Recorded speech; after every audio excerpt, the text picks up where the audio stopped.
Morning from the Utilita Bowl ahead of day 4 of this county championship Division 1 match between Hampshire and Kent. Kent will resume their second innings this morning, having been asked to follow on yesterday. They will resume on 132 for 2, and they still trail in the match, but they brought the deficit down now.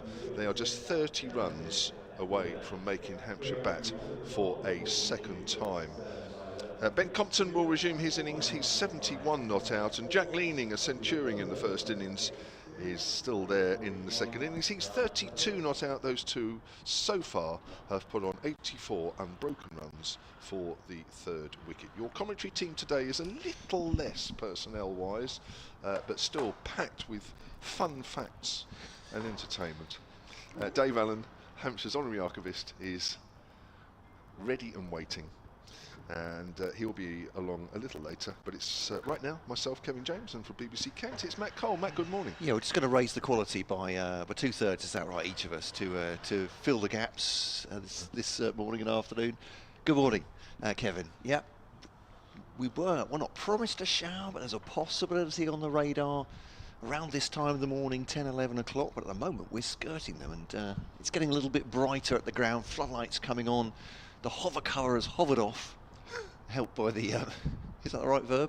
Floated off, assisted by the ground staff who are now making their way towards their dugout to the left as we look at it from the hotel end of the ground, and fielders and batters to emerge shortly. I think Kyle Abbott had said to you, this could be a tough final day for Hampshire.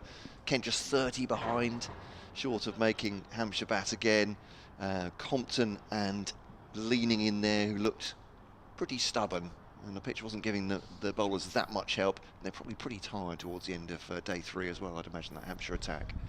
Yes, just over 150 overs, consecutive overs in the field, spread over the 2 innings, and the prospect of being in the field quite a bit more today. Yes, it will be hard work for the bowlers, but this pitch has lost its pace, and not too much going on out there, not even a lot of spin, in fact hardly any spin, unless the odd ball is pitched into the rough, which does misbehave a little bit, but nothing really to get too excited about. So it's a day once more for Hampshire, like it was last week against Warwickshire, of just being patient, trying to do everything right, and if it doesn't quite come off, well then it doesn't quite come off, but at least you've given it everything. But Jack Leaning has been absolutely superb over both innings, and he continues, and he, a bit like Ben Compton really. I mean, when you talk about batters selling their wicket dearly, yeah, Kent probably have the two examples, best examples of that right now. Yeah, absolutely. And talking to Jack last night, he is delighted to be back. Said he'd really been missing it while he'd been off with that broken hand, and came back with a century, having hit 179 against Worcestershire in his previous game, before breaking that bone, well actually breaking the bone in the left hand during that one. Had a massive bruise on his right forearm, and I know where he got that. I remember him being pinged from, I think, Abbott on the far end, and I said, oh, you got hit a couple of times, what was that like? He said, I know it sounds weird, but I like it.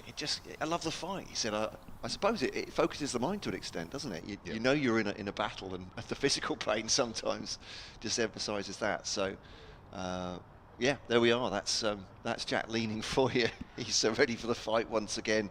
But if they can get among the batters earlier, refreshed with a night's sleep, Hampshire, they've got every chance, haven't they? But this pitch wasn't giving a lot yesterday, late on especially.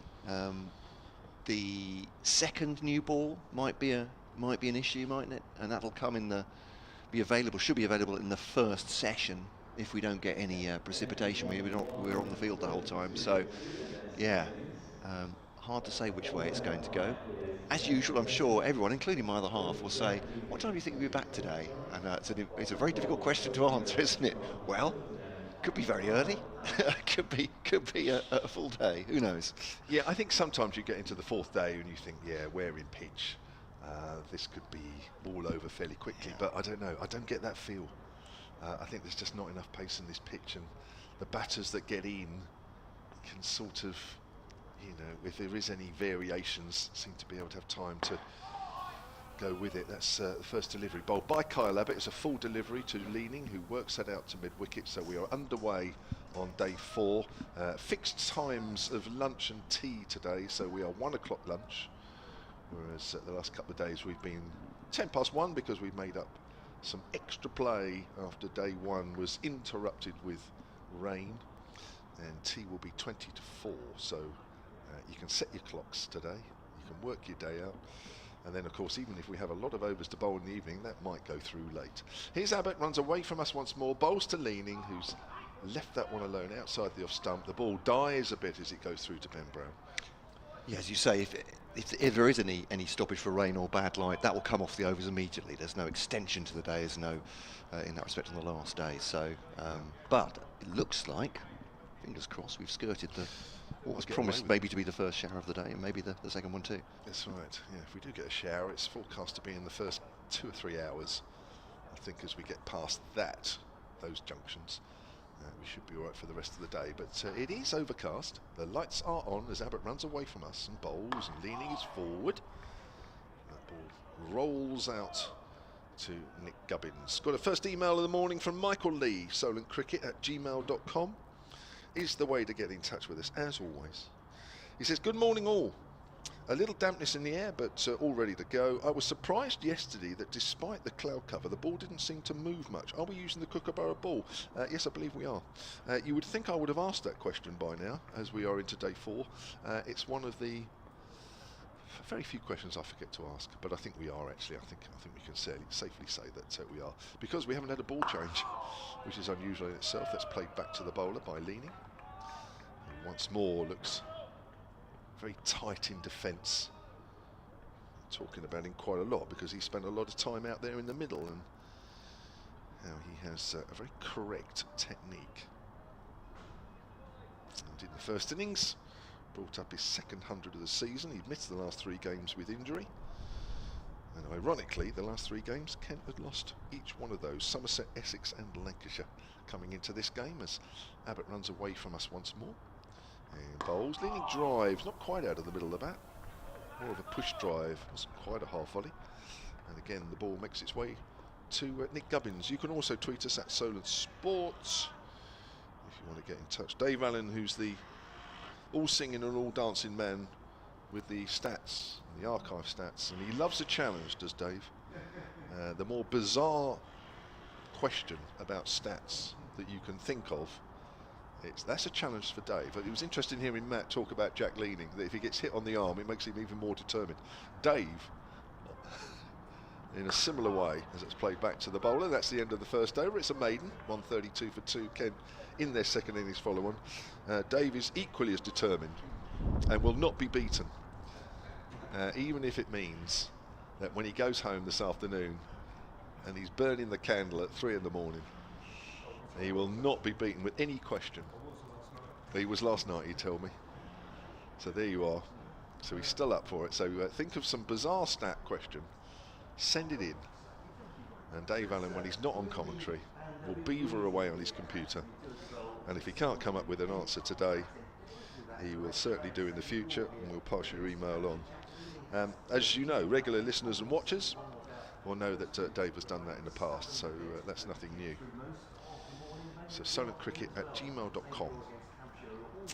The bowler at the far end, who will open up from the pavilion end, will be Mo Abbas. So he has bowled 7 overs, none for 21. Just an update on Keith Barker, by the way. If you haven't looked at Kyle Abbott's interview at the end of the day yesterday, here's Abbas round the wicket, bowls. Compton gets a length ball, which he pushes out square on the offside. Keith Barker limped off mid-over towards the end of the day yesterday. It didn't look particularly good from a distance.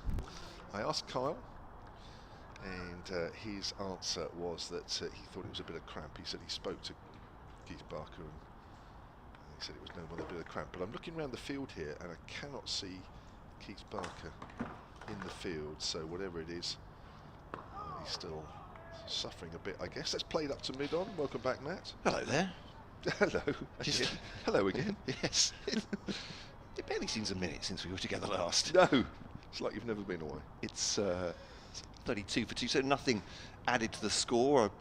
Off to the update point just across the gallery here. Haven't seen anything prodigious in terms of movement. No. Leaning got behind a couple of deliveries there. One which he didn't middle particularly well, but let's see. That's in. Again, it's gone out to point off the thick outside edge of Compton. Another email here from Matt Ellis, solidcricket@gmail.com. Matt will give you, not that Matt, but Matt next to me, will give you the Kent line of inquiries in a moment. Matt says, good morning. Last few days of commentary have been helping me keep sane. Stinking cold has knocked me for 6, says Matt. It's also been an absolute joy listening to Georgia Adams on commentary too. That's right, the last 2 days the Southern Vipers captain Georgia Adams has been with us, and first time actually. Not just this season, but first time ever. That's pushed back to the bowler by Compton. That's more off the middle, and I think it's fairly safe to say that she'll be joining us, of course time allowing, but we'll be offering her a few more days. Championship towards now and the end of the season, so hopefully, all being well, we will be hearing from her again. Yeah, really enjoy working with Georgia, hearing her insights as well. The problem, we've had this with Alice Davis and Richards on the Kent commentaries, to be honest. The problem with these cricketers that are really very good at cricket is they do play a lot of the game, and so Abbott's round the wicket. That's close to off stump. Good leave. So we take those opportunities to get them on mic as much as we can. But yeah, it's great to hear her insights, not only as a player but as a captain, I suppose, as well, and insights into the way the women's game is evolving. Yeah. A bit of a chat about when it changes next year from the regional teams to the county teams as well. That'll mean to a lot of women's players. So yeah, I echo your thoughts, Matt. That was Yes, it was. Yeah. I should be able to remember that, shouldn't I? Yeah. What was that name again? It's very complicated. Here's Abbas with 2 slips in the gully. Forwards Compton. That's gone out into the covers, and that's the end of the second over of the morning, and that is also a maiden. So we've had 2 overs. We are yet to have a run scored. Kent remain on 132 for 2. They trail Hampshire by 30. I asked Jack Leading what it was like to bat with Ben Compton as well, and he says, as you'd expect, he's just calmness personified, the whole thing, which he says, if ever I'm getting a little bit excitable with Ben, that's great. You know, he's just got a calm figure at the other end. Matt Parkinson chirped as he came down the stairs, "You want to talk to me about my cover drive?" And so he insisted on me mentioning it to Jack Leading as well. But actually, Parkinson's been working on his batting well in the edged, just low to the right of second slip there, and I don't know if that's carried. I think Sean Abbott didn't stay much after that, and I wonder whether it's just grounded before it's got a second slip, but a definite edge from Jack Leading. Not sure about that. The jury's out for me. Looks like, who's the second slipper there? That might be Toby Albert there, I think. Don't quote me at the moment, everybody. I want to see that again, but looked like he got both hands to it. I mean, it was a dive to the right, so it would have been a great catch.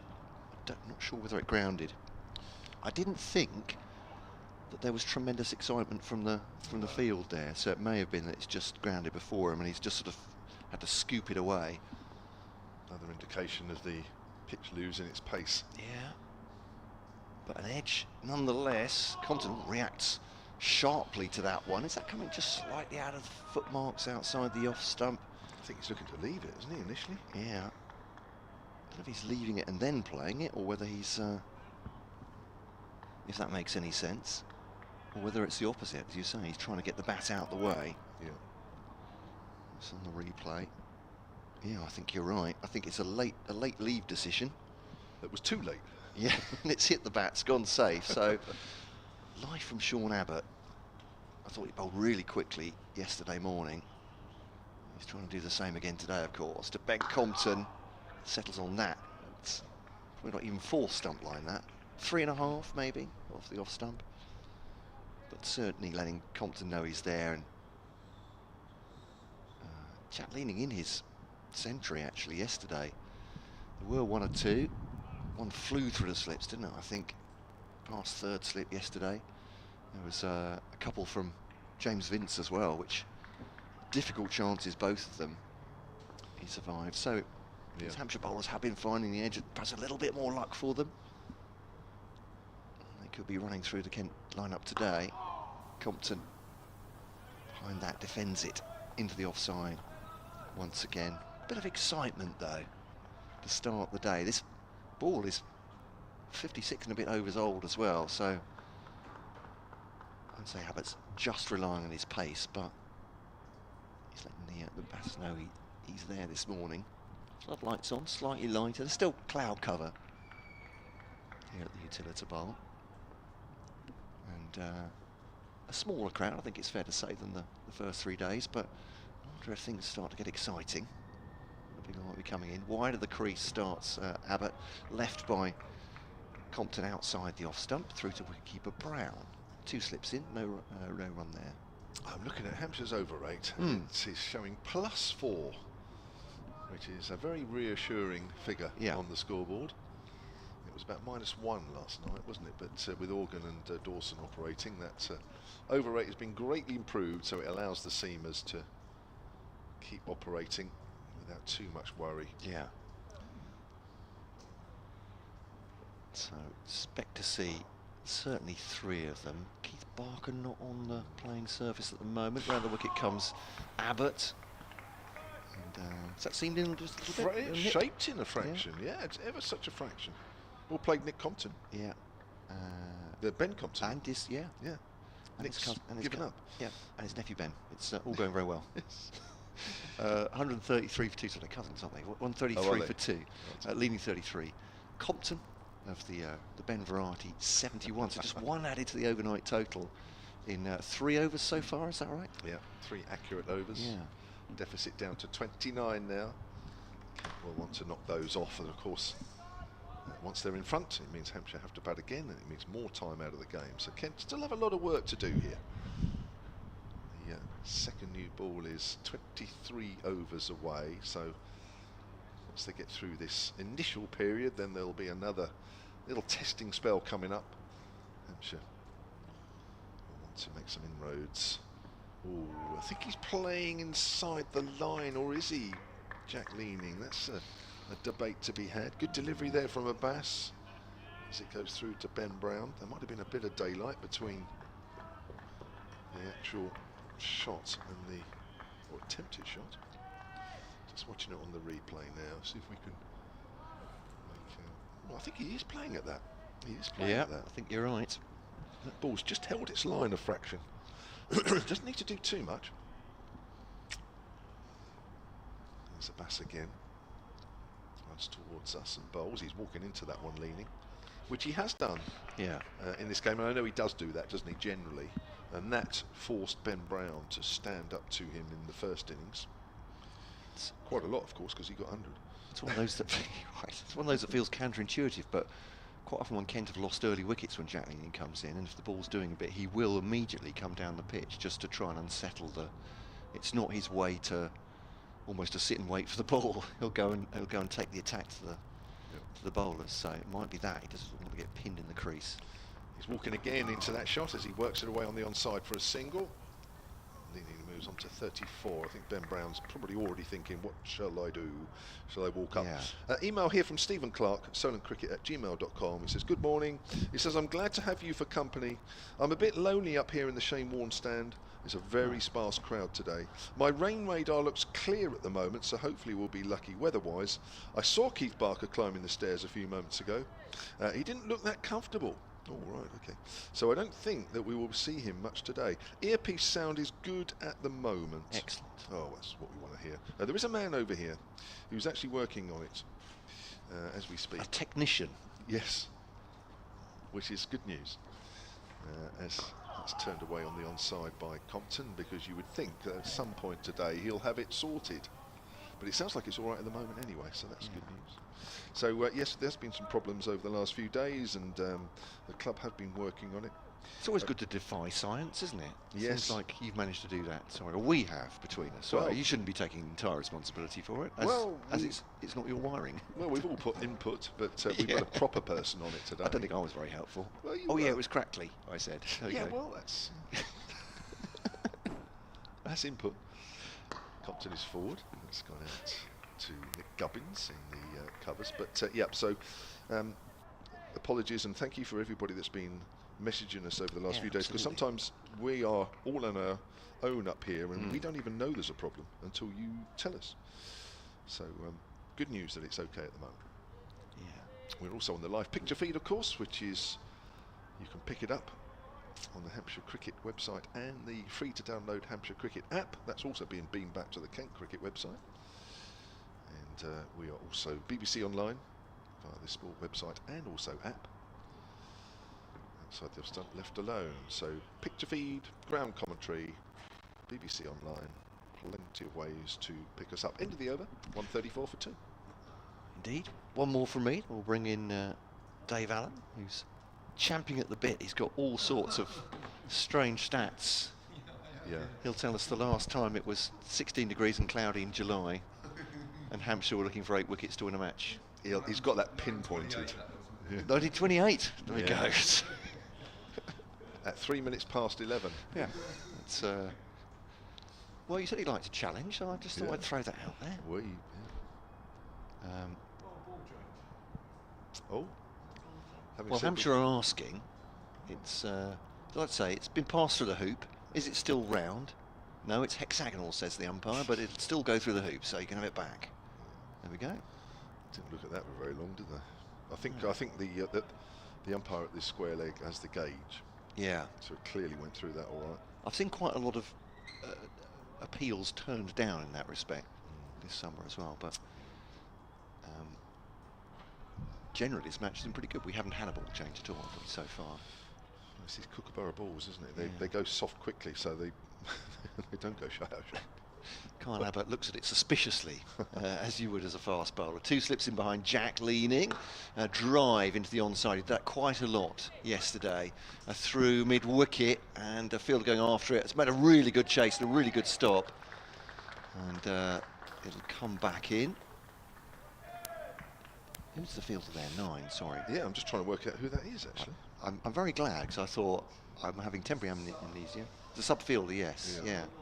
Great chase, that. 3 runs. Yeah, he's playing centre forward, number 9. Compton has 71, leaning now on to 37. And Kent onto 137 for 2 there. 25 is the deficit. It's getting gloomier again. We've got the floodlights on, so we're not taking over from the natural light at this point. Kyle Abbott round the wicket to Compton. Compton deflected out into the offside very deliberately. Fielded by Liam Dawson. Joseph Eklund. Thank you very much. Useful second team batter. He gets 5 stars for that chase. So he's obviously doing the 12ers duties today. Joe Weatherly was yesterday. Brad Wheel yesterday a bit as well. Yeah, we saw him yesterday. Remember him? 58, there we go, I've got them printed. Yeah. Abbott bowls to Compton. Looks to just hurry a little bit, but Compton's got middle of the bat on that one, up to a mid-on. And there's no run as it's fielded by Felix Organ. I wonder if he will see spin. Perhaps 65 overs, 70 overs gone if there's no breakthrough. It'll be a 3-pronged seam attack with no Keith Barker. Presumably he's been off the field long enough that he would have to spend time on it to make up before he can bowl. That's what the umpires to decide, obviously. Round the wicket comes Kyle Abbott, the left-handed. Compton flicked off his pad, it's gone leg and middle, and that's shot across the turf. Mohammed Abbas took, I think, 2 jogged paces towards the area it was going, but no chance at all. Using the pace against him, Kyle Abbott head in hands there, because he's played late. And around his front pad has Compton, but it's a true connection as it's absolutely blistered behind square for 4 runs. So Abbott back to his mark. It's tossed the ball by Felix Organ, who, despite the cloud gloom and breeze, has got a wide sun hat on. Abbott to bowl round the wicket then to Compton. Leaves it outside the off stump, through to the wicket keeper, and there is no run. 2 slips as a point. Cover, mid-off, mid-on, mid-wicket, square leg, standing, that James Fuller, standing actually chatting. Sorry, he may not be chatting, I'm sure he's concentrating, but right next to the square leg umpire. Who is Paul Pollard, I think, there. Okay, we've had trouble, haven't we, with that? I think that's Paul Pollard. I should get my binoculars out. I think Ben Debenham has the Panama type hat. But they're standing right together, and then Mo Abbas, as I said, a deep backward square. Abbott to Compton. Defensive shot, end of the over, 141 for 2. Compton 75, leaning 37. They've added 9 to their overnight score. Kent, they are 21 short of making Hampshire bat again. And I'll make way for Dave Allen to join Kevin James. And I'm just looking at the board, and for some inexplicable reason, after 20 minutes of play, Hampshire's over rate has gone from +3 to +4 with 2 seamers operating. Work that one out. Lovely email here from Angela Wodehouse, sonatcricket@gmail.com. Morning to you, Angela. She says, good morning. Listening today from the Isle of Wight as I work from home planning rotas. I too have enjoyed listening to Georgia Adams, as well as your good selves, on commentary. I was interested to see this from Sunday. She sent me a link to an article which I'll come to in a moment. I was interested to see this from Sunday, which linked 2 separate discussions as Abbas comes in. Again, leaning, walks into that shot, drives on the up, works it to point, won't quite go all the way to the rope. Fletcher Middleton fields, and leaning picks up 2. He moves on to 39, 143 for 2. Angela says, I was interested to see this from Sunday, which linked 2 separate discussions from Monday's commentary, i.e. Chesterfield Cricket Club and also the Dickie Bird signed bat, which we were, and Dave was trying to decipher once we got a picture of a signed autograph bat. And this link actually is Dickie Bird ringing the bell at Chesterfield. There he is, and that was at the end of June, because I know Derbyshire have been playing there recently. Yeah. So Angela, lovely stuff, and we were talking about Chesterfield because that's the Georgia Adams's hometown where she was born. Keeper now is standing up, Ben Brown to Jack Leaning, and that's worked to mid-wicket, and there is no run. Dave Allen. Good Hello. morning. Good to see you again. Thank you. And good morning to Angela, who's one of my bloggers. Ah, yeah, yes. So we know each other. Yeah, I bump into her from time to time and say hello. Usually on when Hampshire are at the Isle of Wight, and no Isle of Wight game this year. No. Sad. Which, interestingly enough, I saw Graham, who's one of the big organisers at New Close. Yeah. Bumped into him here actually. He was staying in the hotel with this good lady on the night of the T20 here against Sussex, which was a couple of weeks ago. And he came up, and we were having a quick chat before the game. And I said to him, what a shame there's no game on the Isle of Wight. You probably know this already, Dave, but I think the only time a game could be scheduled as Abbas bowls, length ball to leaning, that gets pushed out into the covers once more, was, he did say to me, I can't remember the reason why, but there was literally only one window or something, and it was over Cows Week. That's right, that's what I'd heard, yeah. And it gets so hectic, and of course Cows and New Close ground are pretty adjacent, really. They're both on the same side. There'd have been people coming and going all over the place, no hotels, free probably. That's what I'd heard, yeah, which is a great shame because it's lovely going to New Close. Yeah. Delightful. And of course Kent came there one year, didn't they? Did they? I can't remember. So. South Square. Compton wants a single, comes about a third of the way down, sent back by Leaning. It might have been last year. Let's ask Matt. New Close, Isle of Wight last year, Kent? Yes. Yeah, that's right. Yeah, it was. Yeah, I thought so. Yeah, well, actually, it was a cracking game. Bell Drummond got 100, but we won it, and Donald made that terrific. I have been working away through the night now, and then I kind of wake up at 3 o'clock, do half an hour, and go back to sleep again. I'm trying to think of Kent things overnight. Oh, here's Abbas. Leaning is forward. Gubbins is fielding.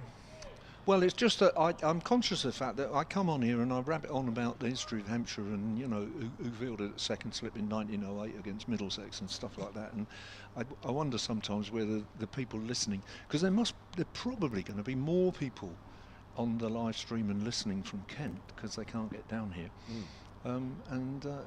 Some things occurred to me, but the first thing is actually to talk about today's prospects. There's a Bass again, keepers up, and Leaning is forward. It goes out towards extra cover, end of the over. 143 for 2 then, and Kent have added 11 this morning without loss. Leaning is 39, Compton is 75. The deficit now is down to 19. And that's pretty key in itself, isn't it? Because by midday, they're going to be ahead. And then it's not just a matter of how many overs are left, it's also a matter of how many they're eventually, well, assuming we do bowl them out. And this is my first stat of the day, which is that there are 9 games being played currently, and fewer wickets have fallen in this game than any of the others anywhere around the country. 20 in this game, 21 at Lancashire Notts, but they've lost about 100 overs to rain. So this is the pitch that the bowlers don't like at the moment. But there's actually, and this is to cheer the Kent guys up, the Kent supporters up really. I've got a stat in a minute. 95 run partnership. There's another stat between these two as Abbott comes in, and that's pushed to extra cover by Compton. Well, my stat is that there have to be 28 wickets falling in this game for Hampshire to win it, because they lost 8, so we've got to get 20, so there have to be 28. There have not been 28 wickets falling in any of the 5 championship games on this ground so far, including this one. Okay, not even once. When we beat Surrey. Even by when we innings. beat Surrey, because we only lost 6. Interesting. Yeah, so this will be the highest number of wickets if we were to win today. Wow, which tells a story in itself. Yeah. Length ball pushed up to mid-on.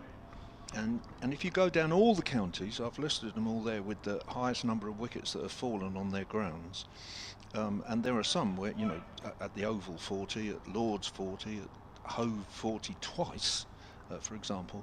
There's only one other county where 30 wickets have never fallen in a single match this season. And interestingly, it's Canterbury. It's the only other county where it hasn't happened. But at Canterbury, the best is 29, and here it's 26. So. Wow. There's Abbott, bowls, Fuller, edged. Oh, there's nobody at gully. It was in the air, flew through that area, and it's gone for 4 down to third. And that's a mistake, but unfortunately, more frustration for Hampshire. 147 for 2. The deficit is down to 15. Yeah, just having a look at I've got the live stream, but it's delayed, so we might see something here. It's very wide of, I mean, it was absolutely not a chance, very wide. Certainly catchable in the gully, but I had an email from Mike Taylor, our old all-rounder, this morning, just to say thanks for Sunday. He would have been at the gully, and maybe caught that. Abbott round the wicket again. Again, that's full, almost Yorker length, dug out by Compton. Yeah, so those stats, I mean, there is one other ground, actually, in fairness, where lots of wickets haven't fallen, and that's Headingley, but they don't always play there. So they've been to Yorkshire have been to Scarborough, where 30 wickets fell. So almost every ground, 30 wickets have fallen at least one of the games this season, and in many of the grounds it's more. So Glamorgan 38, Essex, Chelmsford 36 at the most, Old Trafford 39, but here 26, and to win it 28 have to fall in this game. So there's a leg slip in now for Abbott as he bowls to Compton. That's full. Oh, just swung a fraction late into Compton, who's pushing that up to mid-off, but a little bit of shape there from Abbott. We've seen that once or twice this morning, but it's just a small amount. That's interesting. So basically the 2 grounds this year where the least amount of wickets have fallen has either been here or Canterbury. Yeah, and I mean even in that game against Surrey, wicket was falling every 11.1 overs, and even that is not quite enough to get 40 overs in a game. Now, you don't have to get 40 wickets in a game. You don't have to get 40 wickets in a game. If you win a game like we did then, 26 is fine because you win it by an innings. So you have to be careful with those stats. But Abbott in again, Compton drives. This time it's more out of the middle of the bat, but it's straight to Gubbins at extra cover. In fact, it's not. It's Joseph Eklund, the substitute fielder, the second team batter. Compton's 79, Leaning is 39, and Kent are 147 for 2. So they've added 15 this morning without loss, and they are 15 runs behind. Interesting stats that, Dave. There's an email here which is again with a Kent theme. This has come from Martin Hills, who's from Chichester, and in brackets the Sean Irvine fan. Yes, I remember he actually, I think, emailed on the first day when Sean was here. I know Martin very well. Oh, right, okay. So sonatcricket@gmail.com is the address, and the heading on this one is Kent Centurions in more than 10% of innings. Following yesterday's statistics, I've got to say this right. Following yesterday's statistical conversation, led by Dave, they usually are. Here comes Abbas. He's come back a fraction at Leaning, gets tucked up as he pushed that up to mid-on. Hampshire players, and who has achieved this for Kent, or who has achieved this for Kent? I've come up with some Kent players who accomplished this. Frank Woolley, in brackets, just, but scored 122 centuries for Kent. Carl Hooper, better than 1 in a 7 conversion. This is into hundreds versus the number of times walking to the crease.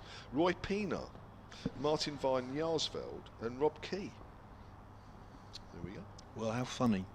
Ooh. I'm just showing Kevin a piece of paper. Oh, there's Abbas. Forward is Leaning. That's gone out into the colours. Because I did exactly the same work last night. Did you? Yeah. So there's Rob Key. Rob Key, 100 in every 8.73.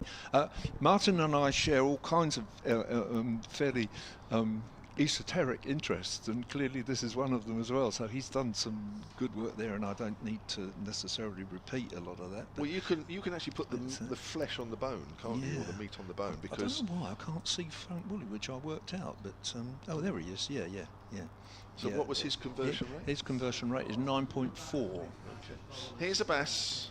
That's down the leg side. He's wrapped on the pad. The ball trickles down to fine leg. I think this will be leg buys.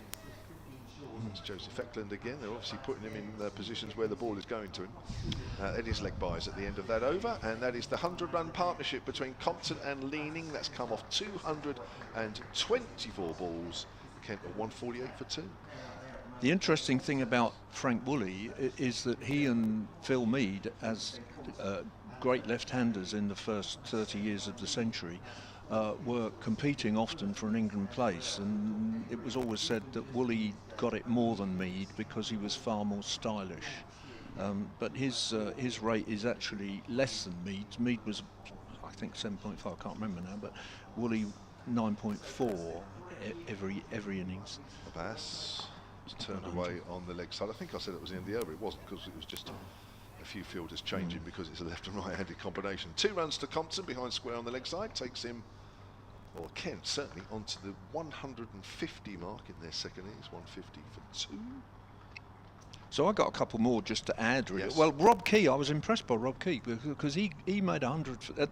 These are figures for Kent, not in all first-class cricket. He made 100 every 8.73 innings, which is a couple better than James Vince, for example.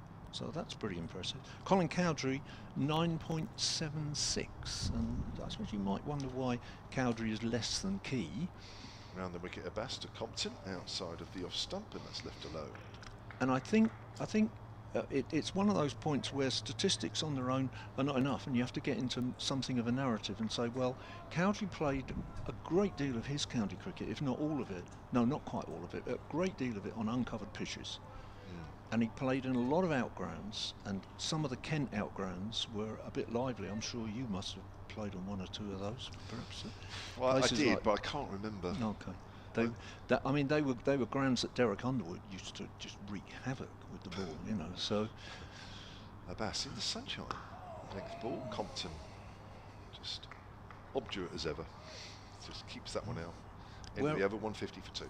Whereas Rob Key played most of his first-class county career on all of it on covered pitches, and most of it on main grounds as well. And I think that the batting was perhaps easier. So you've got to play a bit with those stats. Yeah. Les Ames, who was Kent batter and wicketkeeper, 8.37. yeah, but that was nice to hear that from Martin. But I've got one classic comparison. We keep talking about people who got 100 every 7 or 8 or 10 innings, really class batsmen. So I looked up Bradman. Yes. In tests, he made 100 every 2.4 innings, and in first class 2.5. So it just shows just how good a player he was. Abbott starts a new over, and that's flicked away through mid-wicket. Lovely piece of timing off the bat of Jack Leaning, and that's going for 4. Even though Fletcher Middleton's out at deep square leg and moving across the turf at a fair rate of knots, couldn't quite get there. Leaning moves on to 39. So that'll be 43 now, actually. And the Kent total on to 154 for 2, which means they are behind now by just 8. I'm talking, waiting for the scoreboard to tick over, and it hasn't done this yet. In fact, not even on the picture feed has it ticked along. I know it's 150 because, yeah, there we are. There we go.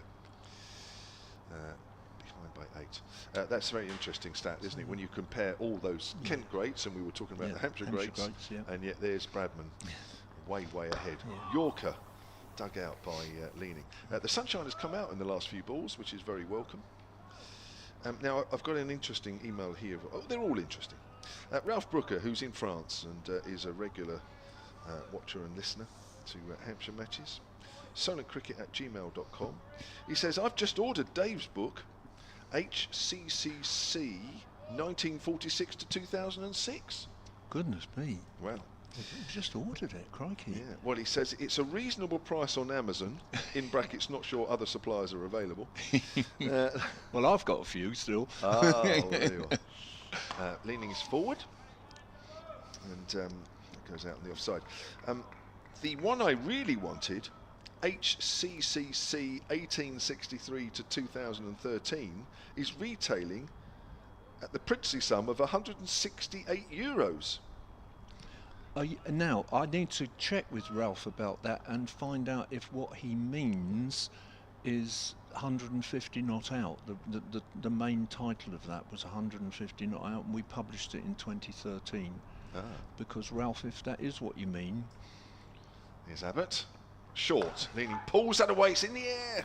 Oh, and it's been put down. That's not an easy catch at all, because that was over the head of Joe Eklund. Just watching that again on the picture feed if we can. Here it comes, the replay. Leaning tried to get on top of it, didn't. Fetching it from outside off stump, and it was a difficult chance, but that's the second time that Leaning has been put down. It was a difficult chance that slipped yesterday, Vince, when Leaning was 21, and here we're again on 43. Leaning, another half chance offered. Hampshire not able to take advantage. Almost looked like that amazing keeper's save in the Euros last night. Abbott again. Leaning is pushing forward. No, couldn't. It's difficult to tell, isn't it? One hand above his head, but the replay there's not that. I mean, I wouldn't have held it. Hard. It's one of those that if it sticks, it's a great catch. Yeah. Unfortunately, because there's so much on picture feeds and there's so much cricket, we've seen those taken, but they're not easy. Right, well, okay, sorry, just let me finish the email, Dave. Yes. It'd be interesting to give more thoughts of yours. So, Ralph says that the 1863 to 2013 HCC is retailing on that certain well-known retailing site at €168. I'm sure it's not Dave who sets the price. Certainly not. He's trying to pull that one away. Has he edged it through to Brown? He has. Oh, and Brown throws that ball sky high. Elation there for Hampshire. That is a big wicket. Leaning goes for 43, trying to pull the ball, hook the ball, as it goes through on the leg side through to Brown, and that is the first wicket of the morning, and Kent are 154 now, 4-3.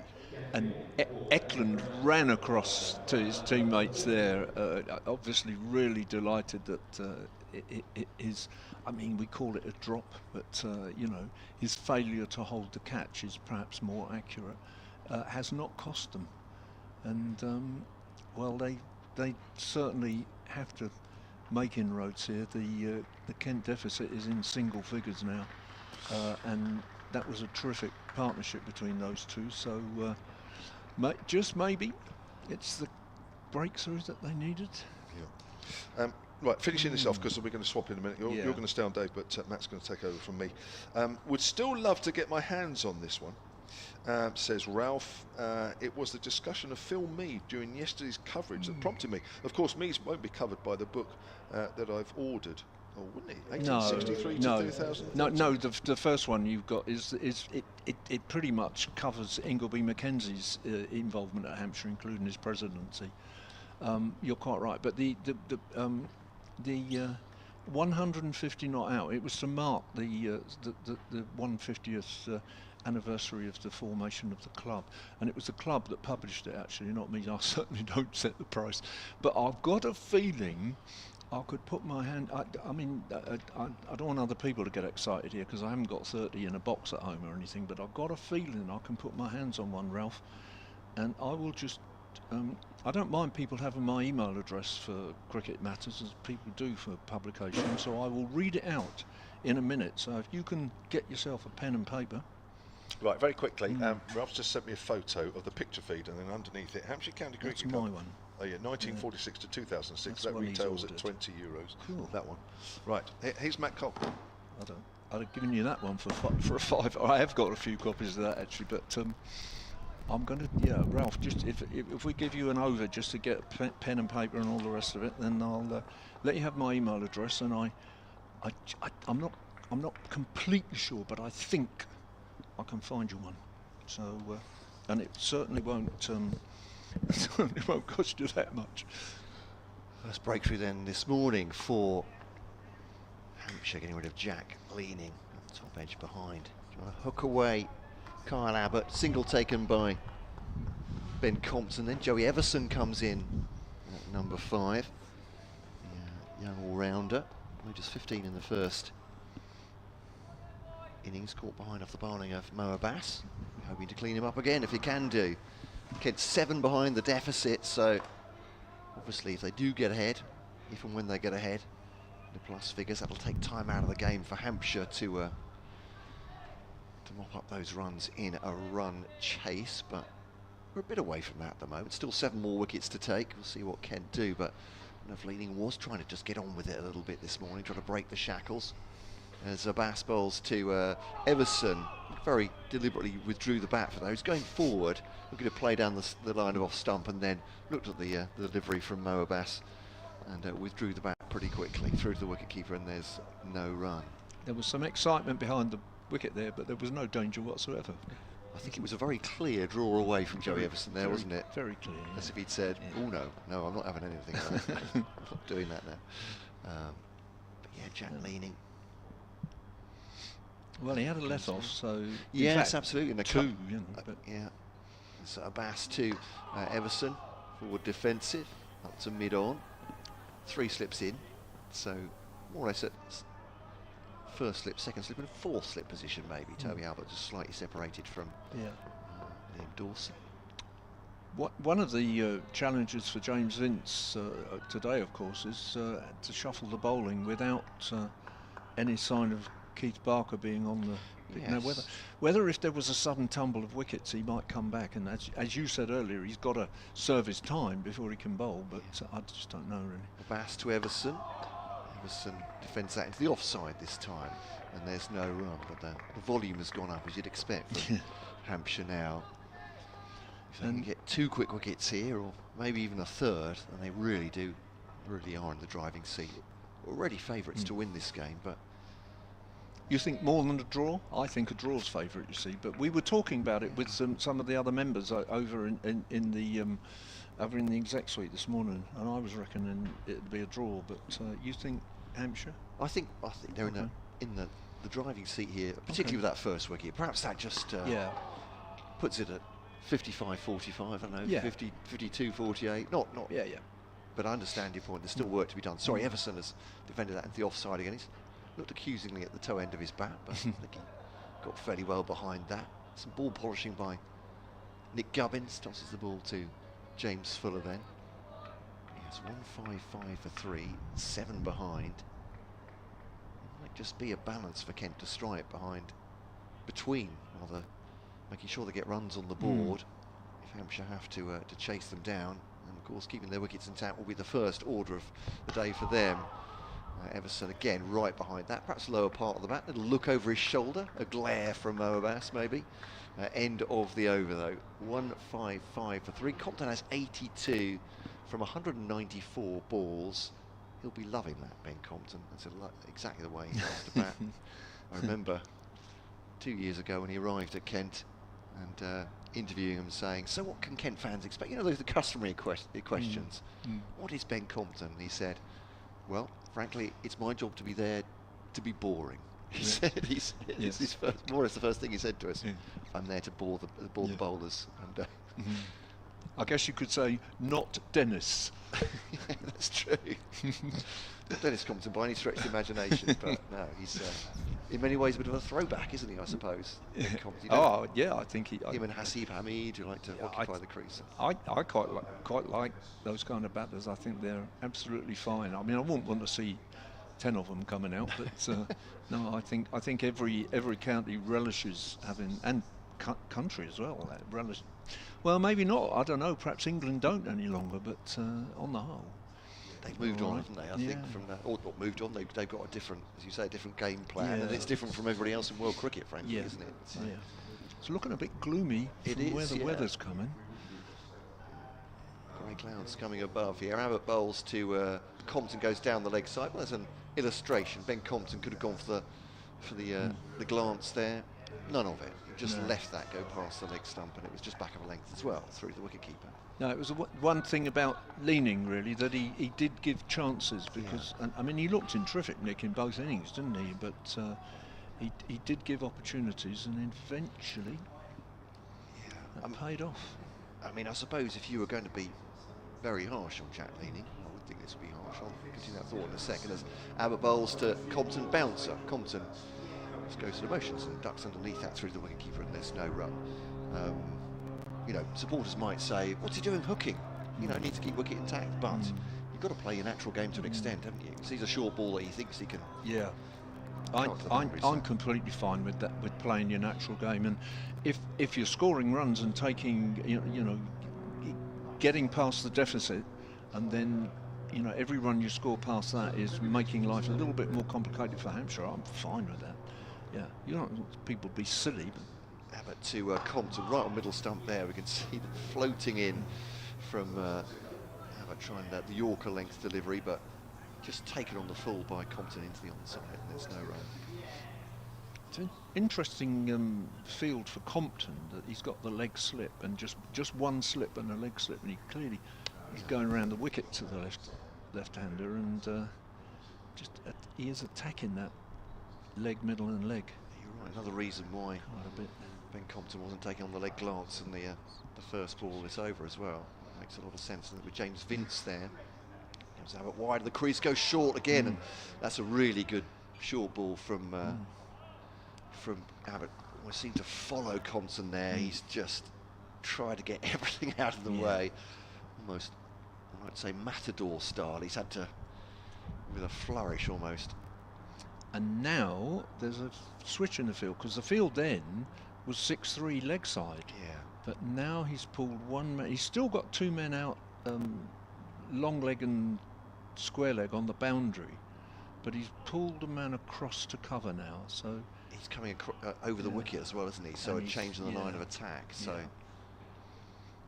it's really admire bowlers that can change sides. Keith Barker was doing almost alternate balls in the first innings at one point. Yeah. Keep that eye. Abbott bowls to Compton. He has to defend that off his midriff more or less. Rising delivery. Bowling a spiteful spell this morning. Full of fire is Kyle Abbott. I guess one of the consequences of Barker not being on is that we might see a long spell from Liam Dawson, but it will depend a bit on whether he's getting anything out of it, because Hampshire have got to get wickets. They don't just want somebody to hold an end. And I mean, Liam is a wicket taker these days, so he may well get something out of it. Attacking spinner. As Abbott bowls to Compton, bouncer. Not having a bar of that either is Compton. That one not quite as accurate as the one halfway through the over. End of the over, as I said, though, showing some real pace. 12 overs, 5 maidens, 1 for 19. And imagine from a county batting point of view, if you're facing Kyle Abbott on a gloomy morning with a cloud going across there. Can't be all that much fun. Challenge though, I suppose these guys will see it as, won't they? Yeah. For me, I'd be running for the dressing room. Yeah, yeah. But, No, I'm sure they will. I'm sure that's, and it's very important, isn't it? Particularly with that Worcestershire result yesterday. Yeah. Kent have got to come out of this with points. Really, well, haven't got to, but there was a famous occasion, wasn't there, way back in the 70s when Kent started early July, bottom of the table. Bass bowls to Everson, the offside, and there's no run. And won the championship. This is. I can't remember the year. Somebody Quite will like that. maybe email in and tell us. That would have been in the days of Dines, not Woolmer, probably. Yeah, they had quite the Underwood. side, didn't they? Yeah. The legendary side of the 70s. Yeah. But for some reason they, which I saw a lot of that particular side in limited overs and championship cricket. But there was one year I'm sure they started July bottom and won the championship. So Bass to Everson as he edged that. No, he almost hasn't managed to get anything on that one. Great shape from Mohammed Abbas just outside the off stump, and that has beaten Joey Everson. And Yeah. gone through the wicketkeeper, yeah. That one he definitely did not withdraw the bat from. That No. was a terrific ball. He's leant forward, isn't he, as if to play that one, and so he's just left him off the pitch, is it? Oh crikey, yeah. Just a little bit of shape off the pitch. Just a bit. That was a couple of years ago when he was really at his best. He was bowling like that all the time. Doesn't do it quite so much at the minute. Everson once again, who does get a bat on this one, into the offside, and there's no run. 155 for 3 Kent, still 7 in arrears here. Yes, it's got a bit quiet now, hasn't it? They don't want to get bogged down.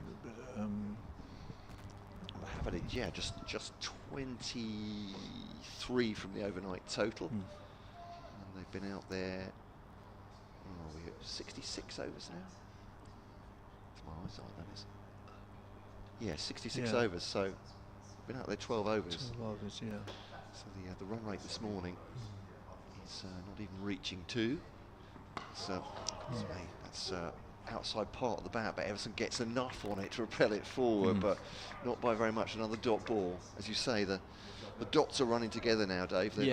After the wicket of leaning, they're both finding this very difficult. I wonder if, got a feeling Liam Dawson is limbering up. Oh yeah, he is, yeah, definitely. I would expect Fuller to take over at one end with pace, but it looks like Liam is limbering up for a bowl as well. Yeah, because both these bowlers will have bowled 6 at this point, the fast bowlers to start with, so the standard change coming around about now. But Abbas might want a wicket before that. He will want one towards Everson. Oh, it's a great shape again. Yeah. And this one's got a little bit more lift from Mo Abbas as well. And well, he's expressed his frustrations in different ways during this match, Mo Abbas, but that one was very close indeed. Yeah. Yeah, that was bounce there. Yeah, to be honest, that was one Everson didn't need to be pushing at. I think he, quite happily left that one alone. But left it on length, you think? Yeah, but well, I don't know. What can I say? I'm sure I'd have been nudging that. You can see batsmen almost get hypnotised, can't you, by this? Yeah. It's getting so close to the off stump again and again. This one is kept down through gully. It might be 4 for Everson as a spirited chase by the fielder, but he's not going to get there. It's that Toby Albert, running from 3rd slip. End of the over then, 4 off it from Everson, and I have to say, he played that quite deliberately and right into the ground as well. So he's on to 4, 82 for Ben Compton, 159 for 3, but advantage Hampshire this morning. If you're just joining us, Jack Leaning going caught off a top edge of a short ball from Kyle Abbott for 43. Our good friend Alex Hode, who's on the BBC cricket text commentary page again today. Fantastic look if you're online. It says 8 hours and 3 minutes he makes it, but Jack Leaning batted during this game.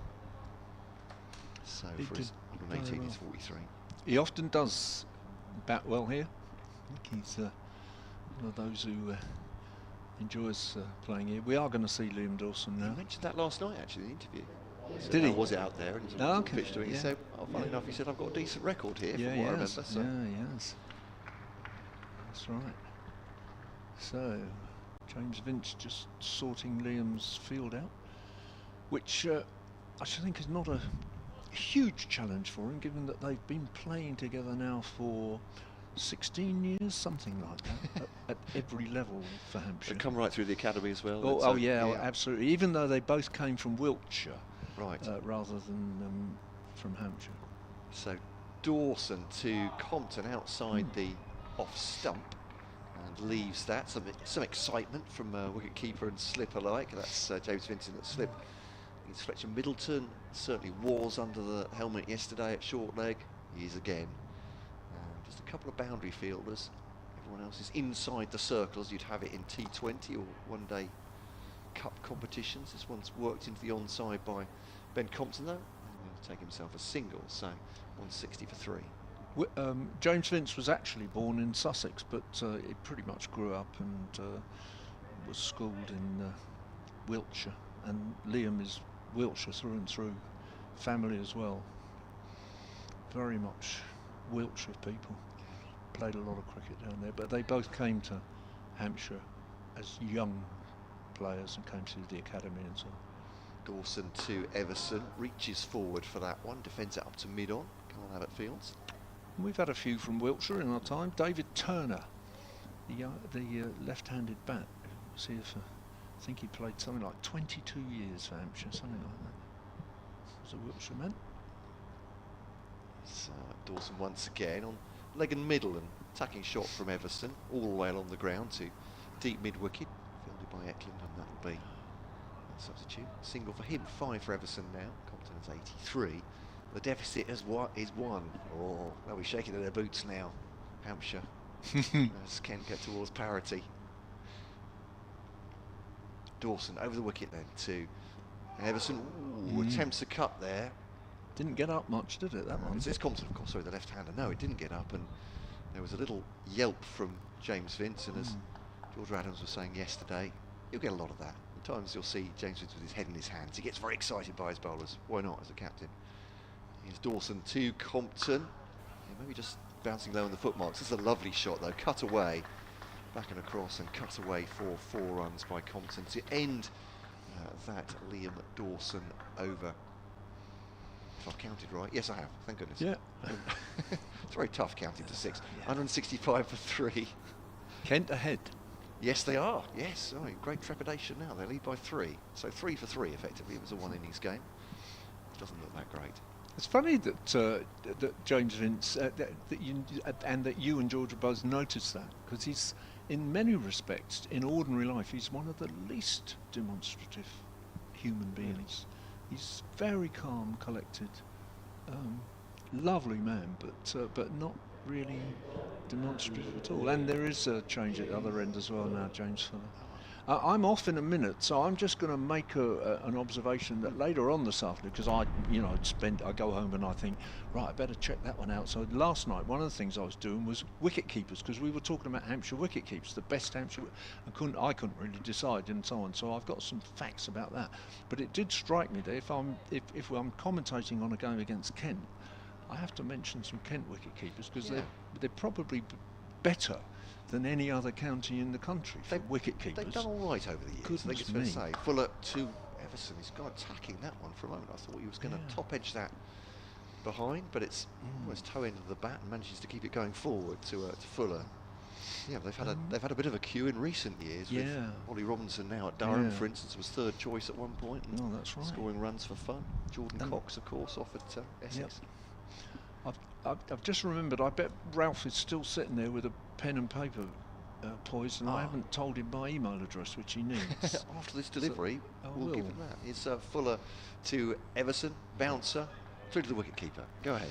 So it's Dave, D-A-V-E, all lowercase, HCCC, Hampshire County Cricket Club, of course, Dave, HCCC, @gmail.com. It's my cricket email. I'm quite happy for people to email me, and Ralph, if you do that, we can sort out some way of getting that booked to you. But I was just going to say, I'd be fascinated to hear from Kent people who they reckon was the best. I suspect suspect they're going to say Alan Knott. That's Fuller bowling to Everson. He's left that outside the off stump. Bit of movement off the pitch, but already starting wide. But yeah, do get in touch. Yeah, and Hampshire's email address, Kevin, remind me?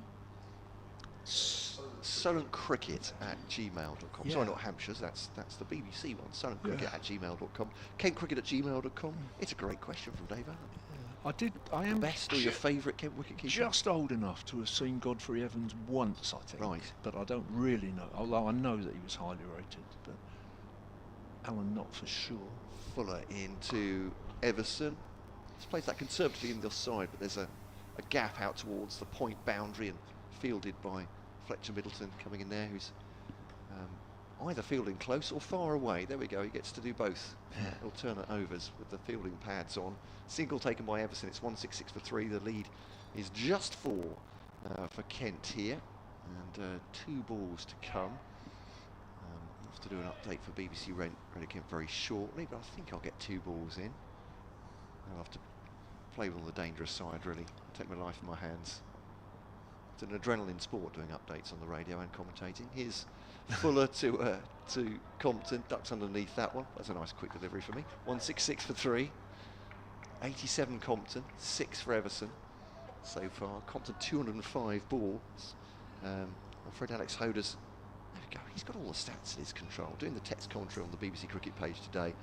He reckons Jack Leaning, because he's got 179 not out against Worcestershire in his previous game. Just under 18 hours in his last 3 innings at the crease. So he's been very important for Kent. Here's Fuller to Compton, off his hip, and that's played down for a single to fine leg, end of the over. If you stay there, Dave, Kevin James is going to join you. 167 for 3. Kent are 5 ahead now. I reckon I had a season or 2 when I batted for 18 hours, probably between May and September. That's pretty impressive, isn't it? Hello, sir. Hello. Go on, have a break, Dave. You sure? All right, yeah, because Matt's back in a minute. Bye, folks. Thank you. There is some emails for you, Dave. So Dave is going to stay within earshot. Go on, have a break, and let's just stay within earshot, and something for you to work on, even though you're having a break. So the lead for Kent currently is 5, 167 for 3. Just that 1 wicket that's fallen this morning. Jack Leaning after 40 minutes of play. Here's Dawson. Oh, it's turned a bit out of the rough, but well forward is Compton. Hits him on the pad. He's outside the line. Jack Leaning made 43 before he was caught trying to hook Kyle Abbott. Caught behind. Leaning had made an additional 11 runs to his overnight total of 32.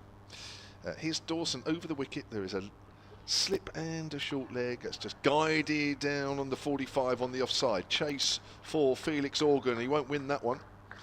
Compton has timed that nicely. Just a little touch shot from Compton, and he now moves on to 92. And the Kent total 171 for 3. They lead by 9. So we have had just over an hour's play this morning. She would have loved to have taken another wicket at least, but it's just 1.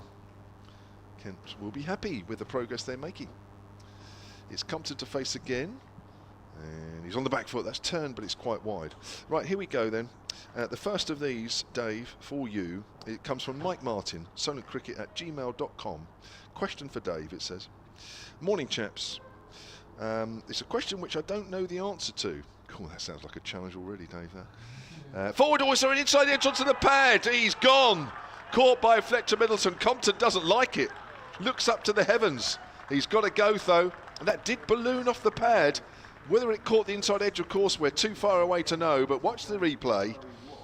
He's certainly well forward. He does look to the leg side as the ball goes in that direction. He's gone for 92. Second wicket. That's 210 balls Compton's innings lasted. 13 fours. And Kent are now 171 for 4. Big wicket. It was a big wicket earlier for Jack Leaning. And Compton in that bracket as well. They only have a lead of 9 here, Kent. And with each wicket that falls, of course, it just gives Hampshire just that little extra bit of hope. It's not a very big lead, but they still have 6 wickets remaining. Right, question for Dave, says Mike. Mike Martin. Has any Hampshire player first class or just white ball. Ever played tennis at Wimbledon? Oh, Dave. I hadn't read this before I read it out. This would include boys or girls singles. Gabby Taylor was the first Hampshire woman in the first round at Wimbledon for 53 years. That was back in 2018. I think Gabby Taylor has already retired. She was very young. I remember doing a couple of stories on her, and I think either she's injured or something's happened. I think she's retired from tennis. But anyway, so there. But I don't think she ever played cricket. Oh right. Oh, hang on. Oh right. Well, I thought Mike was saying that was going to suggest that actually she did play for Hampshire women. I fear this game could be petering out, said Mike, but that email came before that last wicket. I think that might even be beyond you, because that actually tests your tennis knowledge, Dave, and yours is probably the same as mine. Yeah. So we've given that one up already. So Mike, that was even beyond Dave. So we'll sorry, Mike. We'll forget that one. Right. Matt Cole is back. Probably slightly more dejected than he was a couple of minutes ago. Yeah, Hampshire now looking favourites, certainly. Heavy favourites to win this one. Kent 171 for 4, a lead of just 9. And with both those stubborn batters from yesterday out, now Compton for 92, leaning for 43. Ben Compton just looked, didn't he? Dawson's forward. There's a slight inside edge from Miaye, but it's gone into a gap on the leg side. He's off the mark straight away. Sorry, just consulate with the pop-up bat and pad too. I don't think there was any dissent there from him, was there? I just think he's upset with himself. It certainly ballooned in a way that suggested it got a nick. Yeah. Normally if it's just hitting the pad, it doesn't quite balloon like that, but not always. Dawson again. Oh, that's Everson this time, who works the ball square on the leg side. I've never actually seen Dave Allen shake his head like that to a question. Oh. So, yeah, normally, even if it's obscure, yeah, Dave will look puzzled for a moment and then get on it, but he was shaking his head with that last bit from Mike. Was that because of the tennis? Yeah, there was a tennis bit of that. And then when Mike said, well, actually, she didn't play any cricket. So I missed the start of this. Mind you, he is on his computer. I wouldn't totally rule it out. So we'll wait and see. We wait with anticipation. 173 for 4. Talk about tennis. I've just seen the news flash that Andy Murray's going to play mixed doubles with Emma Raducanu. There we go. Kent's Emma Raducanu, of course, from Bromley. Of course. Yeah. Just thought I'd put that in.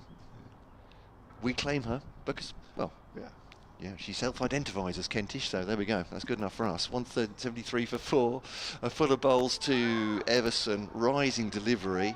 Everson on his toes as he might play that, but didn't raise the bat to it. And through to the wicketkeeper, 173 for 4. Sun coming out now as well, perhaps banishing any fears of early showers here. And Hampshire scenting victory now. I think for me, Kevin James, it's not just that it's 2 wickets, it's the players that have gone, Compton and Leaning. Yeah, big ones. So Everson and Miaye both need to occupy the crease for a length of time here outside the off stump, and there's no run.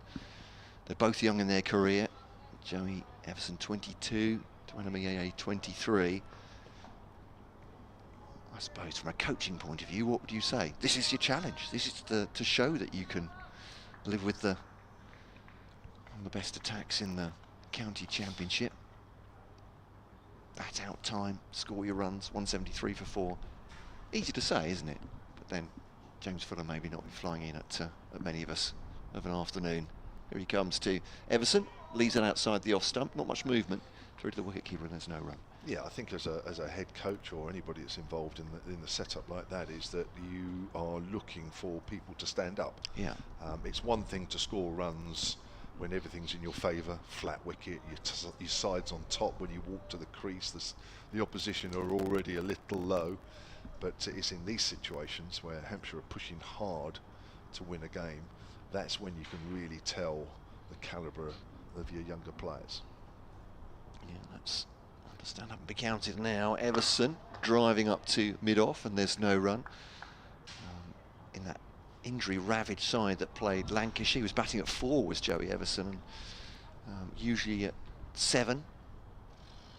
Proper all-rounder, taking wickets as well as scoring runs.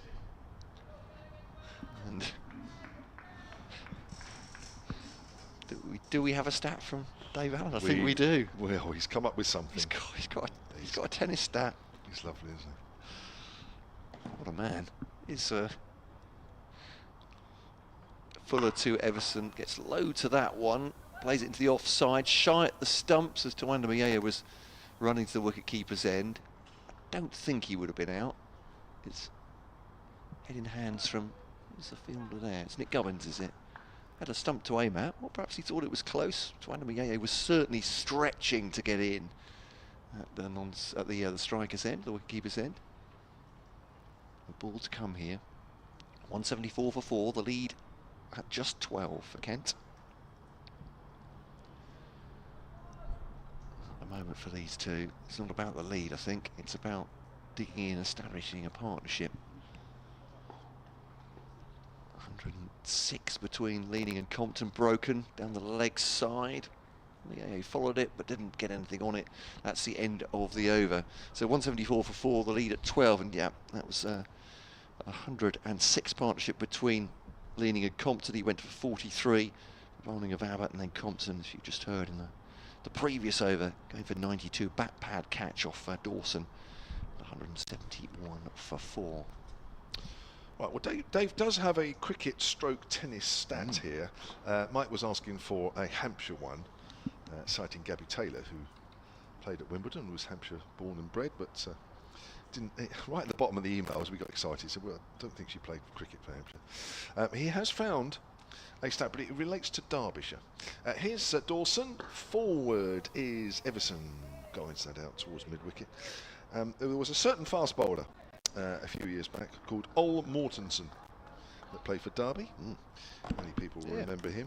The Great Seam Dane. bowler? Yeah, Great Dane. Yeah. Used to hit the deck. Oh, that's a good bowler, actually. Dave has found out. Down the wicket comes Everson, drives it back to the bowler, Liam Dawson. Ol Mortensen's brother played at Wimbledon. There we go. So Dave sort of half answered the question. He's writing something else down, so he's nice. He might have something else for you. Dawson round the wicket again, still the short leg in, and Everson's forward. Goes out on the leg side. Another email here from Stephen Clark, who's over on his own at the far end of the ground. soniccricket@gmail.com. He says, I've got a stat for you. From Brendan Simpson's post on the County Cricket Matters Facebook group. As Dawson comes in and bowls forward quietly. It quotes one for the statisticians. Has a county side or game ever had more test wickets in it than the current Lancashire versus Nottingham fixture? Imagine if Broad were also playing in that one. Apparently Anderson and Lyne have 1,200 test wickets between them. Now the challenge for Dave, right at the bottom of this email. It's usually the bottom of the emails that are the most interesting. That's a driven, lovely drive through mid-wicket. It's 4 runs. Everson moves on to 12. 178 for 4. Kent lead by 16. So here we go. Now the challenge for Dave. What's the highest number of test wickets that have been in a Hampshire game? Dave's eyes. He squirmed at that one. They're deliberately testing you, Dave. The people around the ground thinking up these weird and wonderful stats, saying we will beat Dave at some point. So there's another one. He's gone straight to the computer, as Dave. He's got about 7 minutes before he's back on. There's forward. Well forward is Everson. That's out on the offside, and there's no. There is I think we have to create a fixture. Beat Dave or something like that. Yeah. Anyway, that's sounds a bit combative, but I think I know what you mean. Yes, not actually beat Dave. Do you know what? I was at a fete. Going to go into the stocks. I was at a fete at the weekend, like you do. Yeah. My daughter lives in Wiltshire, my oldest daughter, and they had their village fete, and they had a stall called Bash the Rat. Right. And I wasn't sure if you were allowed to sort of do that sort of thing, even if you're not actually bashing a real rat. Right. I don't know, this day and age, bash the rat. I don't know. Anyway, there we go. Just Wildlife Conservancy. I'm not sure. Yeah. Anyway, it wasn't a real rat, just in case anybody's a little. So did you have them cancelled? I didn't actually go on that one. I went on the coconut shop. Well, that doesn't seem fair. Former pro cricketer. Tawanda helps that down towards fine leg. It was aerial for a long time, bounced just inside the rope, and is that Eklund, the sub-fielder again? He got round, never quite in the hunt for it, but you could understand the shout from wicketkeeper and slips there. It was in the air a long while. 4 runs, though, I have to say, for Tuanda Mieye, but not in control of that shot. No, I have to say, you're right, and that could have gone anywhere. It's one of those where it comes off the bat and you think, I hope that's not in the vicinity of a fielder, because he hadn't placed that at all. Here's Fuller then to Mieye. Drives, is that an edge? No. Well taken by Brown, low down in front of Vince. And that has moved. I tell you what, it has, isn't it? That's from shaped James away, Fuller. isn't it? Watching that on the replay. Here we are, yeah. And it's moved in a way that initially I thought it had caught the outside edge. Remember, this ball exactly is into the same, its I thought. 72nd over, and Fuller's found some shape. It's not even the reverse, it's certainly the movement of the pitch there from James Fuller. 2 slips eagerly awaiting any edge from Tuanda Mieye. Definitely played at that. Plays at this as well, but that's an orthodox glance down the leg side. Eklund Fields does really well. A little bit of soft shoe shuffle on the inside the rope there, making sure he didn't take the ball with his foot on the rope. Nicely done. They've taken 2 there, just the 1 actually. Good fielding from Eklund. Ben Brown with some more instructions for, is it Josh Eklund, who was just he's getting some advice from behind him as well. There we go. Everyone's a critic. Everyone's got advice for you, young sub-fielder. Stand there. No, stand there. Do this, do that. Here's Fuller to Everson. Short delivery. Lets that go over his head and through the wicketkeeper, and there's no run.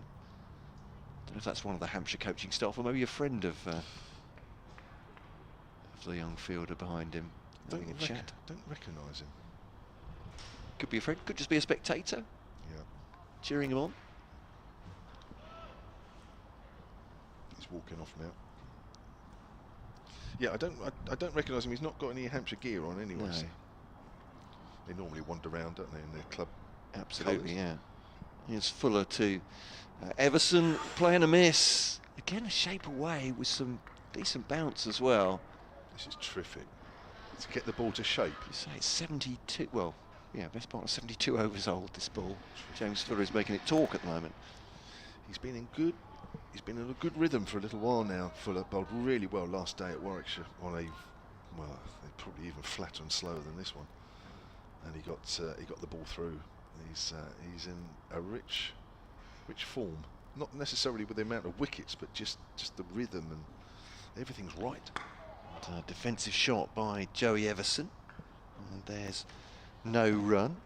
I'm getting messages here, not only from Mike on the emails, it's great to hear, but from Alex Hode, which I think are conversations I've not been a part of. So I'm getting answers to questions I don't know have been posed. So Alex Hode, who's on the BBC cricket text page. So he's obviously covering other counties, because it sounds to me as though he's only concentrating on Kent. No, he's doing, yeah. Those guys, I think they 2 or 3 of them during the whole day, and they're covering all the county matches, getting stats and writing updates, getting quotes from us. The answer to that test wicket chat is no. Does that ring a bell to you? I might have been doing an update at the time. The 1,230 wickets as Mieye defends this one back at the bowler. Sorry, it's your over, isn't it, Dawson? That's right, yeah. But, yeah. Well, I'm looking at the bottom of that email from Stephen, and it says, the challenge for Dave, what's the highest number of test wickets have been in the Hampshire game? So I'm not sure the answer no quite equates. There's detail. Oh, right, that's pushed back by Wait till the end of the over, shall we? Because I'll never get the... Yeah, sorry. I beg your pardon. Right. I'm interrupting your over. No, that's fine. And, no, please do. But... So Dawson is into his 22nd over here. He has 2 for 59. He's bowling to Tuanda Mieye, and Mieye is forward. Covers that ball up. Yeah, it wasn't quite the right answer, was it, to that question? So I'm glad you said there was a bit more, because it sounded a bit odd. 183 for 4 here. There's meat on the bones to come. Yes, that's good. Yeah. 21 lead here for Kent, having started the day 30 behind. And, Dawson in again. He's got a very silly mid-off, very close into Tuanda Mieye, keeps a little low, but he's on the back foot, playing that nice and straight. I've got an email about Frank Woolley's conversion rate as well. Were you talking about that this morning? Yeah. So I've got an email about that. Perhaps I'll do it at the end of the over. We'll have a change over with Dave Allen. He can answer all those points. Did he play rugby then? Conversion rate? Dawson on the back foot is Mieye, guides that into the gap on the offside and moves on to 7, 184 for 4. He bowled, he batted, he kicked for touch really well from inside his own 25. And, drop goals, conversions, whole lot. Wouldn't surprise me. We're getting stats coming at us from all directions at the moment, aren't we? But go on, no, please feel free to read that out, because we're all eagerly anticipating what's coming next. Dawson, Mieye Everson gets one that keeps a little low, puts it on the leg side, and it is the young Joseph Eklund fielding, the substitute fielder. End of the over, 185 for 4. Alex, I'm having to read between the lines here. So he says this game is the most in terms of Test wickets. Is that right? Okay. So he's saying, because he's saying the answer is no. The 1,230 wickets between them is the most. Lancashire against Sussex was in 2007 was the previous highest, with 1,000 plus. Murley, Flintoff, etc. Apparently Scott Reed mentioned this yesterday. Okay. So does that make sense to our listeners? Well, I presume between Abbott and Abbas, mainly. Okay. Bit of Dawson. I'm kind of picking this up now. I'm looking a little bit. I know Stobo hasn't played for Australia, so it might be mainly on the Hampshire side. I'll get out of the way and let Dave Allen take over, I think. Here's Fuller from the pavilion end. It bowls. Oh, he's wrapped in front. Yes, he has to go, Joey Everson. That looked out from the moment it struck him on the pad. It kept a little low, but it did nip back. And he looked plumb in front, and the umpire didn't waste too much time. That has nipped back. Well, Fuller, this is some serious stuff with a very old ball. He's got the ball to shape away in the previous over, and that's nipped back. That is very, very difficult bowling to play against, and also it's at pace. Everson goes for 13 of 34 deliveries, and Kent are 185 for 5. They lead by 23, and this is serious stuff here from James Fuller, Dave Allen. It is, and I have to say that I spent quite a lot of time yesterday evening and even early this morning looking up all these crazy stats and things, because I thought we were possibly not in for a very exciting day, which just goes to show after 65 years what I know about cricket, really. So this is now in a very interesting situation, because Kent are effectively 23 for 5. With still, I can't read it, is it 75 overs left? 76 and a bit. So you've got to take off 2 for a change of innings at some point, almost certainly. But nonetheless, suddenly Hampshire are in the driving seat, which I didn't think they were half an hour ago. 3 wickets this morning then. After 40 minutes of play, Jack Leaning went for 43. After just over an hour, Ben Compton went for 92. And after an hour and 20 minutes of play this morning, Joey Everson just gone for 13. A wicket for Abbott, Dawson, and now James Fuller. I must read out this email. I know we're going through the stats and that, but just to break it up a bit. I've got an email here from Simon, soncricket@gmail.com. He says, Kev, you used to coach me and my dad at Finchley School in North London. And alongside Don Bennett, who was a former Middlesex second team coach, a Yorkshireman who sadly passed away a few years ago. But very, very, very good coach was Don Bennett, my first professional coach, basically. My dad went on to play cricket until he was 79 for Sidcup in Kent. It's probably nothing to do with my coaching, although he puts his longevity down to yours and Don's work with his defence. Oh yeah, I'd have been a great coach on the defence. Anything attacking now would be useless. Sometimes we had Mike Gatting netting at the same time when we were there, but he had a net either side of him empty as he hit the ball so hard into them. Here's Fuller then. He's bowling to Harry Finch, the keeper, and that's a good length ball. Finch pushes that up to mid-on, and there's no run. So thank you for that, Simon. I do remember going to it was the Middlesex Indoor Cricket School at Finchley in North London, which I went to many times. And well, I'm glad somebody's benefited from some of my coaching. I'm not sure I can say that about many. I'm sure they did. Sure. There we go. So all these stats, Dave, that are coming at us from all different angles. I see you've written a few things down. Shall we work through some of those? We'll just come to that after Fuller bowls his next delivery. So 185 for 5. The Kent lead is 23. Here's Fuller to Finch. And he bowls. Finch works that to mid-wicket strongly, but straight to the fielder. That's Toby Albert. I had a guess about Wimbledon, and I wondered about CB Fry, who excelled at every sport in the world, and they do say he was a good tennis player, but there's no evidence he ever appeared at Wimbledon. I can't find a Hampshire player who did. What's interesting is perhaps that some of the Oxford University players from many years ago won blues for Royal Tennis, and I couldn't tell you to begin with what Royal Tennis is as opposed to tennis, but somebody will tell us. Short, pulled away by Finch, and that should go for 4. Nice shot behind square on the leg side and kept it down as well. So Finch is off the mark. It's 189 for 5, and the Kent lead now 27. Tense moments up till lunch here for the visitors. That's interesting. Royal Tennis, that's the first time I've heard of it as well, Dave, actually. So one of them in the 19th century was a man called Reginald Hargreaves, who was very interesting, played as an amateur for Hampshire and married Alice in Wonderland. Was that a real name? Literally, no. Her name was Alice Liddell, but she was Alice. Fuller down the leg side. Good diving stop there from Ben Brown. And they're buried together in, I think it's Lyndhurst churchyard, but again, somebody might come and tell us about that. But yeah, Reginald Hargreaves played as an amateur for Hampshire, married Alice Liddell, who was I don't know, the model, the stimulus, whatever, for Alice in Wonderland. So I got that one. Oh, right. And I couldn't. I don't have the facility. I don't have the software to check out things like international appearances, which seemed a difficult question to me. But yeah, here's Fuller to Finch. Again, it's down the leg side. All not quite as good as we've come to expect from Fuller this morning, but it's a dot ball, 189 for 5. I've just looked up Royal Tennis.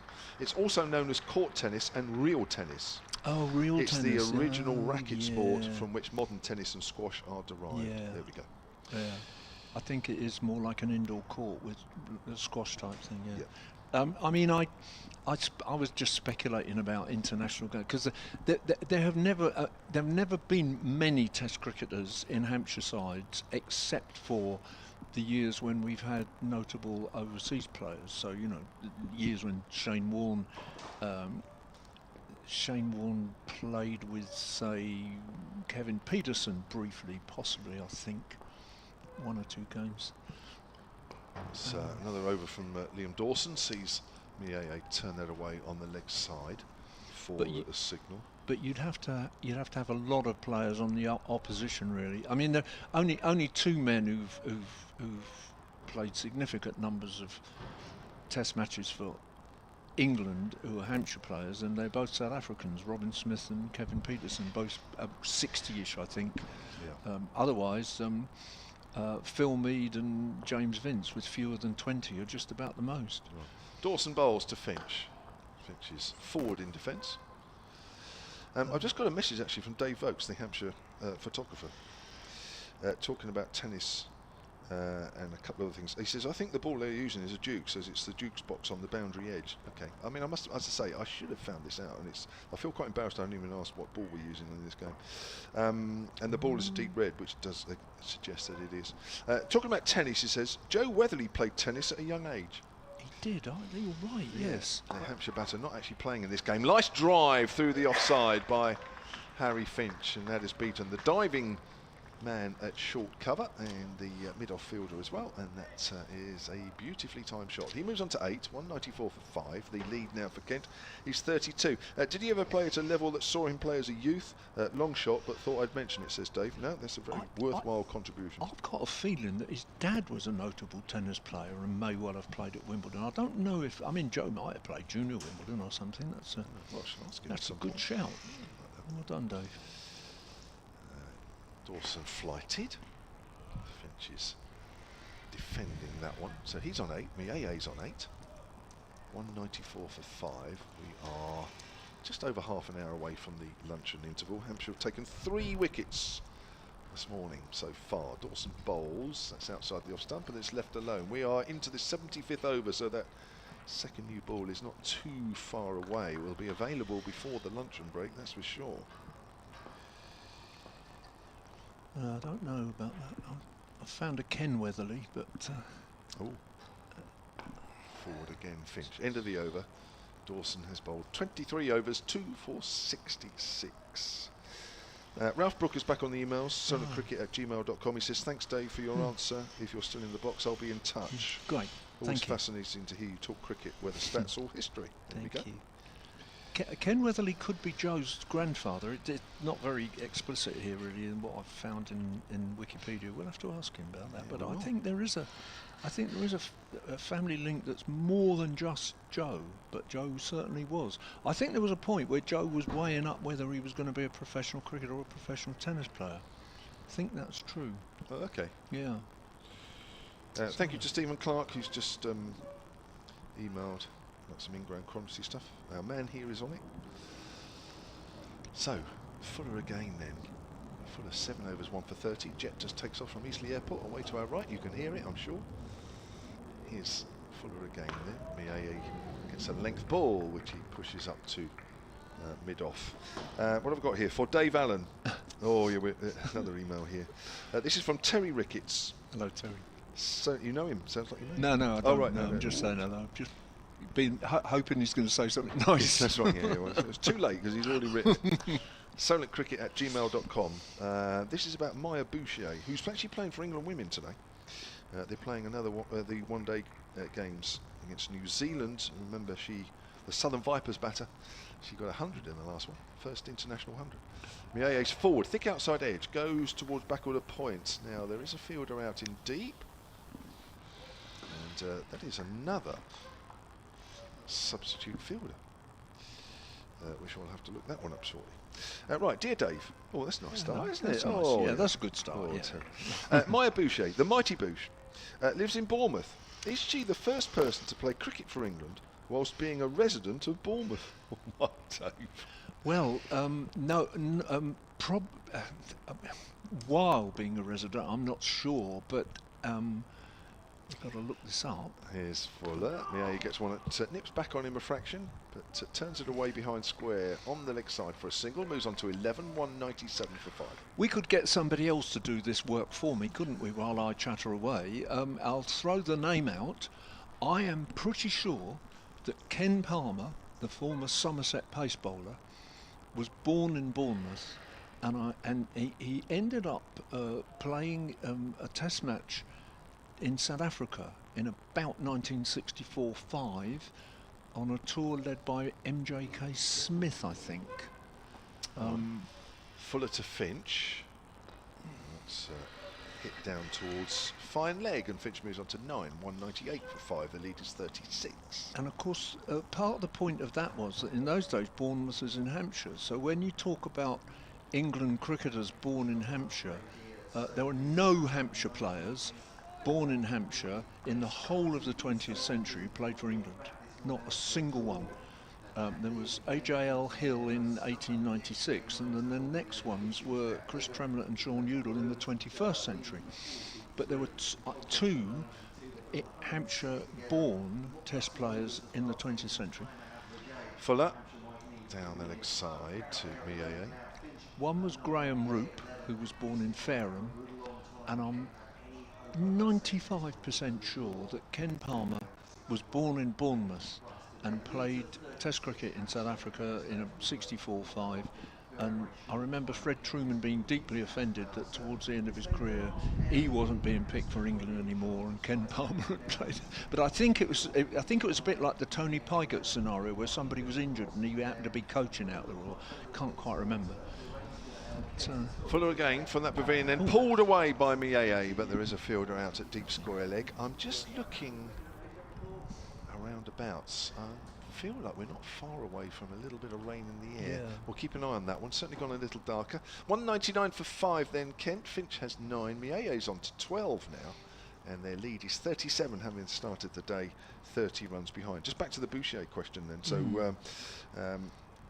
I'm glad he wasn't asking me about England women Test cricket, because here we I go. don't know about that for sure. Yeah. So this is Terry talking about Maya Boucher. Was she the first person to play cricket for England whilst being a resident of Bournemouth? They've just been talking about that subject. I posed this to a very old friend, says Terry, and fellow Hampshire cricket fan. In brackets, we are a few years older than Dave, believe it or not. We know that the great Phil Mead ended his days in Bournemouth. Yes.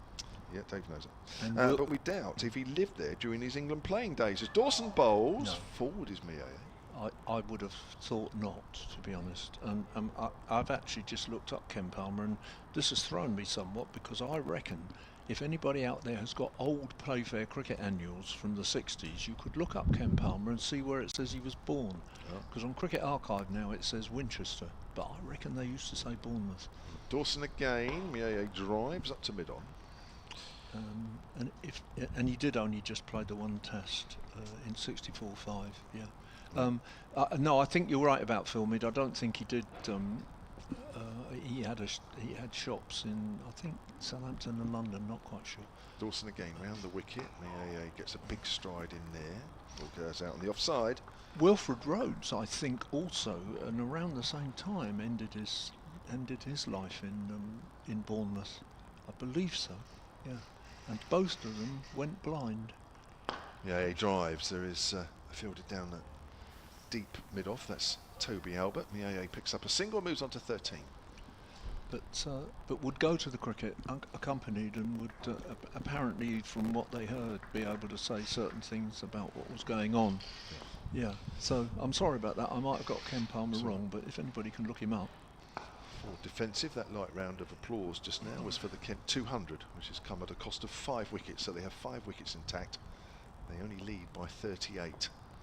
25 minutes to go until the luncheon break. Just one final paragraph from Terry's email, which I'll read out after this delivery. Forward is Miaye, goes out to Fletcher Middleton in the covers, end of the over. Dawson's completed 24 overs and has 2 for 67. He signs off by saying, best regards to the whole commentary team. With a special mention to your newcomer, the eloquent and insightful Georgia Adams, yes, who was with us for 2 days and was, delightful. The Southern Vipers captain. As I mentioned, the Vipers in action on Friday. Rachel Hayhoe Flint Trophy up at Chesterfield against the Blaze. They are top of that table, the defending champions.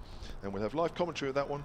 I believe there'll be a live picture feed. I'm just sort of trying to sort out technicals at the moment, but there will certainly be BBC Online commentary. It'll be myself and Charlotte Taylor up there at Chesterfield. That game starting at 10:30. So you'll be able to follow that game. Do you think there'll be an honours board at Chesterfield with your name on it?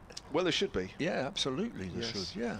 I was talking to the Derby commentator yesterday, just talking out the technicals, because Derby were there, weren't they? Yeah, but they got stuffed. They got stuffed there. Yeah, goodness. They're back there on Friday, so basically I was just checking with the esteemed Dave Fletcher what was there and what wasn't, and he gave me a good lowdown. Then he said, did you ever play here? And I thought that was my cue. I Quite said, right. well, Dave, as you asked, here's Felix Organ. From the pavilion end. It is quite gloomy out there now. Miaye pushes out in the off stump. Just for the record, I played there once, and Dave knows the story. I saw it. Were you there? I was there. Yeah, it was in my committee days, so I would go. Yeah, well, and I was visiting my relatives, as I said. I had relatives in Chesterfield. So, yeah. Miaye pushes out on the onside, and I can hear everybody saying, well, go on, Kev, what happened? Yeah, come on. Well, just a little 100. But anyway, we don't talk about that much. And, so Organ's bowled a bit yesterday. He's into his 15th over, yet to take a wicket, the off-spinner. I've got quite a long email under the heading of Kent wicket keepers, which we were talking about earlier. We've been outside the off-stump there. I was asking who they thought would come number one in the list of wonderful keepers at Kent. Well, Martin Hills emailed earlier about something else, I think. He's from Chichester. He's emailed again, solentcricket@gmail.com. He says, I grew up in Kent as a junior member and was mesmerised. As Felix Organ comes in, raps on the pad, looks a little leg side-ish. Not out, says the umpire. I was mesmerised by Knott Underwood, or the Knott Underwood combination. Yeah, I'm sure. And obviously Alan Knott was an amazing and charismatic wicketkeeper batter. You would have to include as greats Les Ames, Godfrey Evans. They did have some, as you mentioned earlier. Terrific. I wondered Miaye's about on the Paul back foot. Downton. Paul Downton was useful, wasn't he? Paul Downton as well, who went from Kent to Middlesex. Yeah. Although I never saw the former, this was Les Ames. He was clearly the far better batter. Yeah. Saw Evans long after retirement in a match at Arundel. I would throw Steve Marsh into the equation. He wasn't bad. Albeit not at the same level as the above trio. It does feel like there could be any rain any moment, doesn't there? Forward is Finch, back to the bowler, no run. In a match at Lord's, end of the over by the way, versus Middlesex in 1991, which I watched, Steve Marsh took 8 catches in an innings, a world and Kent record. Some were excellent, and then went on to score an undefeated century in the second innings. He was a tough and very good county player. You would have to mention Paul Downton, Kent, England and Middlesex. A bale in the eye sadly curtailed his career. That was at Basingstoke. Basingstoke, yeah, it was against Hampshire. Finally, a word for David Nichols. Yes, I remember him as well. A diminutive deputy for Knott and good batter and a real character. You would have to put Ames and Knott at the top, and there is no way of comparison. Come on, Hampshire, says Martin. Kind wishes and many thanks to you and your team for the brilliant coverage. Cheers, Martin. Lovely to hear from you. I'm off at the end of this over, I think, but just a quick mention that you're not. Oh, I'm not. I beg your pardon. So, okay, no, I'm not. No. So I can answer that. Yes, of course. Right. I'll do this over and then I'll be off. Dawson over the wicket to Miaye, forward defensive. I've got a quick answer anyway. I've just charged my way through my A to Z to look at people born in Bournemouth, and not that many notable Hampshire cricketers actually born in Bournemouth. One or two close by, Malcolm Heath, Leo Harrison, but certainly none who ever played for England, for Hampshire and England. That I can say. Dawson again over the wicket, Miaye again playing a forward defensive. Mike Martin likes your answer about the tennis, Dave, because he's back on the emails. solentcricket@gmail.com. Mike says, Joe Weatherly's dad did indeed play at Wimbledon, but it wasn't Ken. Ah, right. Or not Ken, it says. Miaye just works that ball on the offside for a single, moves on to 15, 202 for 5. He says he was Emma Raducanu's coach, but no relation. But I'll settle for Joe Weatherly's dad. Good shout, says Mike Martin. Thanks, Mike. Seal of approval. Right, great. There we go. But I always love telling stories about Reginald Hargreaves as well, Mr. Alice in Wonderland. I think that's terrific. Dawson to Finch. Again, he's playing forward. We did have a table tennis player who was very good as well, a guy called Don Cartridge, who played a few games in the early 1950s. He used to always come to the players' reunions as well, for years and years. He was a Southampton man. He was a very good table tennis player. Dawson. Finch will take a quick single out on the offside and moves on to 10, 203 for 5. The lead is now 41. So, let's see if I can round up a couple of things before I go off. They haven't left me with anything to worry about at lunchtime now. We've done it all. Julian Dean on the most test wickets. Oh, yeah. A clue for Dave. Well, Shane Warne had 708 of them.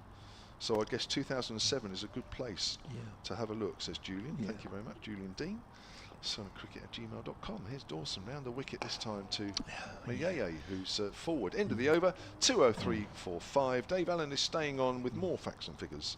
He'll be joined by Matt Cole. Yeah, of course, the question was about wickets, and I mentioned the most appearances by Peterson and Smith, but that's irrelevant, really.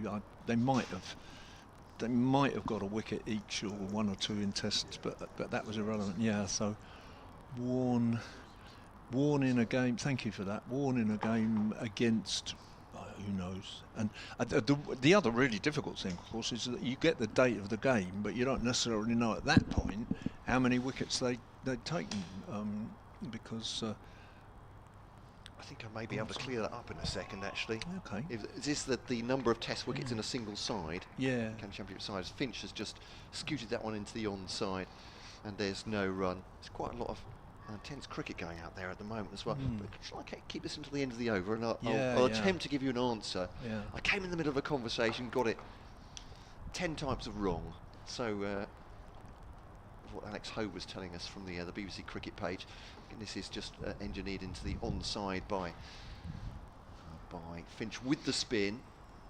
I've got Phoenix Middleton there for the back pad catch, and James Vince at the slip, and a shortish mid wicket as well.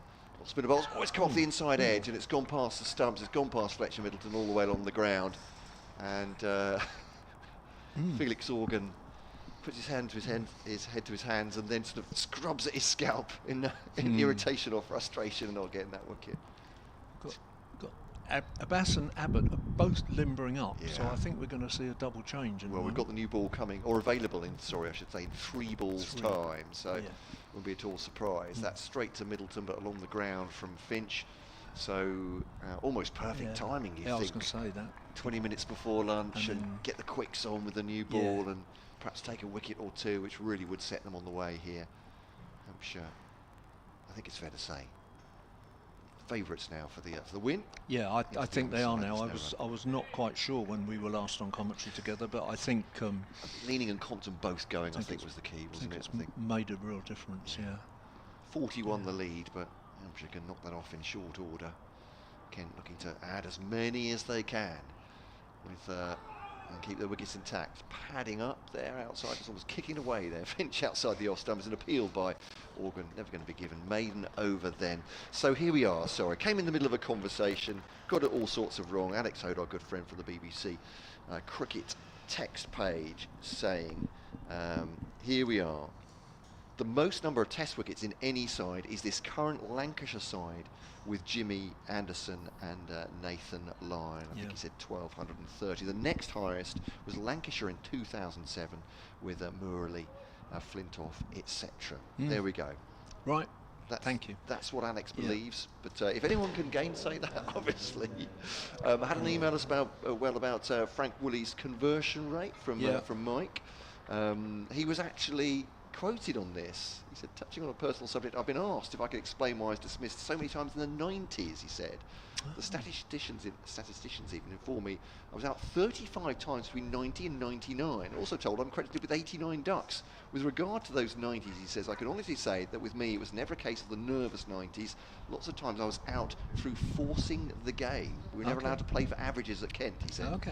As Abbott bowls to Miyeye. Hope that makes sense. Yes, it does make absolutely make sense. Yeah. Miyeye's forward that, doesn't really middle it, it's out the offside and there's no run. So thank you for that, Mike. Actually quoting from the great man himself. His average rate of scoring has been exceeded only by Jessup and equalled by Trumper, apparently.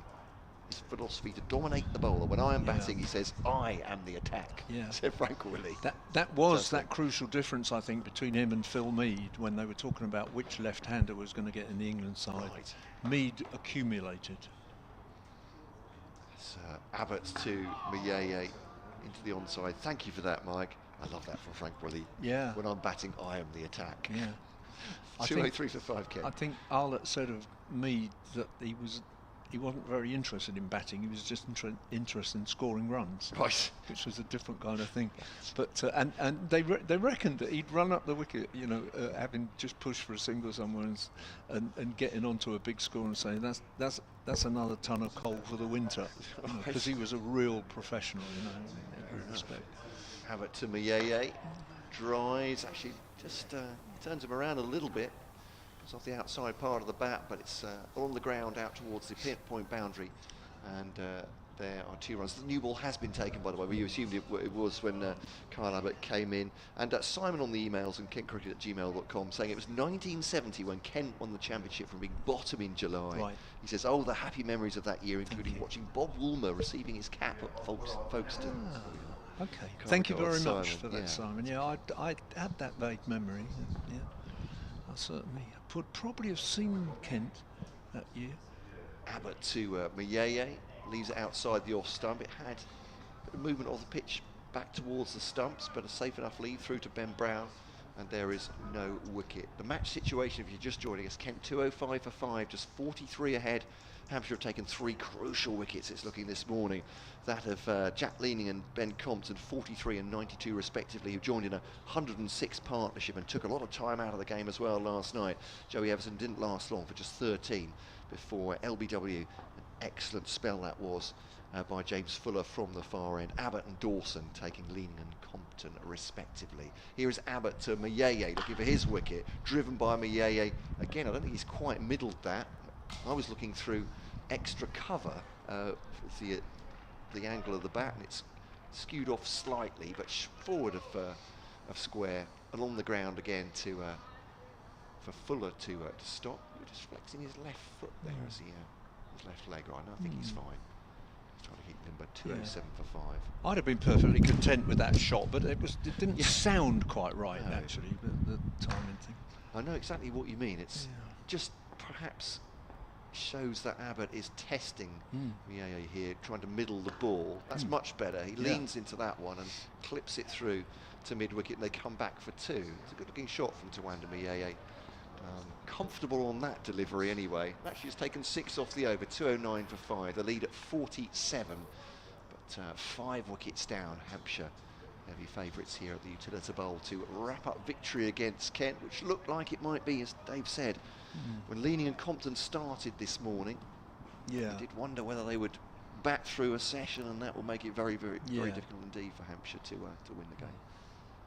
I was thinking about, I mentioned the fact that I might well have seen Kent in that year. I can't quite remember whether it was still true then, but certainly when I first watched Hampshire, which was the first time I saw Kent, I know was 1960. Right. And in those years, we always played Kent at Whitsun at Southampton, right. And then we always went to Canterbury for the August bank holiday, which was early August, and it was the first weekend in August in those days. But every year was the same. Middlesex would play Sussex. I can't remember all the fixtures now, but Worcestershire would play Warwickshire. They're more or less fixed to sort of. And because there were 17 counties, Glamorgan didn't have anybody to play, so they'd always get 2 tourist games. Okay. Here's a Bass bowling to Finch into the offside, no run. Yeah. But it seemed to me when I was a kid that I would go to Southampton. I mean, I was a Portsmouth lad, but I go over to Southampton every year and watch Colin Cowdery hit 100. I did have the real pleasure of looking after Colin Cowdery in the last game ever played at Portsmouth, which was a 4-day game in 2000 before we left, and he came as the president of Kent. Right. So I looked after him for 4 days, had a lovely time with him, and he reminded me that he'd only ever played 1 day in Portsmouth. Bass bowls to Finch, defensive, into the offside again. Because we always played at Southampton, the only game he ever played was an early years Gillette Cup match. Really? 64-5, something like that. It was the only time he ever played in Portsmouth, which was surprising really, but it was always that, and then always down to Canterbury, August bank holiday. They were fixtures as well as fixtures. They were completely fixtures, absolutely. Gloucestershire, Somerset was another one. Yorkshire, Lancashire, of course. 295 Kent. Finch defends that off and middle. Right behind that from the bowling of a Bass. And then eventually the fixtures reduced in number, and the other one-day competitions came in, and it was impossible to keep it going, that tradition, any longer. But it was a tradition that had gone back, I think, some decades. Talk about Kent wicket keepers as well, and going through I think with an emailer, is that right? Of the yes. The production line. I don't know if you got as far as Geraint Jones, of course. Oh no, we didn't. From a Bass to Finch. He's played and missed that one. That's a great delivery from a Bass. Well, no, we didn't. But there was a time. I mean, it hasn't really been a production line, almost a line of succession. Geraint Jones and Niall O'Brien at that time were fighting for the gloves, and O'Brien had to go elsewhere for his cricket. Yeah, that's right. Yeah, I think great reputation. Was there a man called Hopper Levitt who was a great Kent wicketkeeper? I mean, we're going back 100 years probably. I might look him up. I know the name, but I think I'm sure there are supporters out there who know more about it. This one's just back of a length and left by Finch on length, just outside the off stump through to the wicket keeper. Geraint Jones, of course, I won't say best known. He's known for a lot of things at Kent. A fantastic wicketkeeper and wicketkeeper batter as well. But for that Ashes series in 2005, took quite a famous catch, I believe. Yes. To 95, and still very patiently will describe almost every ball of that series to people who want to know. So gets asked about that probably more than anything else. Yeah. A Bass to Finch. Ooh, that one has jagged back from a Bass. Doesn't take the off stump. Crikey, that's a long look from Mohammed Abbas, but unlike Jack Leaning, Harry Finch has just kept his head down. He's not having a chat with the Hampshire bowler. That's a maiden, a good one as well. A tester for Harry Finch, but they see that one off, do Kent.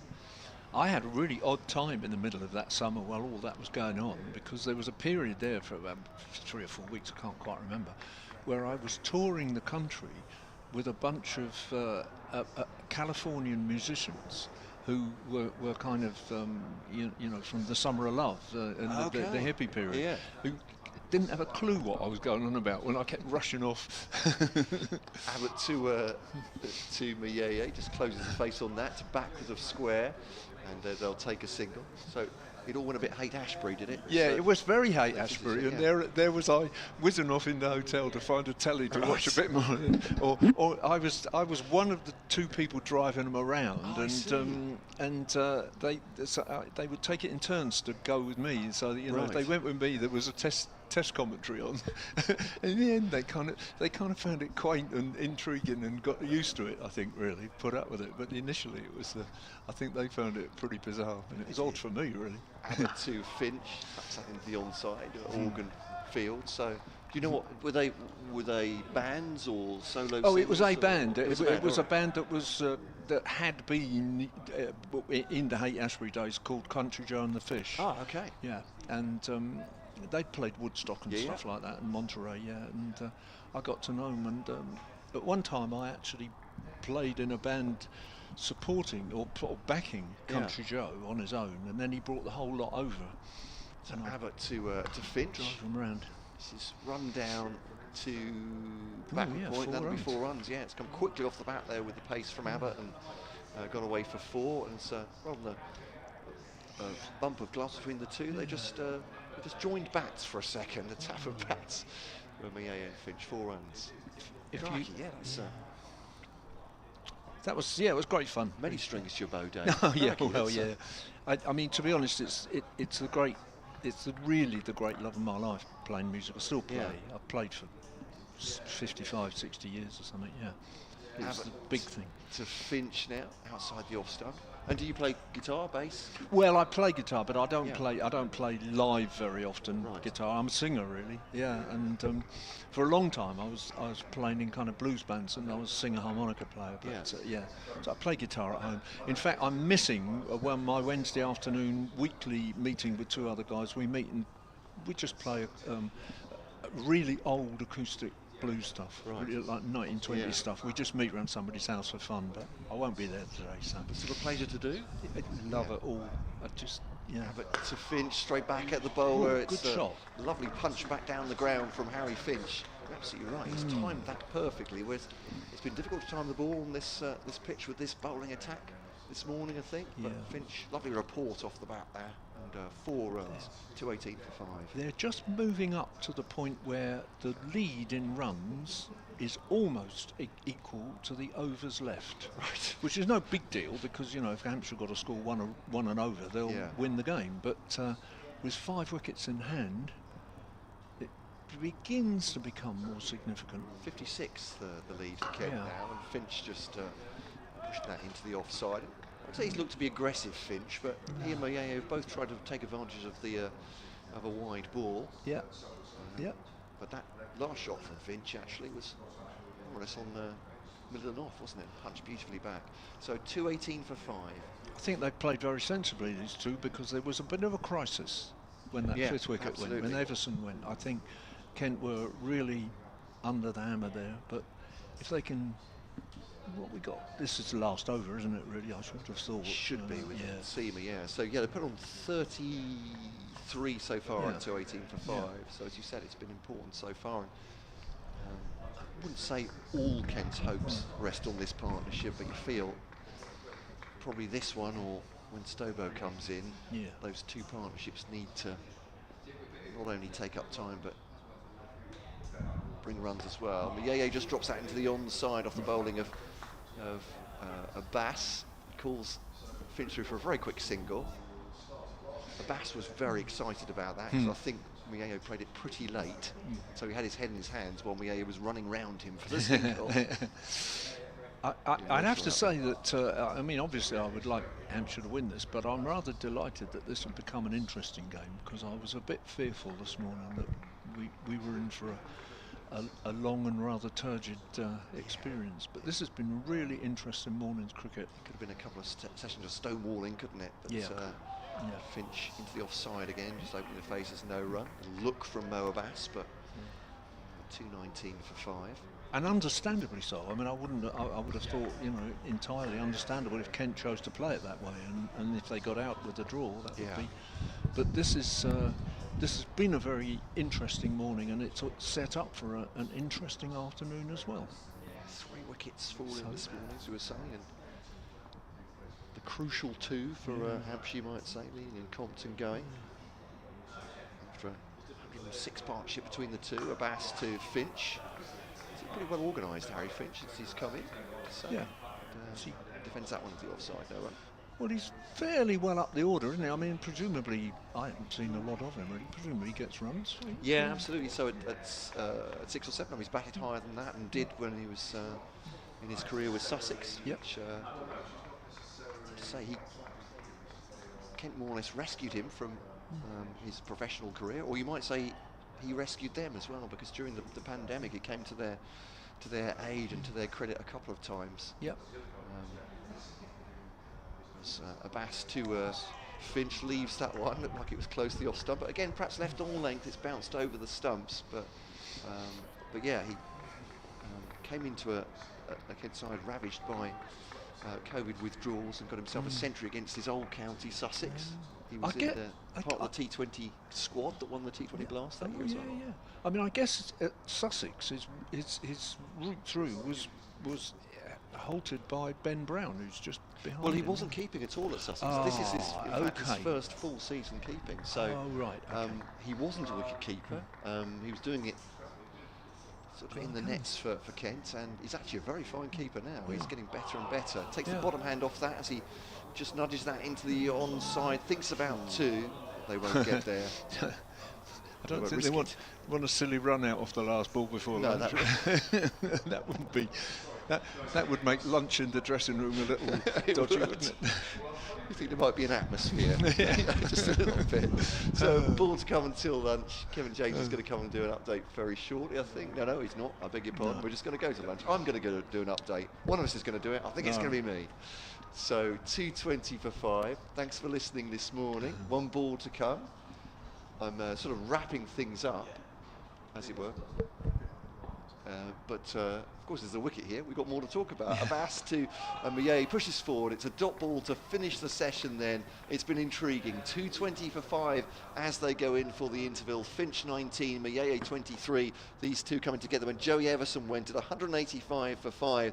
That after the overnight inhabitants, Leading and Compton had gone within 6 overs of each other. Leading for 43 off the bowling of Abbott, 92. Compton went popping up a bat pad catch off the bowling of Liam Dawson. Everson going during a brilliant spell from James Fuller for 13. So 2:20 for 5. Kent have a lead of 58 here on BBC Solar, BBC Radio Kent via the BBC Sport website and app, and the earpieces around the ground, and of course with the pictures courtesy of Hampshire County Cricket Club. I'm Matt Cole with Kevin James and Dave Allen. You'll hear from us in around about 40 minutes time, an intriguing last day's play between Hampshire and Kent.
Well, welcome back to the Utilita Bowl for the afternoon session on day 4 of this County Championship Division 1 game between Hampshire and Kent. We go into this second session of 3 with Kent following on in their second innings. They are 220 for 5. They have a lead of just 58. There are a minimum of 66 overs left in the game. Kent resumed their second innings this morning on 132 for 2, so they lost 3 wickets. Jack Leaning 43, Ben Compton 92, Joey Everson for 13. They added 88 in that session, but they lost 3, so they've got 5 wickets intact. Hampshire, of course, will want to take those as quickly as possible and have some sort of target to chase. The fewer, the better. The commentary team this afternoon, a little later, Dave Allen, he's still here, working, beavering away on his computer with all sorts of stats. Hampshire's honorary archivist, but it's Kevin James and Matt Cole from BBC Kent here. Yeah, he's just doing tennis stats this afternoon. I think Dave told me at lunchtime. It's entirely cricketers playing tennis, I think. Is that right? Yeah, something like that. No, he's not listening. I'm not surprised. I'm just whittering on. Here's Abbott then. He's bowling to Harry Finch, the Kent wicket-keeper. He's off the mark straight away in this afternoon session with a single out on the offside. And the Kent total moves on to 221 for 5. And Finch moves on to 20. Yeah, I thought Harry Finch looked nice and compact early in his innings. These two have put on 45 or 46 now for the 6th wicket, but need more than that. For them, they can just trying to do some mental arithmetic, some prediction, got the crystal ball out. They lose 1 or 2 wickets in this session, they're still in with a chance, Ken. Definitely. Abbott bowls, wrapped on the pad, maybe there's an edge on the bat. It's gone for 4. It has. It's 4 runs. Very fine up to the top end of the ground. 5 runs already off the first 2 deliveries after lunch. 225 for 5. The leaders moved up to 63. Flying away now. Absolutely on the attack, Kent. 5 off those 2 balls. But yeah, just helping it down the leg side to Wandamiye. This is important for him as well as Harry Finch. You know a lot about Harry Finch, but I was saying before about Wandamiye dropping down the Kent batting order was opening for them, and it's to show that he can build a partnership. Abbott bowls. Oh, he's gone through him and it's beaten the stumps somehow. It kept low. It's gone in between the inside edge, in between him and the pad. And how has that not shaved the stumps? I don't know, Kevin James, is the answer to that. But yeah, it's grubbed, isn't it? Through to the wicket-keeper. Understandably, perhaps Wandamiye has missed that with the speed it's going from Abbott and the low bat. Oh, kept very low. It did, didn't it? He had no chance of that whatsoever. He's fortunate it wasn't anywhere near wasn't near enough to his off stump, obviously. Here's Abbott once again. Running away from us and bowls to Miye. That bounces a little bit. Yeah. As it goes out on the leg side. Yeah, welcome to the afternoon session to Wandamiye. He's been been trying to face Abbott for a couple of balls and got one which grubbed along the ground, nearly took his off stump, and the next one which rose off a length and nearly wrapped him on the glove. So he's got back to that one. Of course, the first one he clipped down. Down to fine leg for 4. So eventful already. Certainly is. Abbott, who has just the 1 wicket to his name, is into his 15th over, 1 for 39. Hampshire handicap with Keith Barker off the field still. Forward is Miye. That's a much more confident looking shot. Barker has been off since the start. Hobbled off last night. Kyle Abbott sort of hinted or sort of said that he thought it was cramp, having spoken to Barker. He would suggest that it might be a little bit more than that. And if he's been off for a session, he'll need to, is that right? He'll need to come back on for a session before he can bowl, if he's going to come on. So I think I'm right in saying that. It's time served, isn't it, for time off the field. So I'd be unlikely to see him, I would have thought, today. Barker in the Abbott's in again as Miye punches that up towards extra cover. End of the first over. It could have so easily produced a wicket, but they are still intact, these 2 batters. There's still 5 wickets in hand, Kent. Their lead is 63. They're 225 for 5. Other games going on today, of course. Am I supposed to say other games are available? Is that right? Today. I don't want to use up your catchphrase, Kevin, but no. Looking at the England under-19 side playing Sri Lanka at Hove today, and I think actually neither Kent nor Hampshire representatives are in that team, so no Jaden Denley, and it's one of your bowlers, isn't it, who's in the squad, the under-19s? Dominic Kelly. Oh, it's Dominic Kelly, beg your pardon, he is there. Yes, indeed, yeah. He's yet to bat. I think that's been rain interrupted, if I'm right in saying, at Hove. But 64 for 3 anyway, they are. Yeah, it's a maximum of 45 overs now, that match. Just keeping an eye on the scores around the country as well. Lancashire against Notts. Notts 164 for 65 for 4 rather. Just trailed by 62 now at Southport, having been bowled out for 126. Young James Anderson took some wickets there. He's got a great future in the game. Here's Abbas to Finch, drops that into wide open spaces on the leg side. Just nudges it gently. No great aggression, and takes himself a single. He goes on to 21. Mayeye is on 27. Somerset 120 for 2, needed another 290 runs. That doesn't look likely at Taunton against Warwickshire, so happy to back that one out for a draw themselves, first and foremost. Worcestershire beat Durham yesterday by 6 wickets. Not great news for Kent. Battle of the top 2. Top line this very well, have I really? Should have been Surrey against Essex first, perhaps, but I guess we hear enough about Surrey as it is. Here's Abbas to Mayeye, just tucking that one into the offside. They come back to 2. Mayeye running very, very fast indeed, and made that comfortably in the end for 2. So 2 to 8 for 5, Kent. So Essex are 78 for 2. They need a theoretical 283 runs to beat Surrey. So again, looks like it'll be a rearguard action from Essex. We know Jordan Cox will be playing no further part in that game because he went to hospital with appendicitis.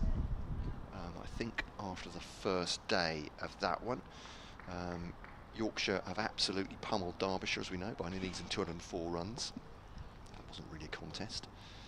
It's an absolute run fest at Cheltenham now as Abbas bowls to Mayeye, just into the offside, fielded by Gubbins, forward a square, and no run. So Glamorgan need 251 more runs in 2 sessions, but they are 342 for 4 already in reply to Glamorgan's 610 for 5. Looks like this is one where there was a bit of life early on. Gloucestershire bowled out for 179, Glamorgan 197, then Gloucestershire 610 for 5, Glamorgan 342 for 4. Their innings there. Leicestershire beat Middlesex by 123 runs at Leicester, and Sussex won yesterday against Northants. Wrapping up the county scoreboard as Abbas bowls to Mayeye. Dot ball there. He gets on the front foot, hoping to push it past Gubbins at cover. It doesn't go past him, and no run. Can I add a game to that? Of course. Because the first class county select 11 are playing the tour in West Indies. That's at Beckenham, isn't it? That game. Yes, indeed. And there are actually 2 Hampshire players playing in that. John Turner, the fast bowler. The West Indies are 119 for 3, and John Turner has taken 2 of those wickets. And Eddie Jack is also playing in that game. I don't know if there are any Kent players. You'll have to have a look at that one. Eddie Jack has bowled 4 overs, hasn't taken a wicket yet. A second, yeah. Here's Abbas to Mayeye, just working that into the onside. He'll take a single. Yeah, I've got the wrong app up. That's not showing that one. So it's on the BBC though, isn't it? Yeah. I've got the side here. Have a look. There's a lesson. Should always go there first. Can you recognise? Tom Prest is also playing, by the way, from Hampshire. So that's good. That's it. Well, you're looking that up. That's great news because that's Tom Prest's first competitive game back from suffering a shoulder injury in the championship game against Notts. Yeah, no Kent representative. Eddie Jack was the person the bowler I was thinking about for the under-19. So he's playing for the first-class counties instead. But Dominic Kelly's playing, is that right? He's from Hampshire, playing for the under-19s against Sri Lanka. This last one is a dot ball, by the way, left by Harry Finch outside the off stump, and the end of the over. 229 for 5. Kent going okay. Feels like we're dealing with a patient who could take a turn for the worse here with Kent, and it could at any time under attack from this excellent Hampshire bowling. So 229 for 5. They came together at 185 for 5. So yeah, 44 they put on so far. Finch and Mayeye. Every partnership is crucial here for Kent. So Abbott into Mayeye. Runs away from us and bowls. Mayeye gets an inside edge onto his pad. I think there's going to be runs here. Sure, the umpire will confirm this. Yeah, no signal from him. So Miaya moves on to 31. There's also rain at Bristol. I say also rain. I said there's rain at Bristol in the ahead of the Women's One Day International. England against New Zealand. England, they've managed to toss. England won the toss and will field first. There are, again, Southern Vipers representation. Matt will go through the team that has a Kent connection. But Maya Boucher, who got 100 in the last game, is in the side. Charlie Dean is in. Lauren Bell is in, but there's no Danny Wyatt that I can see. Lauren Bell is in as well, so no Danny Wyatt. Down the leg side, good diving stop there from Ben Brown. Tammy Beaumont, right at the top of the order there. Kentish, obviously. And South East Stars, of course, as well. Sophia Dunkley. That's true. The regional side. Thank you so much. Alice Capsey. Yeah, indeed. Yeah, which I know you follow them closely.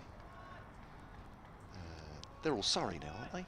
Well, they will be next year. Sorry, I'm getting ahead of myself. Well, I think Surrey have announced the contracts, haven't they, for next year? Yes, I think indeed. they're the only women's Tier 1 side that have done so far. So Rhiannon McDonald-Gay, for instance, is going to play from Mason. Is going to play cricket with Surrey next year. So I'm saying that tongue-in-cheek, listeners. You have to understand that. Abbott keeps a little low on Finch as he's playing that one almost with his knees to the ground.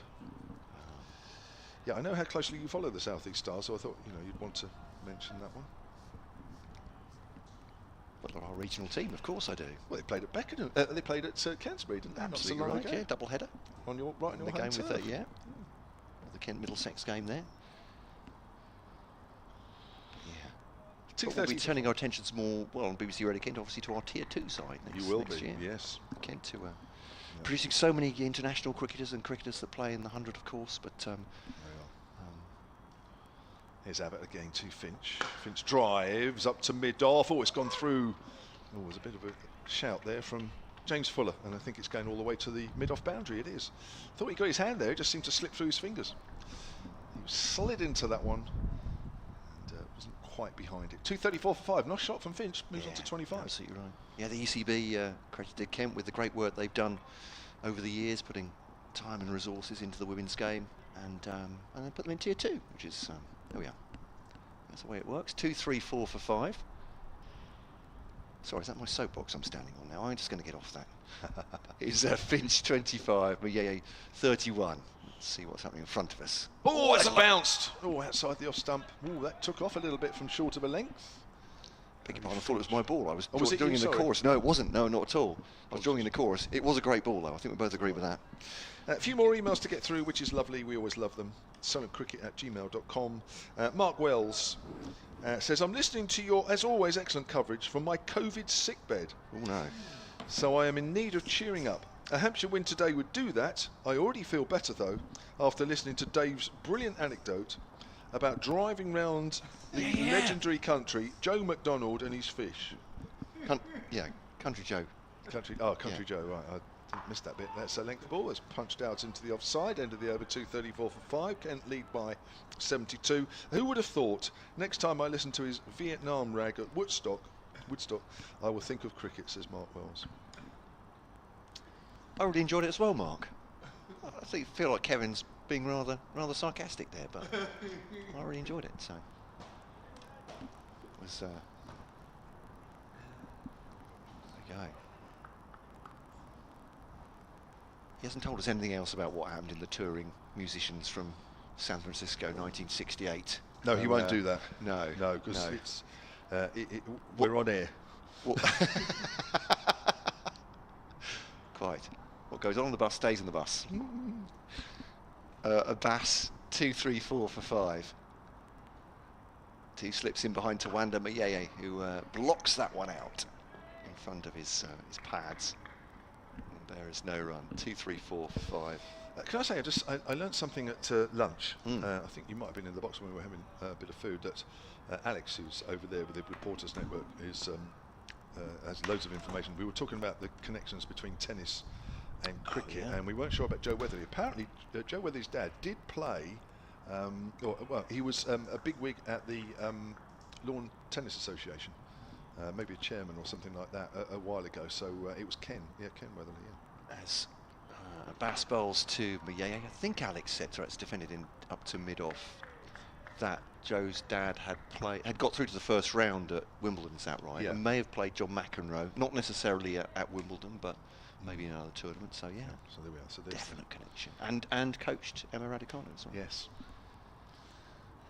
So we've hit back to that email that tried to catch everybody out. It'll have to do better than that, won't they? Yeah. Hey? Challenge. So welcome to Challenge Dave here on Radio Saturn and Radio Kent, and it's flicked into the onside by Tuanda Mieye. Little roll of the wrists, single taken, 50 partnership up. This has been important for Kent as well. Could really have gone south quickly after Joey Everson went at 185 for 5. These two have moved it on, not without alarms, it has to be said, but 50 between them, and actually very well balanced. 25 to each of them, no extras, which is a great credit to this Hampshire bowling lineup. They'll care less about that and more about the final figure in the analysis of 2-3-5 for 5. Bass hoping to make it 6 very shortly to Harry Finch. Oh, it dabs past his stumps. Could have been then. Inside edge. And Mo Abbas, wicketless so far. Not chanceless, that's for sure. Single taken by Harry Finch. The Kent wicketkeeper goes to the far end. 32 for him. Sorry, 26 for him. 32 for Tuanda Mieye from 51 balls. The overall run rate for this innings is 2.7. They're not pulling up any trees, but once again, they'll be looking at the minimum overs remaining as well and thinking, how far can we get into that before Hampshire are batting? Abbas to Mieye, goes for a short ball, and he does go for it. It goes towards the boundary. Fielded. Is that Joe Weatherly, by the way? No. It's not, sorry. Number 5 on his back. So a tall, slim figure, thought it might be. It's hooked away. Oh, well, pardon me for a man that looks like Joe Weatherly with his shirt on, calling him Joe Weatherly. No, says Kevin James, he barks it at me. It has, yeah, 2-3-7 for 5. I know. He's been very gracious mostly, Kevin James, but yeah, gave me short shrift on that one. It's not Joe Weatherly. Abbas, oh, crikey, has that come off the inside edge again from Finch? I think it has. Square at this time, but he's gone away with another one there. It is the end of the over. Mo Abbas will wonder quite how he's not managed to take a wicket so far in this innings. Finch 27, Mieye is at 33. But I was right about the 5 being Weatherly's shirt then, but it's just not Joe Weatherly, is what you're saying. So, exactly. Yeah. I think there's a few specks of rain in the air. There was at lunchtime, wasn't there? Yeah, when we were walking just back, just a few just specks. spots, nothing. Yeah, nothing too alarming. But I think there was forecast some sort of shower around now and then. Actually, according to my app, anyway, the path is clear after that. Yeah. Beware the apps. Yes. 2:38 for 5. The lead is 76. There is a minimum of 62 overs left in the day. Nothing to panic about yet. But Kent have only lost 3 wickets so far since 11 o'clock. Here's Abbott to Finch. Bowls. It's left alone. Came back a fraction. Good delivery, but equally good judgment outside the off stump.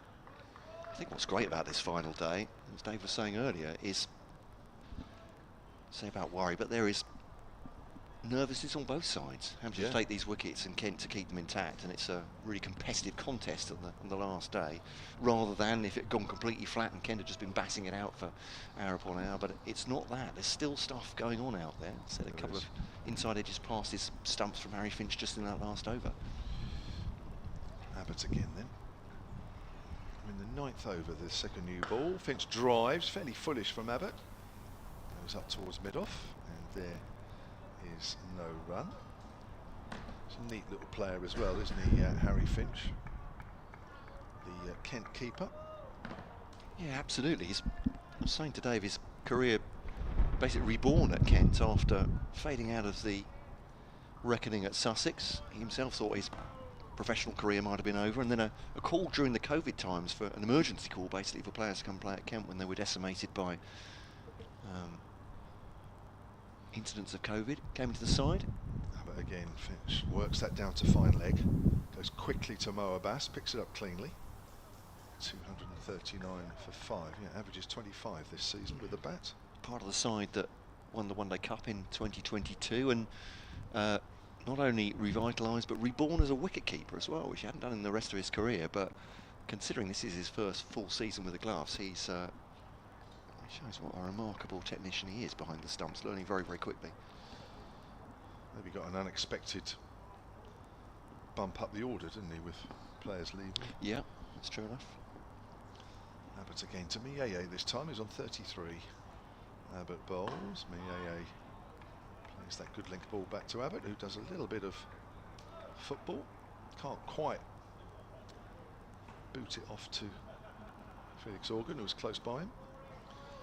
So the score remains on 239 for 5. The lead is 77. Remember, Kent starting today 132 for 2. Added 88 this morning for the loss of 3 wickets.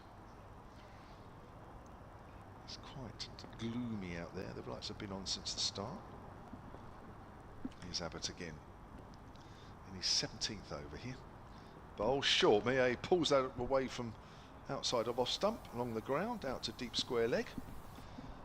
Yeah, he's played that shot quite well in his innings to date. He's on 34. They haven't tested him too much, but they've bowled him the odd short ball. He's been more than equal to it. 240 for 5. One more ball, and I shall let Dave Allen join Kevin James here on the commentary. Abbott on for 46 currently. Picked up that first wicket of Jack Leaning. Bounced out, caught behind. Here's Abbott again. Oh, it nips back wickedly on Finch. Hits him high on the inside pad. That'll be the end of the over. So the clock ticks over exactly to 2 o'clock. With the score on 240 for 5.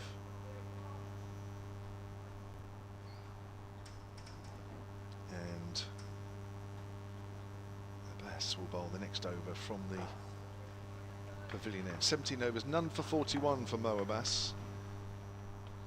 Ideally looking to get amongst the wickets.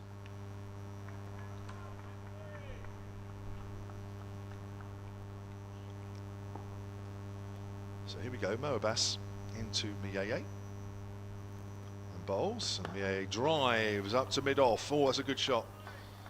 And that is 4 runs.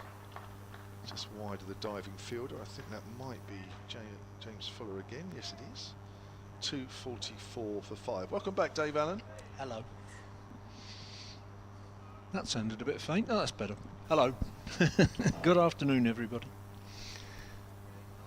Got a couple of emails here for you, Dave, a couple which are saved. Anybody want to know the last Hampshire cricketer to ride in the Grand National? I know the answer. Do you really? Yeah. Oh, Dave, we've got to have that first. Abbas bowls. Oh, he's playing a missing outside the off stump. Go on then. He's not had a lot of luck today, Abbas, I think, in one or two. Oh, it was a chap called Eade. There were 2 brothers called Eade, and it was in 1870, and the tragedy of it was that he'd arranged the fixtures. They were secretaries and so on. They'd arranged fixtures for Hampshire to go up to Lancashire in the days when you just played whoever you felt like it and not. They went up to Lancashire so that he could ride in the Grand National, and he was killed in the race meeting up at Aintree. Oh, he came off his horse and was no longer. Abbas runs to us from the pavilion end. The bowls to Mieye. Mieye works that to point, fielded by Middleton. I'm better at that than I am at the tennis. I did some. This is very brief, really, but I did some work at lunchtime. I was just thinking about this idea of all the test wickets that have fallen in certain sides in certain matches, and it's quite fascinating, really, because I looked at all Hampshire's England test cricketers, not Malcolm Marshall, not Andy Roberts, and so on and so on, but all the England players. Abbas bowls and just lets that through. It was not that far away from the stumps, and Mieye a big gesture of letting it go. But, so every one of England's test Hampshire's England test players over the years, how many wickets they've taken when you think about these games where 1,000 wickets have fallen in test cricket. Hampshire's England cricketers over all the years have taken 115 Test wickets. Right. In 130 years of Test cricket. That's less than 1 wicket a year. Less than 1 wicket a year. Yeah. And nothing since Mason Crane and Liam Dawson, of course. Wow. Here's the Bass again then, bowls to Mieye. Length ball, which Mieye pushes out short on the offside.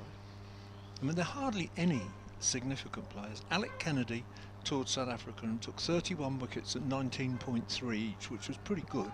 Never played another Test match.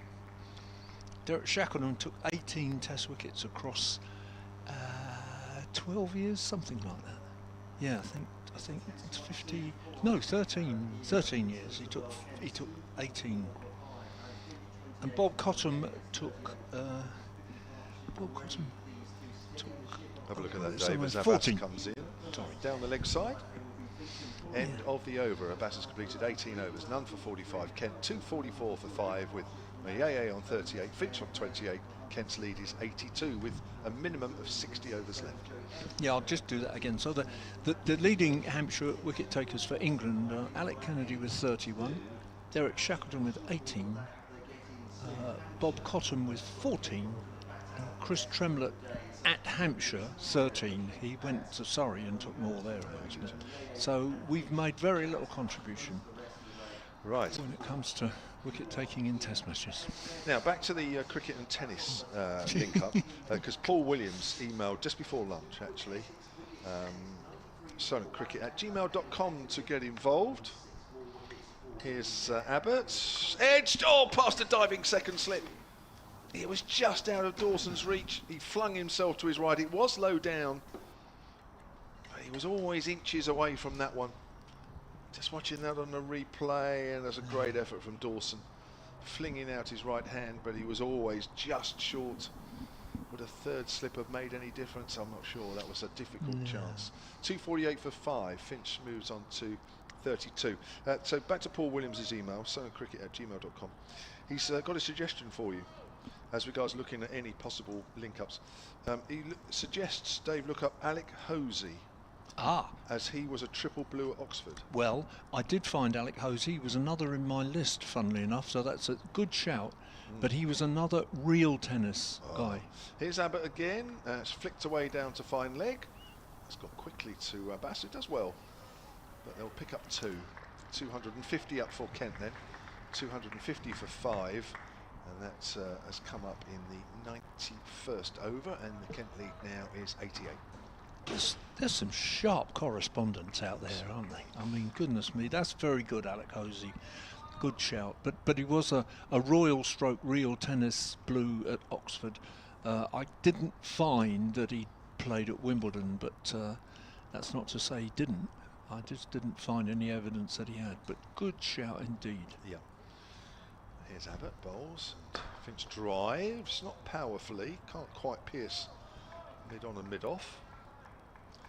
Yeah, we can't pull the wall over anybody's eyes here, Dave. We have to be on top Really form good. every single day.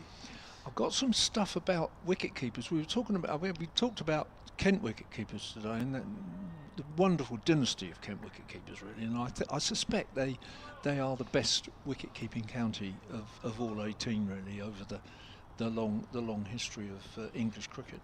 But I've got something about, we were talking about the best Hampshire. Who's the best Hampshire keeper yesterday? Abbott to Finch.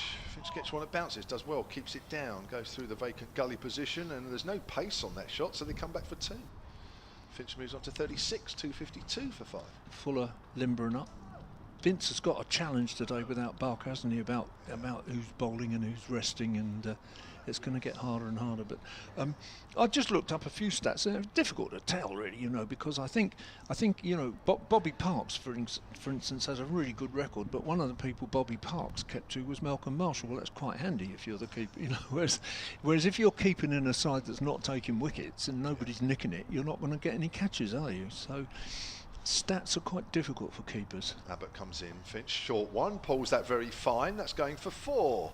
Up towards the pavilion, 256 for 5. There's a good little over here for Kent, There's already 12 off it, and that lead is now stretched to 94. And if you if you balance that in the equation with the lead against overs left, we're now talking about a winning run rate of, at this precise moment, of 1.5 runs and over, which is fine. You can get that easily, but there are still 5 wickets to take, so it's just beginning to stretch, isn't it? Yeah, just if you're watching as a Hampshire fan, or listening as a Hampshire fan, or in the ground listening to us, you'll be starting to look at those numbers tick up a little bit with a little bit more regularity as Finch is in behind that one, looking increasingly confident out there. He's 40 not out, Miaye's 38 not out so far. These two have put on 71 for the 6th wicket. There was a partnership of 106 for the 3rd wicket between Leaning and Compton. Hampshire, of course, really want these partnerships racking up too much. So Abbott's completed 18 overs, 1 for 58. Sam Jones also emailed just before lunch. Apologies, Sam, for not getting through this one a little earlier. cricket@gmail.com. Sam says, long-time listener, first-time writer. Quick question: how come the boundaries in county matches, especially the 4-day games, are smaller than internationals? And Sam is in Southampton. Well, I'll quickly give you my thought. Dave might have a different one. In 4-day cricket, of course, the wicket could be cut anywhere on the square, and there's only so much grassy area that on the ground. So if it's cut to one side, then you might find the boundary ropes are pulled in a little bit, because literally otherwise you're going into the seats. Internationals, the wickets are usually cut right slap bang in the middle, so it allows you to have a big boundary. Here comes Fuller, and he's bowling. That's wide to Miaye, through to Ben Brown. Any addition on that, Dave? Well, sometimes it can be tactical, can't it, in the sense that teams can decide they want to play it in a certain way. There have been some apparently some odd, you may have noticed it last week, I'm not sure, short boundaries at Edgbaston for reasons, and then you have to be very careful about which side, particularly I think the spinners bowl. You don't want a spinner bowling where he can be carted into a 50-yard boundary. I mean, there is no statutory, there are limits, but there's no specific law. Fuller in again with his right arm, medium quicks, and that's driven up to mid-off, and another single to Miaye takes him on to 39, and Kent on to 257 for 5. So I think sometimes it's that can be, but I think broadly speaking what Kevin said is absolutely right. I mean, I'm stood looking absolutely straight down this pitch or this ground at the clock in the middle of the Rod Bransgrove Pavilion, and the main international strip is right in front of me, but we are playing 4 strips to the left of that, to the east side, so it's not central today. It's not. Here's Fuller again. Good leave and good carry off short of a length. Did nip back as well. Yeah. Good delivery. I've got a few stories about wicket keepers, but I'll keep them quite quick and then just see if anybody wants to ask any questions. The interesting things, how about this? 3 wicket keepers in Hampshire's history have taken averaged 3 or more dismissals in a match through their career. Nobody's got to 4, so it's 3 point something. Nick Pothas is one of them, who we were talking about yesterday and thought might be probably the best of all the batters. Fuller, a little wide, and Finch leaves alone. Another one that will be very popular among Hampshire supporters of a certain age, recent memory, is Michael Bates. Nick Pothas 3.02, Michael Bates 3.11, so more dismissals per match than Nick Pothas. But top, and this is interesting, now it's a short career so far at least, is Ben Brown. Really? 3.4. Well, with the battery of seamers, I suppose that does explain that. Oh, it keeps a little low off the bottom of the bat and bounces through to Ben Brown. Well, there are just half openings from time to time for Hampshire, and it's not quite going their way. That kept a little low. It did come back at Finch as well. He actually did quite well. Yeah. To get any sort of bat on that. Interesting, Ben Brown. Yeah.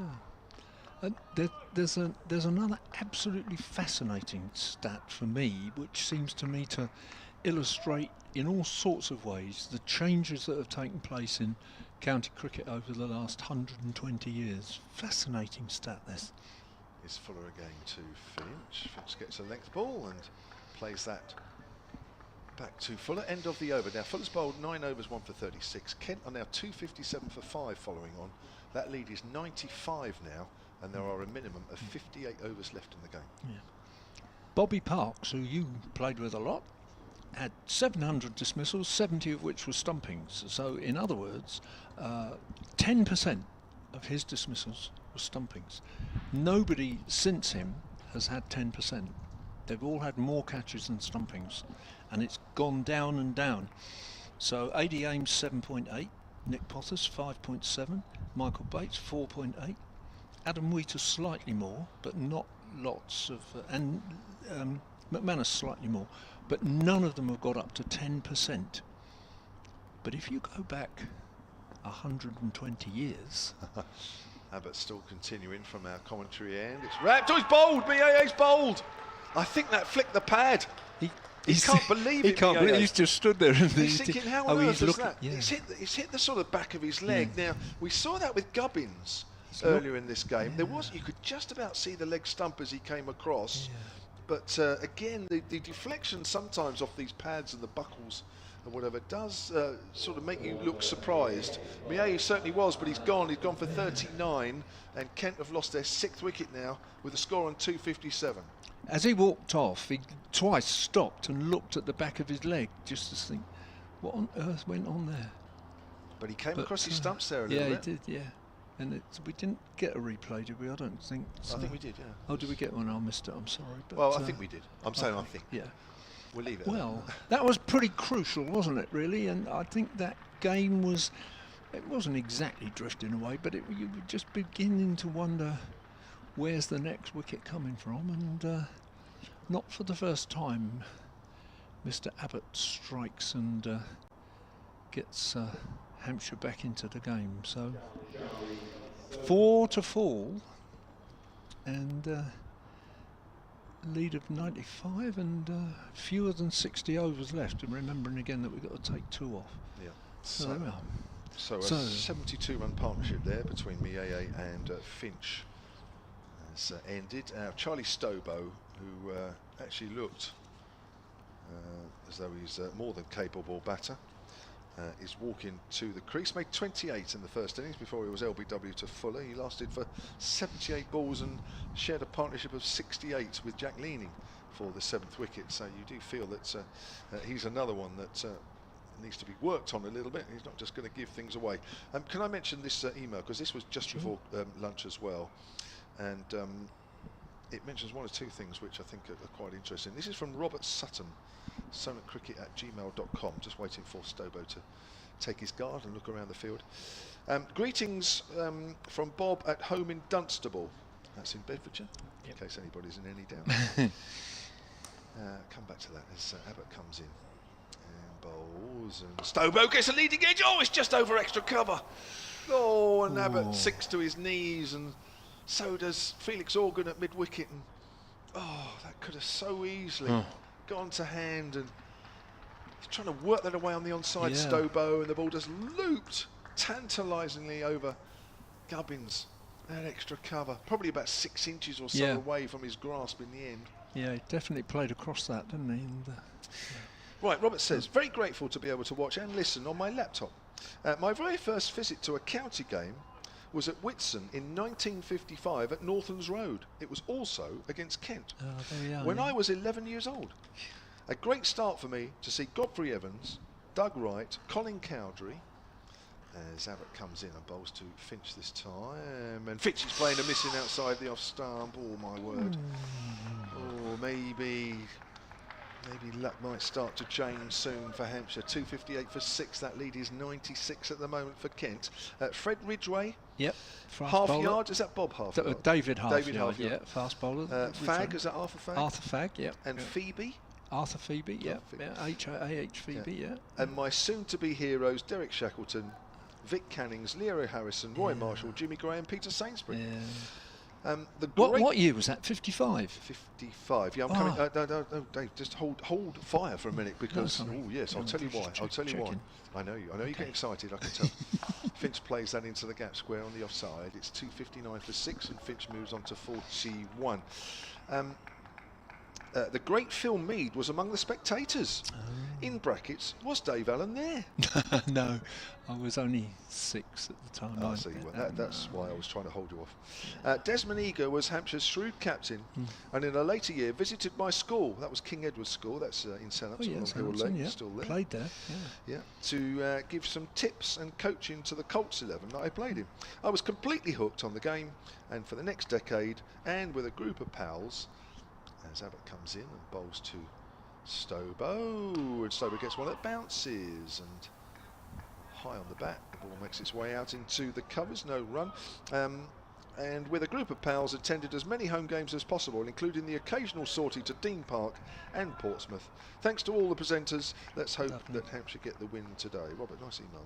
That's a lovely story. The reason I got excited about 1955 is that was the year that Hampshire finished 3rd in the championship for the first time ever in their history. They'd never been higher than 5th, and it was treated almost as if they'd won the championship. I was so excited about it, and he got those players right. Abbott to Stobo. Stobo works that. Oh, it's half stopped by Organ. It's gone through his fingers. There'll be a single. Abbott's just trying to gee everybody up there with his clapping. You probably heard it out there in the middle. Fired up Kyle Abbott. He has 2 for 61. Good round of applause from this crowd. He's bowled 19 overs, probably doing a little bit of Keith Barker's work at the moment because he's still off the field. 260 for 6. The lead is 98, and there are 57 overs minimum left in the game. Dave Allen will continue, and alongside him will be Matt Cole. It was an excellent over. In that 1955 season, Hampshire only used 13 players, and most of them were named then. One or two that I think weren't would include Mike Barnard and Neville Rogers. Wonderful bat. I was just talking about statistically about wicketkeepers, and I don't want to go on too much about it, as Matt's going to tell us about the first ball from Fuller in his new over. But there are a couple of stats that are absolutely fascinating in all of this. Fuller to Stobo then.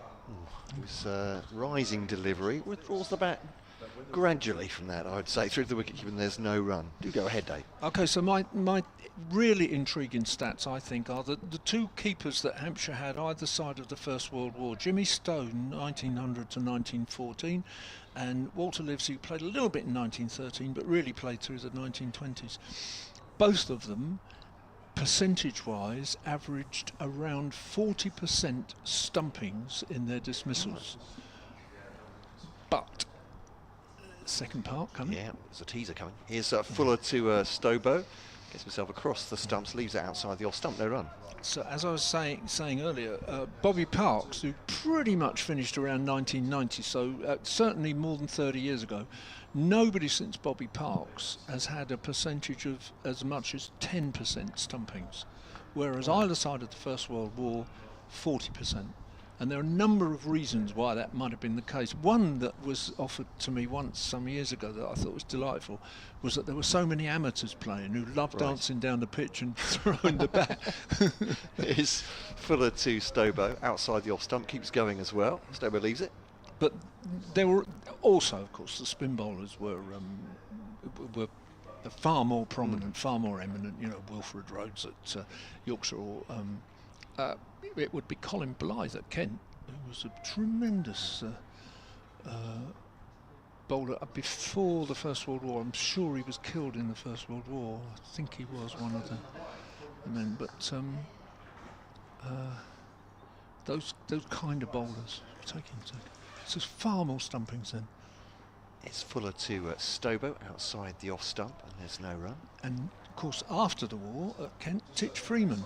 Yeah. Didn't he? I think he took 300 wickets in a county championship season once. Indeed. Because nowadays people are amazed if anybody gets 30. So I think Simon Hughes was saying that he was taken off the staff because he only took 140 one year. Is that right? I'm not sure if that's just a joke or an actual fact, but quite possibly. Yeah. We'll never see his like again, I think it's fair to say. I think it is. That's Fuller to Stobo. Obviously conditions are different as well. Outside the off stump, through the wicketkeeper, and there's no run. The game's different.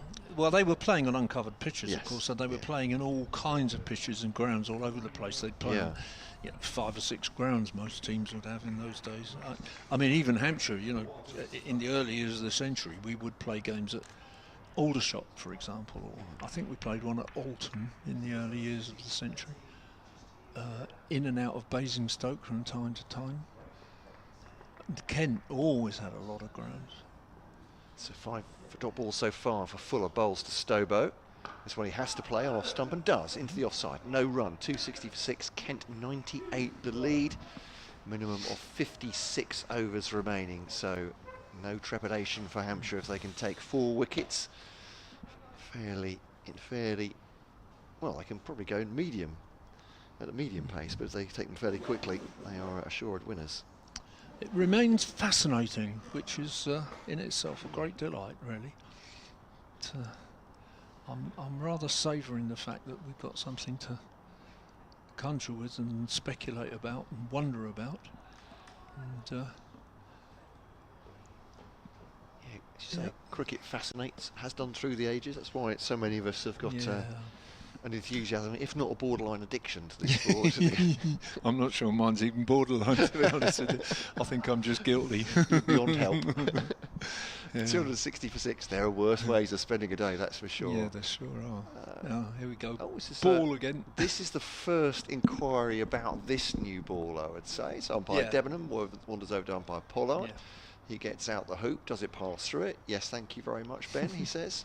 Ben Debenham, there is no more conversation than that. The Kookaburra ball, we know, goes soft pretty quickly.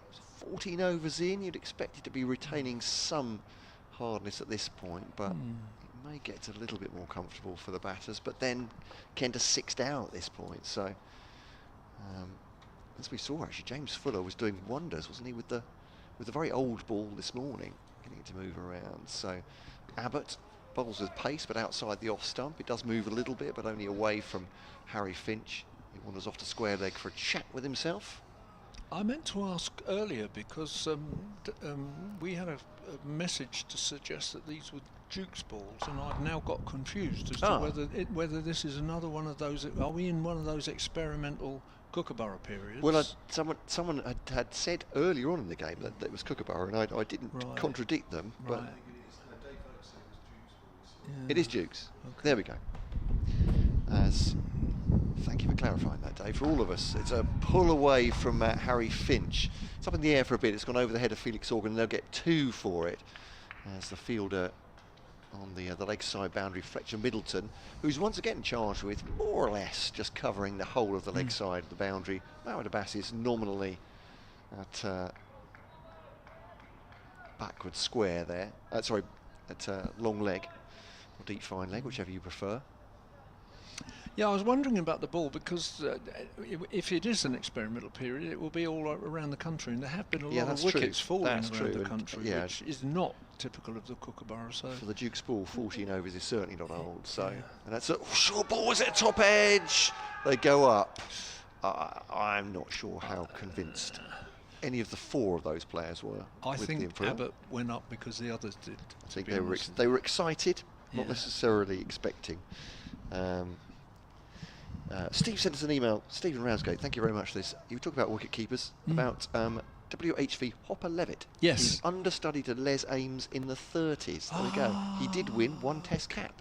Okay, right. Thank you very much. He pulled the name out of the hat, though, Dave Allen there. And thank you to Steve from Ramsgate. Yeah.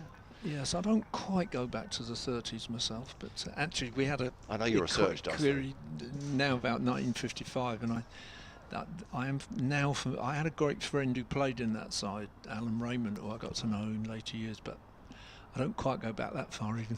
Abbott to Finch. It's middles it into mid-wicket, fielded by Organ, and there's no run. Michael, kentcricket@gmail.com, that's where Steve from Ramsgate's email came. You can also email us at solentcricket@gmail.com. Hi guys, says Mike. Enjoying the coverage. Thank you, Mike. We're loving doing it, as always. If Kent could get a draw, it would be something to build on, he says. In truth, we likely need 2 more wins to stay up in the championship. Mayeye or Finch may need to get a ton for a draw, or at least bat until tea. Come on, Kent. It's raining in London, says Mike in Soho Square. Could hear the hope in that line. It's pulled away to square leg by Finch. Well, Mayeye's gone since your email. Harry Finch on 44. Has survived 1 or 2 scares, but he's still there, and that's the important thing for Kent. I put you about right there, Mike. If Finch may need to be there for a long period of time here and perhaps nurse the tail through. Though Stobo, from what we've seen of him, looks like a good lower order bat, particularly in these situations. And I'm afraid, coincidentally, Kent have been in these situations a lot this season, so he may get a chance even more to do it. Stobo withdraws the bat from that one. I think that was a withdrawal. He looked like he was going to nibble at it and then through the wicketkeeper. End of the over. 3 off it. 2-6-3 for 6. 101 the lead, but just to repeat, a minimum of 55 overs remaining. So Hampshire in no danger should they get Kent out quickly here. Kent do have a lead, but that's, at the moment, that will just be a bump in the road for Hampshire if they can take the 4 wickets remaining quickly. Finch has 44, Stobo has 2. I've got a memory of another Kent wicketkeeper actually from the early 60s. He would have been a sort of understudy, I think, to Godfrey Evans, and then perhaps there was also Tony Catt around, but the guy I'm thinking of is Derek Upton, who was an England football international. Oh, yes. And there was 2 things about him. One, there was a photograph of him, very large photograph of him, at Portsmouth Football Club, Fratton Park. Here's Fuller to Finch, goes forward and leaves that through to the wicketkeeper. Which may seem surprising, but it's because he stood next to Jimmy Dickinson, the great Pompey and England football hero, and they're lining up meeting somebody important, and Derek Upton's next to him. But I got to know Derek Upton in late years because he would come down most years with the Kent committee and was a very entertaining man indeed. Yeah. But there's a fascinating story about him, which is that he played football for Crystal Palace, didn't he? Charlton. Charlton, yes. I'm sorry. I knew I wasn't right. It's Fuller to Finch. A shape away, says Kevin James, from that ball from James Fuller. He's getting the ball to move. He did this morning with the old ball. He's with a newer ball today. No run. My story about him is that he played only for Charlton Athletic. He almost went to Cardiff during the war, but didn't for some reason. Only played for Kent and Charlton Athletic, and therefore only ever played for his home football team and his home cricket team. And I believe that there is only one other man who's played at the top level, I'm talking about the First Division, old First Division, who has that record, or shares that record with Derek Upton. Here is Fuller to... Sorry, I'm thinking about that. No, Fuller to Finch, right. turned on the onside. It's not Dennis Compton, is it? There's a bit... Well, there is a bit about Dennis Compton that comes into it. Oh, there we go. Well, that's my one guess. I'm out. No, it's not bad. No, the answer is a Hampshire cricketer who actually played in that 1955 side called Mike Barnard, who played over 100 games for Portsmouth and over 200 games for Hampshire. So my other criteria that slightly excludes Dennis Compton is 100 games for your home football team and 200 games for your, or 100 games for your home county side, and it's Derek Upton and Mike Barnard. It's Fuller bowls to Stobo, turning to the onside, and there's no run. But we could stretch the criteria and get Dennis Compton in, but he only ever played about 60 games for Arsenal, even though he played football for England. Right. He didn't play that many. And then sometimes people say to me, well, what about Willie Watson is a favourite? I say, well, no, the thing is, Willie Watson played at Sunderland. He was a Yorkshireman who played at Sunderland, so it wasn't his home county. Turf, no. And it was also the fact that it was their only sides. Neither of them as footballers got transferred anywhere else, even at the end of their career in league football. No, they didn't play anywhere else at all. So. Fuller to Stobo. Ooh, thickish edge, I think, as he tried to withdraw the bat from that one. It's gone down to deep third, Middleton Fields, and they come back for 2. 2-6-6 for 6. Stobo has 4. Finch 45, the lead at 104. We were talking about dual sporting people or playing more than one sport last week with Scott Reed, and someone brought up, I've just got his page up on a famous encyclopedia site called Max Woosnam. I'm not sure you've heard of him, but played football cricket and tennis. So won a doubles title at Wimbledon, 147 break in snooker, captain Manchester City, down the leg side. And I said, this sounds like sort of boys' own stuff. Yeah, so this is a fictional figure. Really. No, look him up, they said. End of the over, so going down the leg side. But yes, among his achievements were winning Olympic gold and silver in tennis at the 1920 Olympics, winning the doubles at Wimbledon, combining a 147 break in snooker, making a century at the Lords, captaining the British Davis Cup team, captaining Manchester City. So there we go. That's all he got through, though. That's quite good, isn't it? Apart from that, he liked his feet up with his pipe, apparently.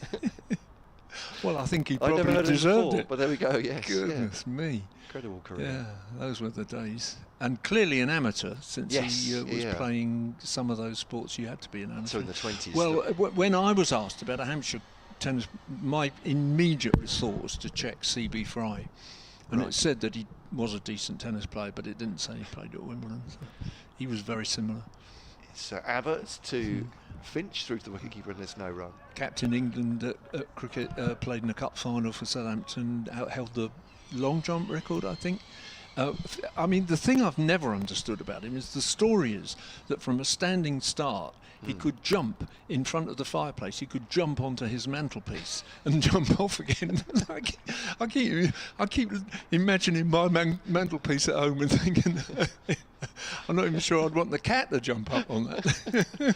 So they made them of stronger stuff, obviously, back in the day. Oh, great. Wonderful. Abbott to Finch, turned off his pads, backward a square, and they'll take a single.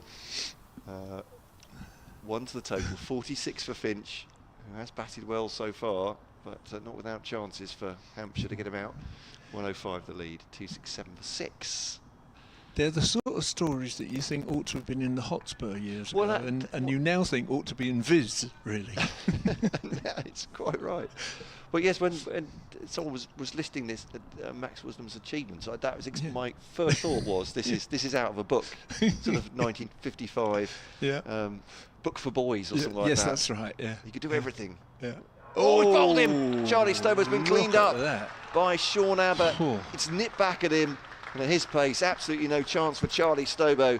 3 more to go for Hampshire now as they close in surely on victory against Kent. 2 wickets after lunch. They've been taken relatively quickly, certainly in the first hour after the interval. Charlie Stobo has been cleaned up by Kyle Abbott, who got the wicket of Mayeye as well. Both of them bowled, and both of them back in the hutch. And gone for 4. Great delivery. That was a tremendous piece of bowling. And well, the only question in a way for Hampshire and for James Vince now is because Abbott sometimes hits these spells and then he just is awesome really. But the question in a way is quite simply, can he keep going? Because he's bowled a good few overs, and of course this is his second innings consecutively of bowling. He bowled most of yesterday and he's got a bit of a break coming now, so he doesn't play the T20 and so on, but nonetheless, if he can keep going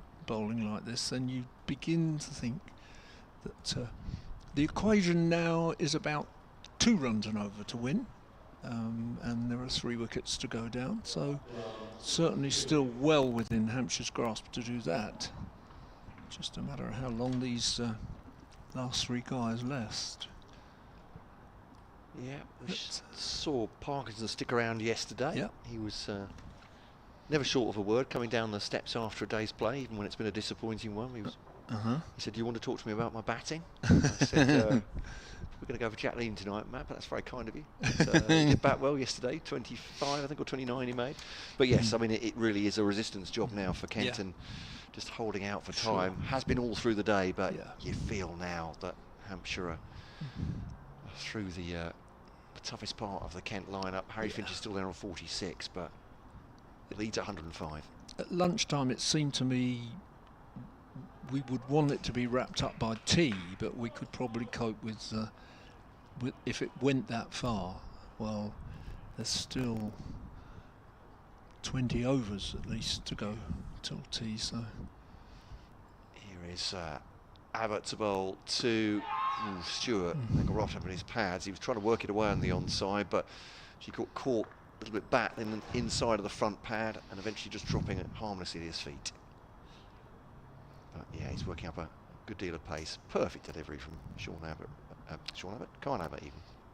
Wrong Abbott, sorry. Oof, washed my mouth out. I do apologise everybody.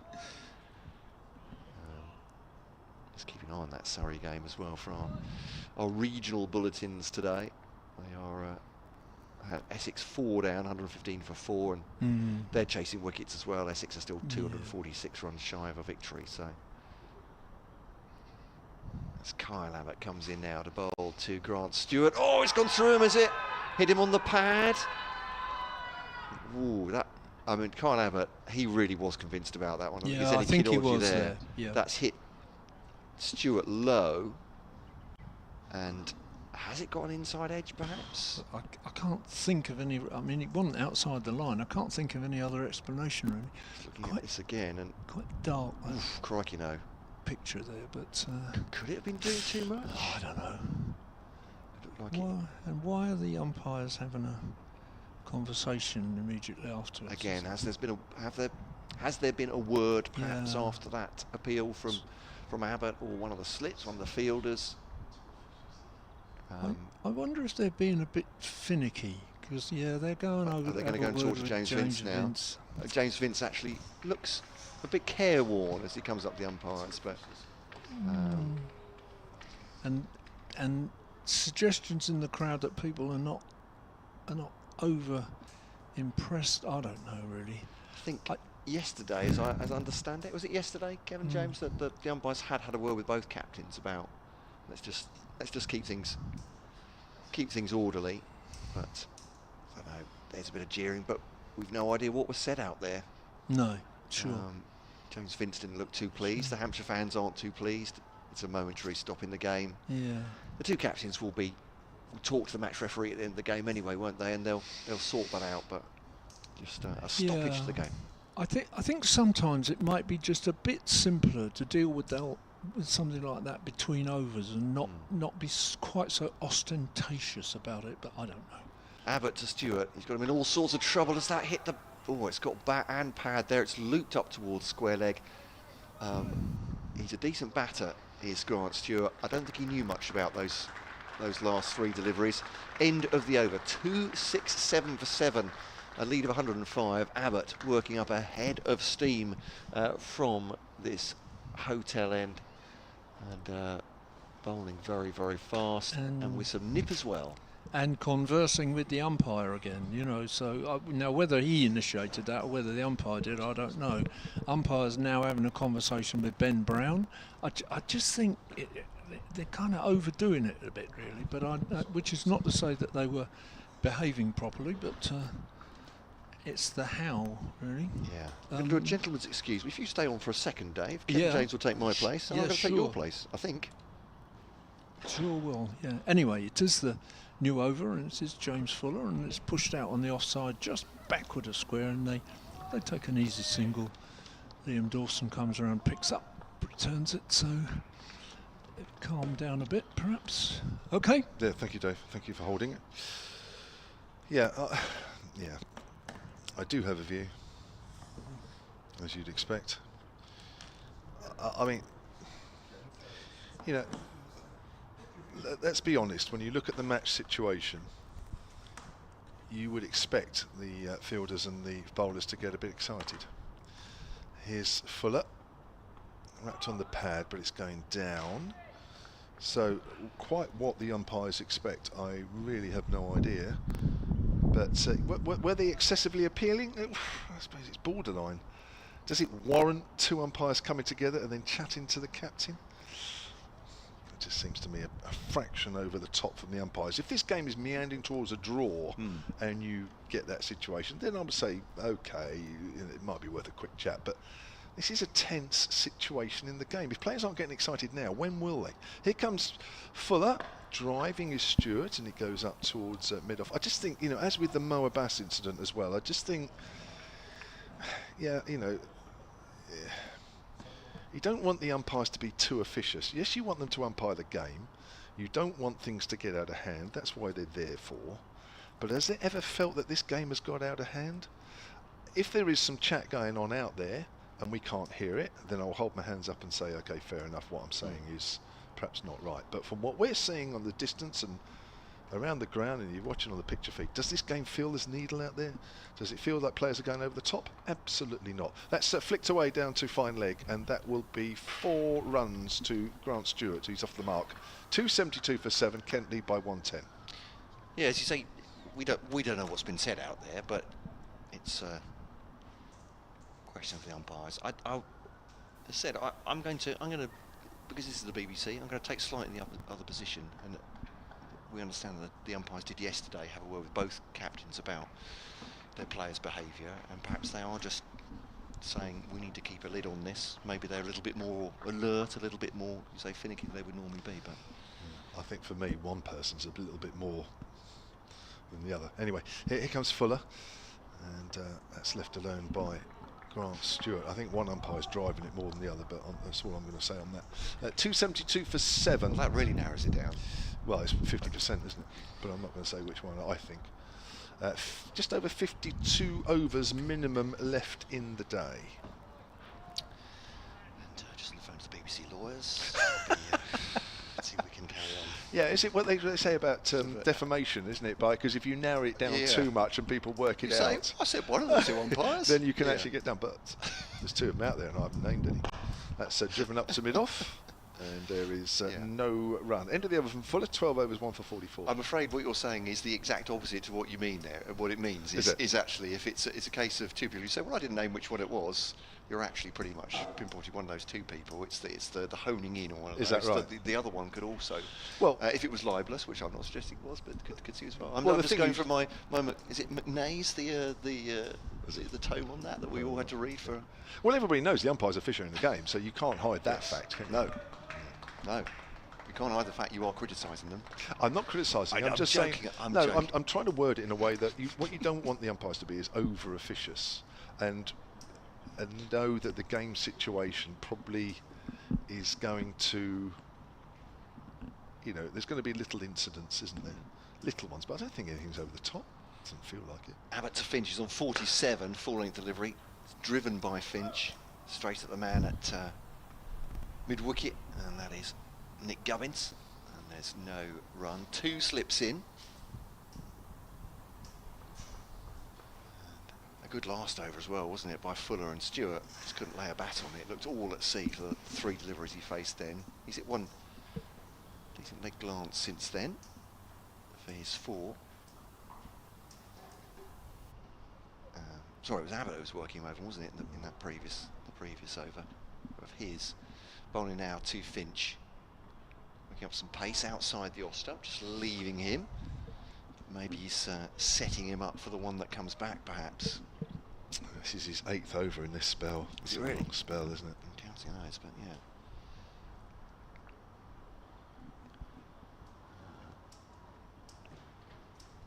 It is tough out there. Afternoon to Andrew, listening in Japan. If you're still listening, Andrew. Apologies, missed your post on X earlier. Beginning of the day, another 4th day, says another grim fight for survival. A glimmer of hope for Kent this time, question mark. That was some hours ago. You'll be the judge if you're still listening now. It's a gentle pull or hook from Finch from outside the off stump. Back of a length from Abbott, and it'll be a single to the onside. So Stewart back on strike. Yes, Kent not out of the woods yet, but they've made a good fist of it today. And Hampshire have come at them hard, as you would have expected. Saying they need all their powers of lower order batting here. Parkinson made a very decent 29 yesterday. Might need that and more in this one. Oh, that's on the pad. Is it just heading down there? Needed to straighten up a little bit, but big shout. It was a thump on the pads again. I don't think Grant Stewart is exactly enjoying facing Kyle Abbott at the moment. He's nipped back, probably done too much. I was going to say, it looked like it's got some movement. He's just been moving it away, hasn't he, for the rest of the over, and then the one that comes back into the pads of Stewart, which he's finding it difficult to cope with. I mean that as no disrespect to one of the 2 batters. You're just not naming him. Not naming him. Because this is fearsome from Abbott. First coming out. Oh, that's out. Again, that looks close, and he's gone. Umpire Devon at this end gives him big cheers, maybe slightly ironic cheers, but it's 3 wickets in a row as well for Kyle Abbott. And this spell has changed the afternoon around, and may have put the final nail in Kent's coffin for this game. Stewart LBW, the previous 2 were bowled, and Kyle Abbott is absolutely superb. As we said, Stewart in all sorts of trouble with him, just couldn't lay a bat on it. Lasted 10 balls in total for his 4, and in the 99th over, it's wickets in consecutive overs, isn't it, for Kyle Abbott as well. 273 for 8. The lead exactly 111 at Nelson, and that with 51 overs at least remaining in the day. Even with a changeover of 2 or 3 overs, isn't going to worry Hampshire very much. They hone in on victory here, and with Abbott bowling like this, well, does he get 1 more over? You've got to be tempted, haven't you? Well, you know, it's 6 weeks until the next championship game. Yeah. I mean, you've just got to say, look, you've got to keep going here, mate. I'm afraid, and if you don't feel like bowling anymore, you've just got to keep going. It reminds me of the game 2 years ago up at Edgbaston, last game of the season, when Warwickshire were trying to stay up, and Liam Norwell, for I don't know, I forget how many overs he bowled. He got 9 for or something like that, ridiculous, and won them the game. Did he come back from a really bad injury to play in that game? He's always coming back from a really bad injury. Perhaps that's just. But the story goes, and apparently it's a true story, that on all the time that he was taking the Hampshire wickets, about I don't know how many overs in succession, but it was many. That at the end of each over, he went up to the captain, who I think was Will Rhodes, and at that time it was only 2 years ago, and he kept saying, "I can't bowl anymore. That's my last over. I can't bowl anymore." Will Rhodes said, "You've got to keep going, mate, because you're winning us the game." And it went on for about 7 or 8 overs apparently, and he kept taking wickets, and Hampshire lost by about 5 runs or something, and Warwickshire stayed up. So I haven't quite got to that stage yet with Abbott, but for me, he's just got to keep going. Kent have lost 3 wickets for 15 here, and with Barker off the field, Abbott looks the most likely to be taking wickets. And here he is bowling once again to the new batter, Matt Parkinson. That's clumped pad as well, isn't it? Goes down the, would have gone down the leg side, and that's the end of the over. Big applause for Kyle Abbott. No surprise there. He has 4 for 66 now, but it's these 3 wickets in this session, which again with Mayeye and Finch coming together, and they put on 72 as a partnership. Breaking that was really important. He's taken that wicket for Mayeye, cleaned up Charlie Stober and Grant Stewart in quick succession afterwards. 3 for 32 Abbott spell since lunch. Really?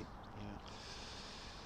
So minimum of 51 overs left in the day. Of course, you do take a couple of overs or so off between innings. So Hampshire certainly batting in the late 40s, even if they take these last 2 wickets quickly. The big responsibility now for Harry Finch, who's facing Fuller. Yeah. Balls, does Fuller, it's outside of the off stump, because as well as Harry Finch has played, he now enters a different phase of his innings, because he's got to keep playing equally as well, but he's now got to think about the batters at the other end. I mean, Matt Parkinson does stick around. We saw that in the first innings, didn't he? He did, yeah. 29, so, yeah. Not no too many alarms there, but we know Nathan Gilchrist is a number 11. So Finch will have that in the back of his mind. So this is the last real partnership here for Kent, and they've got to bat a while yet. Here comes Fuller again, bowls to Finch. Finch gets a length ball, plays that nice and straight. And there's the old grinder up on the roof at the Shane Warne stand, where is that what it is? The solar panels are being erected. I'm not sure there's any in at the moment. There might be actually. I can't quite see through the blue tape. There might be actually some up there, but it's a bit disconcerting, I think, when I've had that before at games, where if you nick one, you want it while the angle grinder's going. You don't want it when it stops, because you might just feather one and get away with it while the angle grinder's still going. Yeah. Here comes Fuller. Oh, it's way outside the off stump, but good shape. But of course, if you're a considerate work person, you will look at the play, you will work out when the ball's bowled, and then you will do your angle grinding, and then when the bowler's at the top of his mark, you will stop your angle grinding. And if you're, what do you think the chances are of that? Especially maybe you're especially considerate to one side or the other. So well, you're absolutely silent while Kent are facing deliveries, and just, I was going to say, grinding your heart out while Hampshire, but not a phrase I thought I'd be saying at the beginning of the day. His Fuller runs towards us again and bowls to Finch. Finch drives that into the covers. I think he'll look for 2 here. There's a big gap at point, and Fletcher Middleton's coming round from 3rd. So Finch picks up 2, and that will be his 50. A half century for Harry Finch. It's been a very, very good one as well. 81 balls with 7 fours. Probably one of his more important half centuries in his career. Yeah, I suppose we could, from that work person, we probably work out whether they're a Hampshire or a Kent supporter, actually, depending on when they actually do their angle grinding. So that is the 18th time Harry Finch has passed the half-century mark in his 70th first-class match. Here comes Fuller, bowls, and Finch tucks that away down to final. He should get 2 here. Now, they're going to have to hurry here. The substitute fielder does well. The substitute fielder in the Joe Weatherly shirt gets it in quickly. Still haven't quite worked out who that is yet. I'm not sure we will get until somebody says, do you know what, I know him. He's such and such. But we haven't had that yet.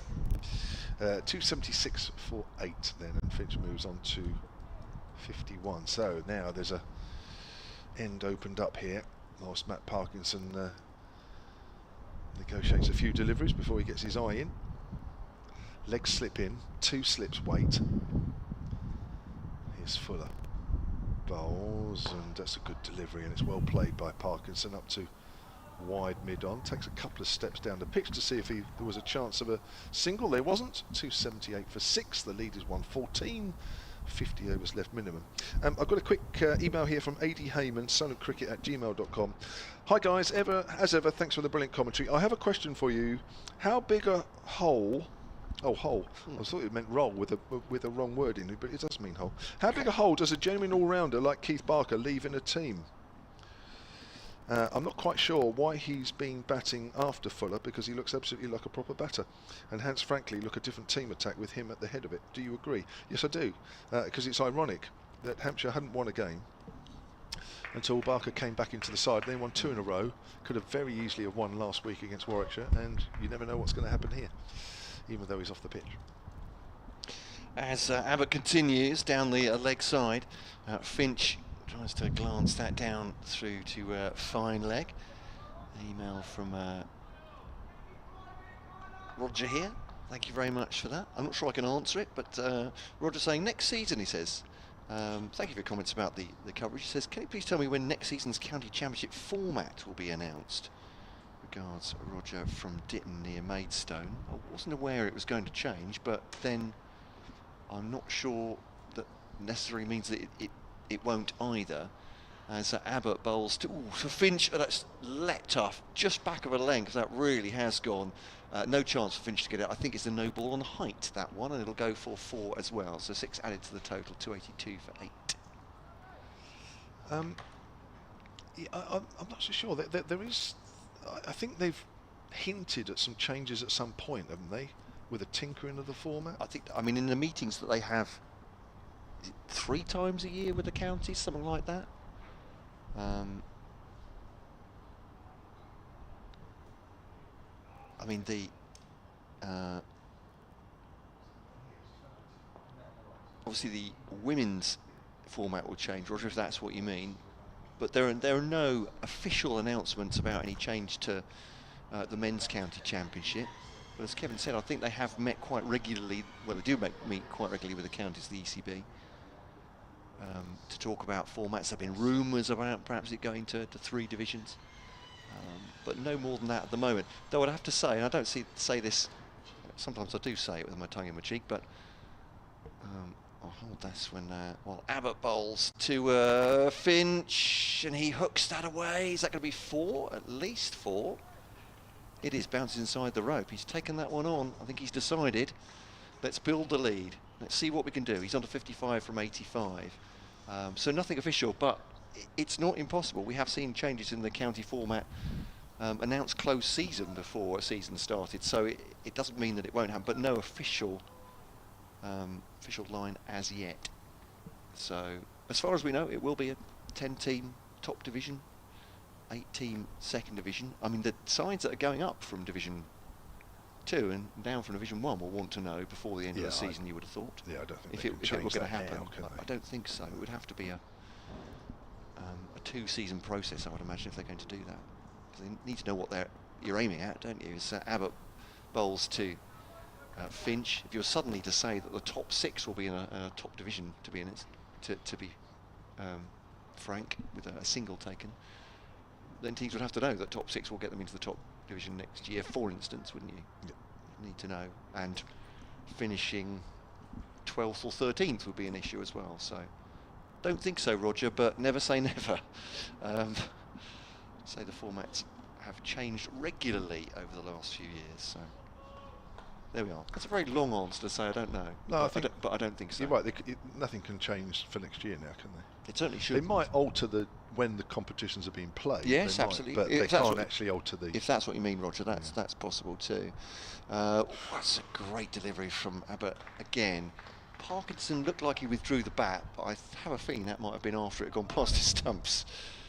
That was a great delivery again from Kyle Abbott, who is bowling brilliantly. 9th over this is spell, did you say, Kev? He had 14 up to lunch. Yeah. So yeah, it's the 9th over his spell, and seems to be bowling as quick as ever, 4 for 73.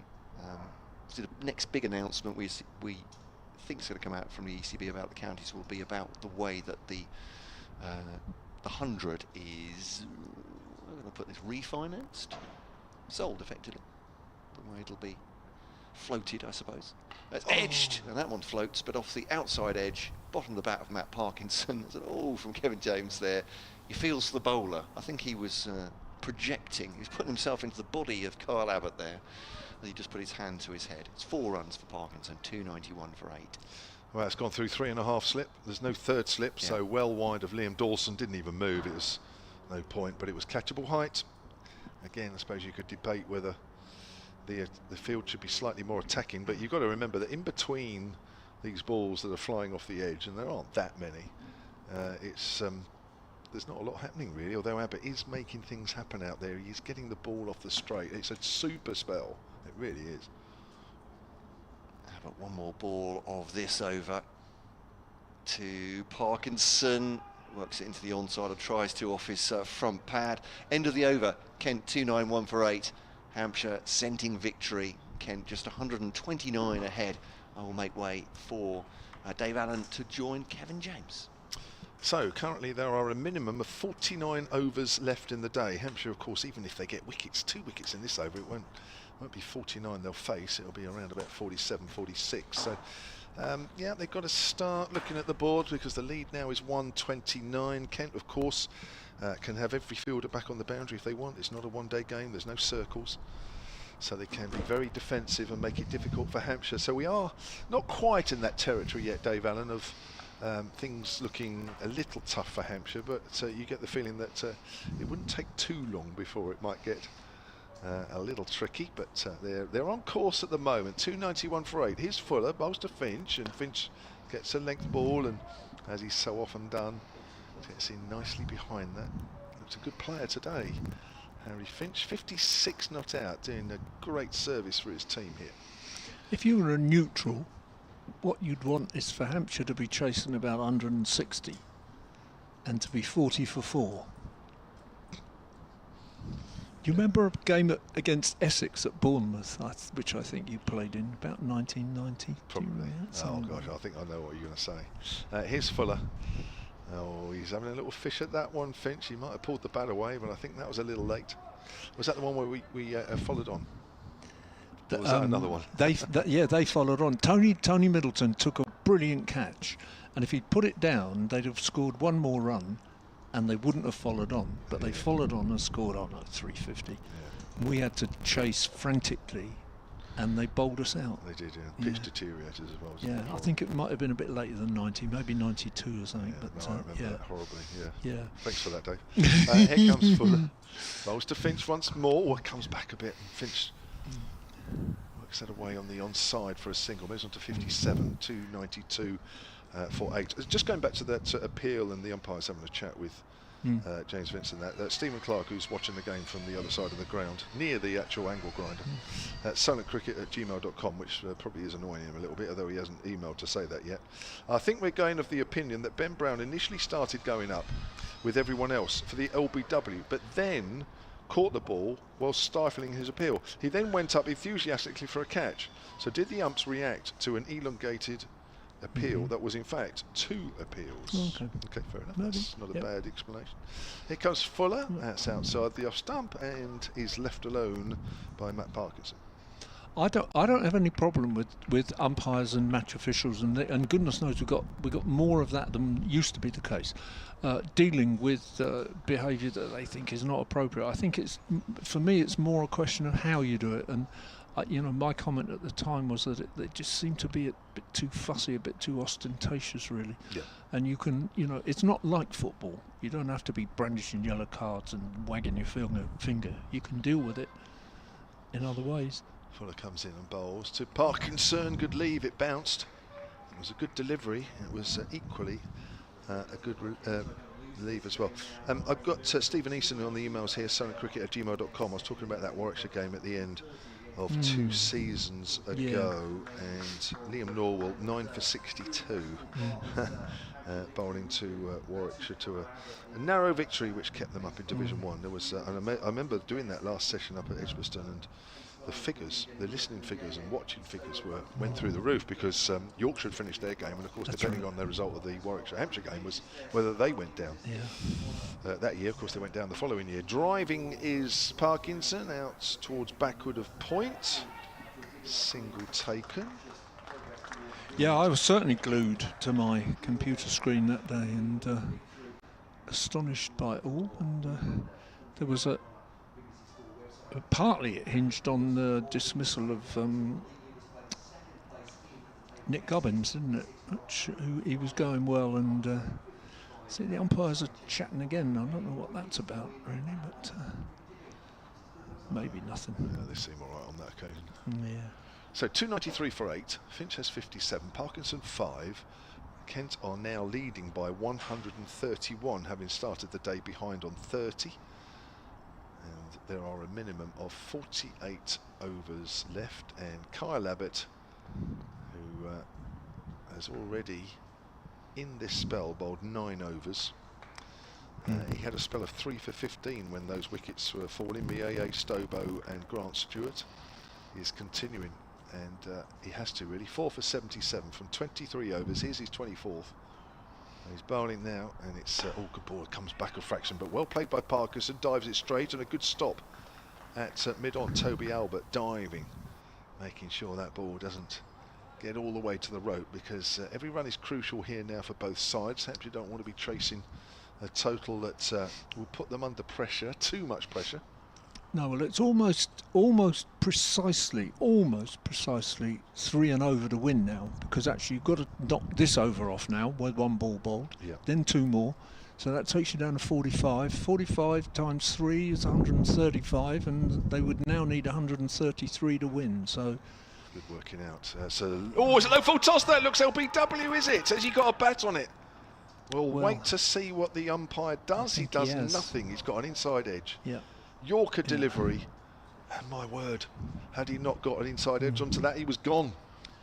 That was one of those appeals by Abbott where he didn't even look round at the umpire because he was so sure. But they had a little conversation. It didn't look nothing more than amicable, that little conversation between Abbott and the umpire. But it's always odd to me that when the bowler is absolutely sure that it's LBW and the umpire is absolutely sure that he got a nick on it. You know? I don't know, because those two are in virtually the same position when they're looking. Here's Abbott, bowls, and it's down the leg side. It's flicked away. Abbas will field on the boundary's edge. Oh, it's gone through for 4. Well, it was actually, he got himself into a little bit of a difficult position there, Mo Abbas. Yeah. And in the end, I'm not quite sure how close he actually got to it in the end. He went quickly, but it's 4 valuable runs. I think it needed to be a piece of Derek Shackleton type fielding there, where he just stuck his boot out and then picked it up, to be honest. That's true.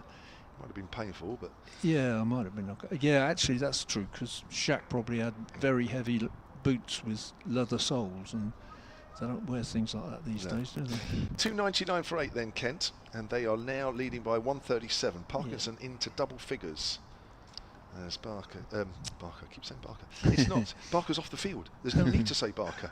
That's another full delivery, which is forward and just palmed onto the stumps by Kyle Abbott. I don't think he tried to do that.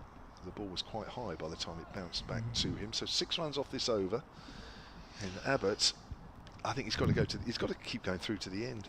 He's getting the ball off the straight, and while he's doing that, and whilst he looks as though he's walking back to his mark, okay, he's just got to keep going. And James Vince is trying to get every last ounce of energy out of him. There's the angle grinder, man again. So maybe he's a Kent supporter, as that's a nice drive through extra cover. Beautiful shot, Matt Parkinson. That'll be 4. Goodness, that was a good shot. 14 he moves on to, and the Kent 300 is up. Thank you to Fiona, the Hampshire scorer, who's identified the 12th man on for Hampshire. His name is Cam Dariwal. He's in the Dariwal, Dharriwal. I hope I pronounced that right. He's in the Joe Weatherly shirt. So Fiona, thank you. Always gets me out of 1 or 2 tight spots, does Fiona. But again then, comes in and bowls to Parkinson. Parkinson forward defensive, pushes that up to mid-off. So every over that's ticked off now feels like it's the most important over, and I think the more they tick off now, they become the next most important over. So 47 overs minimum left in the day, slightly less now. James Vince has just patted Kyle Abbott on the back. Is he saying to him, keep going, or is he saying to him, I think we probably can't get any more out of you? I think Mo Abbas is just stretching a bit out at mid-off. So maybe we're going to see some of Mo Abbas in a minute, but the whatever the target Hampshire are going to have to chase, it's now above, clearly above 3 and over, which again is fine. As you said, they can put all the fielders out, but 3 and over is doable for sure. Yeah, as Fuller worked on the onside by Finch, who moves on to 59. Finch, well, I'm sure he's trying to wind Fuller up there by looking as though he's going to get 2. I think that was just a bit of killology there. 304 for 8. Now, I got a tweet here from Jacob Norton. This a little while ago when we were trying to find cricketers with Bournemouth links. Yeah. Jacob tweeted, I think he tweeted you as well actually, Dave. Apologies, Jacob, I should have come to this a little earlier. The only other Bournemouth international cricket link I could find, he says, is Gloucestershire's Barry Mayer, who was born in Bournemouth. He never played international cricket, but umpired tests and ODIs between 77 and 93. Yeah, he did. That's right. He was. Fuller to Parkinson. Bowls and all bounces. Parkinson pulls the bat inside the line. There's a story about Barry Mayer actually. I can't remember if you played in this game, but we lost a cup semi-final at Northam's Road that actually lasted 2 days. We lost it to Essex after Graham Gooch was run out by about 7 yards, and the umpire didn't give it. Do you remember that game? I don't know whether I don't think you played, but it was. I think it was 85 or 86, and he was. I mean, he was miles out. There's a photograph of him in the handbook, and you could see it on the telly. Fuller to Parkinson. Oh, I think he had a little nibble at that one. If it was very late. And he got a big score, and we'd lost. We'd never won at that point. We'd never won a semi-final. We lost that semi-final with scores level. And Gordon Greenwich had to bowl the last over because Mark had somehow fiddled the bowling in such a way that we didn't have anybody left to bowl it. And he had to bowl the last over, and they just played it out. And scores level, they'd lost 1 fewer wicket. And the umpire that didn't give the run out, blatant run out, was Barry Mayer, and we were all furious because he was Hampshire born. Oh dear. Didn't want to appear biased, obviously. Oh, it's a good drive. Fuller picks it up on his follow through. Very tense scenes here now at the Utilita Bowl, with Hampshire trying to pick up these last 2 Kent wickets. Kent starting the day with 8 wickets in hand. They've lost 5. They've lost 6, I tell a lie. 3 before lunch, 3 after lunch. We have just under half an hour to go until the tea break, which is set at 20 to 4 on the last day. Doesn't depend The number of overs left in the day doesn't come into the equation on the last day. Here's Fuller, bowls and pushed up towards mid-wicket. I don't have that information in front of me, but I'm fairly sure that R.H. Dick Moore, who captained Hampshire for a couple of years before the Second World War, I'm pretty sure he was born in Bournemouth, and he still holds 316, the record single innings for Hampshire in first-class cricket. Okay. Yeah, I'm sure he was born in Bournemouth. Here comes Fuller again, and again that's pushed to mid-wicket, and another over ticked off, 46 minimum, and 304 for 8 means Kent now lead by 142 with Finch on 59 and Parkinson on 14. So it's pushing up to 3.5 and over now. And it will be Mo Abbas, which I think is, I mean, I understood what you said about Kyle keeping going, but it might not be a long break. You know, he might bowl another couple just before tea. Applauses for Abbott, I think, coming off. Yeah, I did suggest on my blog at lunchtime. I put a little photo up with a brief comment. I'd been a bit pessimistic last night about the fact that wickets don't fall here very often, or very frequently, and I put something up at lunchtime and said I thought it was at least we were enjoying a very interesting game, and I think we still are. But I did suggest we needed to finish them off by tea, which we could certainly still do. I mean, there's 25 minutes to go, so... yeah, I think at tea, if Kent are still batting, then you start thinking, right, okay. I think up until then, I don't think Hampshire will be panicking too much. Kyle Abbott's spell since lunch then, 10 overs, no maidens, 3 for 53. That's interesting. He's gone at 5.3. Yeah, but he had 14 overs, 1 for 34 at lunch. Now he's 24, 4 for 87. But did the business for sure. It's all about wickets, isn't it? So Abbas, who's probably needs to take wickets, almost took one there as he pushes forward Finch and plays and misses. I don't feel he's had a lot of luck in this game. I know that there's a sense that he doesn't quite have what he had a couple of years ago. He's maybe lost a bit of nip or something, but it does seem to me he's bowled some, not necessarily every ball, but there have been some very, very good balls that have just almost been a bit too good for one or two players. Yeah, his wicket count is down a bit this year, isn't it? Sure really? is. It's Abbas. 14, I think. Yeah. Oh, they're up behind the stumps. Abbas isn't. No. Abbas has not moved, nor has the umpire, but Messrs Brown, Dawson and Vince were jumping up and down as that ball just nipped away a fraction to Harry Finch. It's Abbas this year. Is it 14, including this one, this game? Including this game. It is 14 at 35 apiece. And you think that his career, well, for Hampshire, he's at 19 apiece over the time he's been here, outside the off stump, and that's left alone. Yeah, it's been a bit tough for him, just a bit tough going for him at times. I mean, he had the start of the season with the Kookaburras, and the pitches here have not been conducive to wicket taking for anybody, have they? No. Those first 3 games were just dreadful. But even so, just seems to have, looks to me like Felix Organ is limbering up. I haven't seen a lot of spin, although Dawson did take a wicket, didn't he, before lunch? But There's Abbas then runs away from us. Bowls to Finch once more. That's wide. Finch isn't going to play at that all day long. Nick Wheatley has emailed silentcricket@gmail.com. Good afternoon. Thanks for the fantastic coverage over the past 4 days. It's been a great watch and a fantastic listen. Thank you. Looks like Hampshire could be having some white ball training in the next coming innings, which is helpful with the next round of T20s approaching. Very true. Yeah. Stephen Eason has also sent me the scorecard for the game you were talking about, the Hampshire-Essex game, in the National Westminster Back Trophy. Remember that? Oh yeah.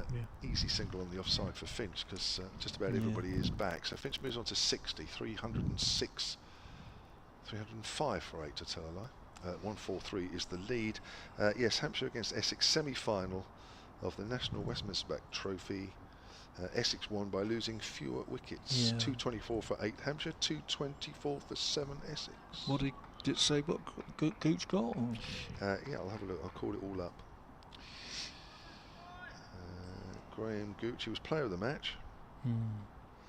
Top scorer for Hampshire was Mark Nicholas. That's outside of the stump, and that's the end of the over. 305 for 8. I think it was in Mark's bowling days as well. I've got a memory that he might well have bowled himself there. Gooch not out 93. Yeah. Batted through. That's not bad for 2 innings though. Yes, not. Yes, true. Paul Pritchard, who now coaches with the Southern Vipers here, made 14. And Greenwich won over at the end? Greenwich won over at the end for 1. Yeah. That was it. I think that was the crucial one. They got that single. Yeah. And off the first or second ball, and then just played out the over. It was, I'd gone on the second day, and it was very frustrating. Because, as I say, we were the last team ever to get to a semi-final. We hadn't got the one at that point, and you just kept thinking we're never going to get the one. So many. Right, James Fuller's having a break. Yeah. And it's going to be Felix Organ. With his off breaks, about 16 overs last night. Didn't have any success, conceded 32. The odd one might have slightly misbehaved out of the rough, but not much. Really nothing to worry about from a batting point of view. Might be different today. Oh, it's kept low and it's beaten everybody. It's gone through the gloves of Ben Brown. This should be 4 byes, I think. Yes, it is. Oh, that's horrible. It's hit the rough and it's just literally gone along the ground. Not easy when the keeper is standing up with that sort of thing, but again it's 4 more to the Kent total, takes them on to 309 for 8, and they now lead by 147. And at the end of this over there will be a minimum of 44 overs left in the game. Remember, we'll be losing 1 or 2, well, we'll be losing 2, maybe even 3 for the change of innings, so take that off. The only way around that, of course, is if we manage to do it at tea. Break. Yeah, that's true. Well, that would be handy, wouldn't it? Yeah. It's a length ball which is played into the ground and fielded at short leg. It is just getting to that point where you're actually thinking we don't want to lose those 2. We need those extra overs. True. Organ has a slip. That's James Vince. He has a short leg. That's Fletcher Middleton. He's in now from that pavilion end on bowls. Thick outside edge, but the ball goes to ground and goes harmlessly out to backward of point. I remember a mad run chase here in the very early days of the Rose Bowl, probably 2002-03, something like that, against Gloucestershire, I think. And we ended up something like 50 for 6, I can't know, 50 for 6 maybe. And we were easily enough on the back foot, no problems there. 2 or 3 runs short, not sure, can't remember quite about it, but again somebody could look it up. We needed sort of, I don't know, 60 off 10 overs perhaps, and it seemed fairly easy, and we just didn't quite get there. Organ again, kicked away outside off stump by Finch. That's a bit of French cricket if I've ever seen any, with a bat high in the air, away from any danger. Well, I thought we were in for a draw today. I was telling people that's what I thought over in the pavilion before the start of play, but I thought it was going to be dull, and I can't claim that for a moment. It's been really, really interesting today. Organ bowls and Finch works that to mid-wicket. That is another over ticked off, 44 minimum, 309 for 8. The lead is 147. Dave Allen will continue, and alongside him will come Matt Cole. Thank you, Kevin. Yeah, it's really difficult to call this game again because the umpires are having another chat. I don't know what on earth they don't seem to be chatting about anything to do with what we were talking. Oh, I don't know what they're doing now. Light? Are they? Because they've both gone to the same end. Well, sort of, and now one of them is going to take his position up at square leg, and the other one's at silly point at the moment. I'm not sure what that's about. Anyway, he's stopped being at silly point and is coming back to stand where he's supposed to be, behind the stumps at the bowler's end. They're both looking at the pavilion for some reason. I wonder if it's to do with that. Although the noise has stopped. No, there is still some noise. From a bit fainter than it was, but yeah. Is there still? Okay. Yeah. It was just odd, wasn't it? They were both staring up at the pavilion, one at square leg and one at silly point. Well, Pollard's looking behind him. It's all got a bit of pantomime. He's Abbas to Parkinson, leaves it outside the off stump, and there's no run. Dot ball. 309 for 8. So how confident are you feeling now, Matt? I still think Hampshire will win it. This pitch hasn't got enough in it to stop a spirited Hampshire run chase at this point, I wouldn't have thought. But Abbas is... Kent bat until tea. This pair bats until tea. That's what I said. I put on my blog at lunchtime. I said we need to finish this innings by tea. If we haven't, then interesting too that the umpire was just having word with Abbas about his run through, because it could be more advantageous to Kent. I suppose so. Yeah, about 3 and over it would be, wouldn't it? Is that right? If it changed now? No, it's more. It's more. Sorry. Yeah, it's 3.5. Well, I can't do maths. Yeah. Oh yes, 147. It'll be about 40 overs. Yeah. So 40 overs. Yeah. Sorry, that's a dot ball. It seems away from Parkinson. No run. In fact, I'd be surprised if it doesn't get up to 4 and over. Even unless Abbas takes 2 wickets with the next 2 balls, but he hasn't taken any so far. So makes it interesting. I must admit, when Grant Stewart went, I really thought that would be it. Yeah. Abbott was honing on it. Kent would lose 2 more quick wickets, and that would be a stroll, and that was very close to the outside edge on that Parkinson. He is really, I think, a bit unlucky today. 0 for 46, Abbas, but there's been almost been a ball and over that you thought just might have got an edge, just might have got through, but. It makes a praying motion. But I was saying to Kevin just now, if Hampshire have to get 160 at 4 and over, and then they're suddenly 40 for 4, then you start thinking, that does make it interesting. What's going on here? I think from what they showed in the first innings, they should be more than capable. But should be. Yeah, sure. There's Abbas to Parkinson again. That's just been the outside edge. He's played and missed. And there's. This is one of those great days. There must be at least 43 people in the ground at the minute. I'm exaggerating slightly, but there aren't many. It's one of these great days when, 5 years' time, you'll hear the same story from 350 people who were here. And it's true. It's one of those days that it could really have gone. It could have gone either way in the first session. Kent have batted through it, and Compton and Leaning are still there. You'd think, wow, this is going to be they'll shake hands at 5 o'clock. That's Equally, right. if Hampshire had taken many quick wickets, it could have been all over by lunch. But Parkinson thinks about playing that as it goes wider and withdraws the bat from it. But I'm not sure your welder friend is not welding. He's making noise again. But the umpires don't seem to be upset by that. So as you say, quizzical as to why they stopped.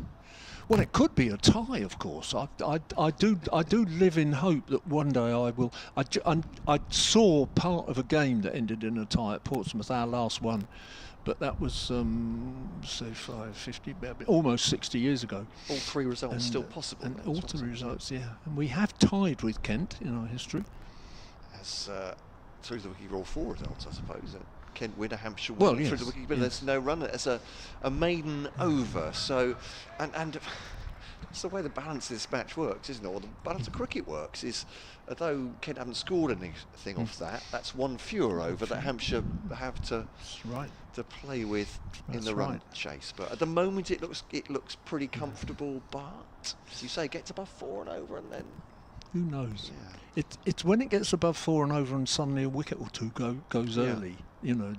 That's. I mean, obviously, if Gubbins and Vince get going and are playing beautifully, then it's going to be no problem at all, really. Even though Kent can spread the field, unlike a 50-over game, but you never know. I mean, they do bat well down as well, Hampshire. That's the other thing. But, Organ to Finch then, just it's a nudge and run into the offside. They do take that run. Finch onto 61. He can certainly hold his head up from today, Harry Finch. Good innings, 14 for Parkinson. Kevin James just looks a little bit impatient. It might be indigestion, I'm not quite sure what the expression was there. 310 for 8. That's no disrespect to the food here, which has been very good indeed. Thank you very much for that. It's Organ bowls to, he didn't cook it himself, though he does everything else, does Kevin James, driven into the offside. Have you ever thought of that, perhaps wrestling up some lunch? Can't be bothered. Not much of a cook, I can't believe that. You do everything else. Fix the electrics, fix the barriers here, a little bit of gaffer tape and a cable tie. Defended by Parkinson, there's no run. Well, I mean, you'll realise from earlier conversations I've spent a great deal of my life with PA systems and leads and all the rest of it. What I'm surrounded by here frightens the life out of me. And that's just the commentary team. It's Parkinson, straight back to the bowler. You're not. You guys are not as scary as some of the rock and roll musicians I've mixed with. Well, I'm sure. I'm sure. Again, we can't give any details here on the BBC. As Morgan comes over the wicket, the off spinner to Parkinson again just blocks that into the onside, and there's no run. I did once play in a band with a member of the Pogues. Did you? Okay. Although he was one of the gentler ones, I've got to say. I bet they had some stories to tell. It wasn't Shane. Right. It's one umpire talking to the other here. I don't know what's going on. It's extraordinary. Any isn't it? clue, Kevin James, what was going on here? No. The umpire's just stopping Morgan coming in. Yeah, sorry, end of the over. It's a dot ball. Umpire Pollard looks at umpire Debenham, who looks back. Umpire Pollard's still looking at umpire Debenham, who's on the walkie-talkie.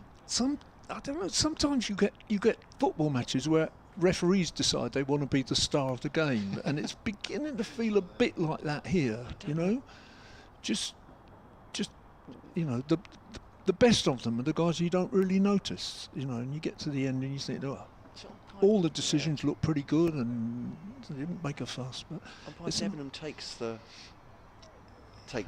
Mohammed Abbas's cap and sunglasses, so that's not the issue. No, don't know. Okay.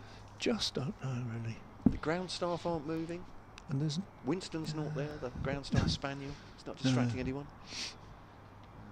Bass bowls then to Finch, shoulders arms at the wicket. And got to make them play, haven't you, at this point? I think there was an international signal of nip it in, not out, says Kevin James there. Uh-huh. Bass. Okay, all right, yeah. Well, they've got to make them play, you know, because as you said, it's not just that they need 2 wickets, it's also that they need them without too many more overs disappearing.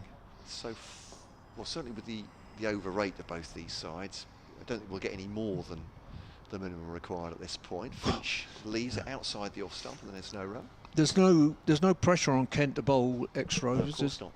No, they're okay. In that case, there's no chance they will, is there? Parkinson bowled a lot in the. Yeah, of course.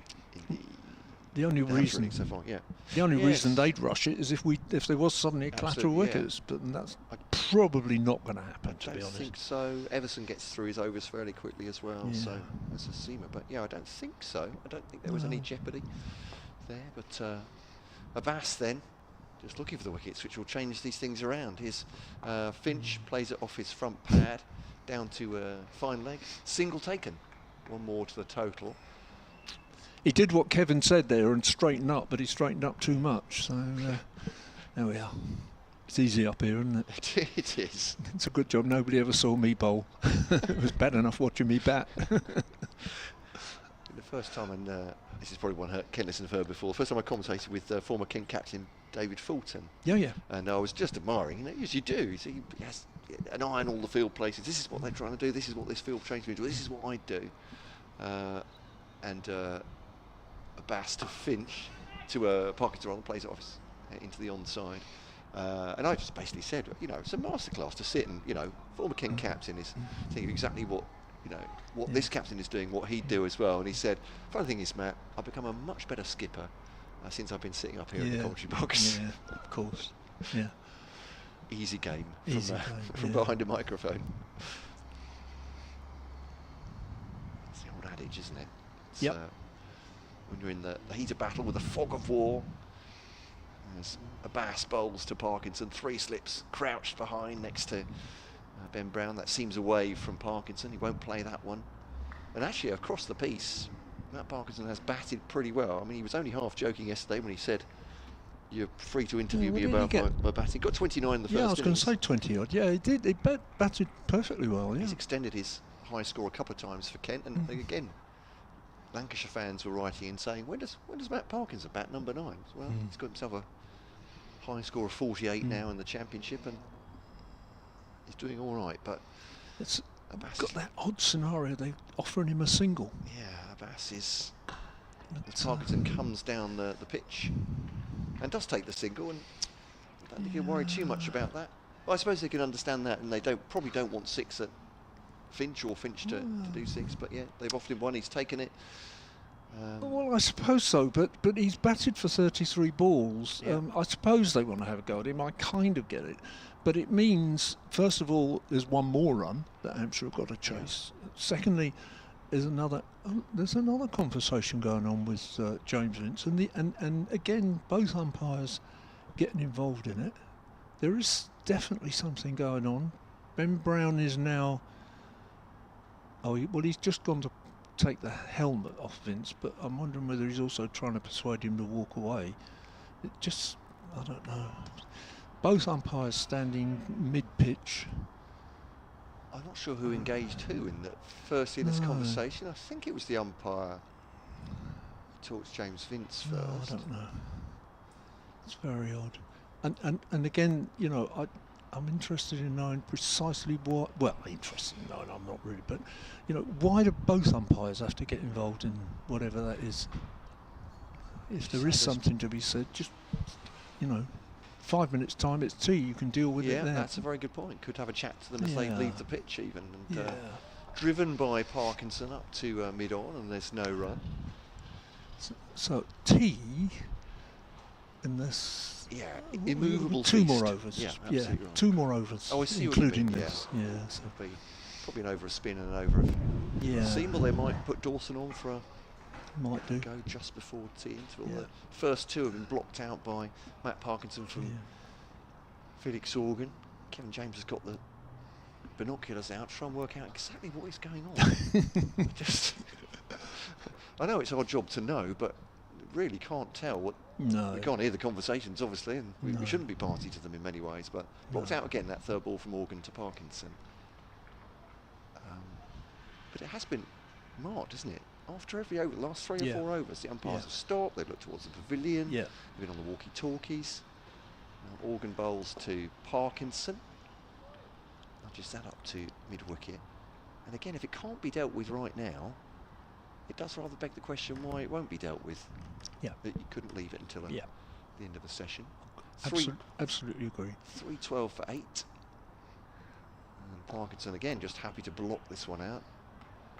You say they offered him the single, and he's offering them absolutely nothing in return from this over, so just blocking it out. 150 the lead exactly. And looks like we'll have a final session of a minimum of 39 overs. Hampshire, was that attempted catch? I thought they'd gone along the ground. Well, Organ seems to think that was a possibility of catch. I thought it may be grounded before it got to Middleton, to be fair to him, at short leg. It's a maiden from Felix Organ. Now we're on umpire watch. Well, I suppose it gives us something to talk about between overs, even though we have no idea what's going on. The other interesting thing there was that the fielding side ran to their positions. Whether they think they can get 2 more overs in, I mean, in a way, that's not of any great urgency because there is, a number of overs to be bowled today, and it's not going to be more than that. So, I mean, they'd be bowling spin and flying between them if they wanted to bowl more than 40, or wanted to get more overs in. So Bass to bowl to Finch then. Goes short, Finch. That's a lovely shot, actually. It's a little jab. It's no backlift. It's not exactly a pull. He has just deflected that away backward of square, and that has raced away for 4 behind square, which in some ways, look at how quick this outfield is. It's good for Hampshire if and when they get in. But 4 more to Finch. He's on to 66. The only other rationale I can think of for trying to get in 2 overs now is that you actually get the 2 wickets now, and then you don't sacrifice 2 overs, because of the tea interval. But I don't know. That seems. So Bass bowls to Finch, and this one he offers into the offside. And I have to say, those first 2 deliveries, he's looking very comfortable indeed. He takes a single. And also comfortable in taking the single. Yeah. You know, Hampshire were offering a single at the end of the over, saying they didn't want to bowl at Finch. Finch isn't worried about letting Parkinson face. No. So 3 minutes until the tea interval. We're going to get through 4 balls by then.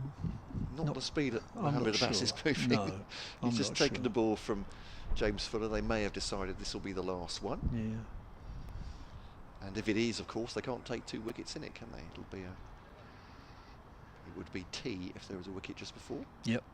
As Abbas bowls to Parkinson, and he shows a very classical forward defensive.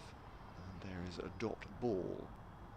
So 317 for 8, Kent. Parkinson has 15, Finch 67. It looked, all ends up, like Kent were going to be skittled out by a blistering spell from Carl Abbott in the second session.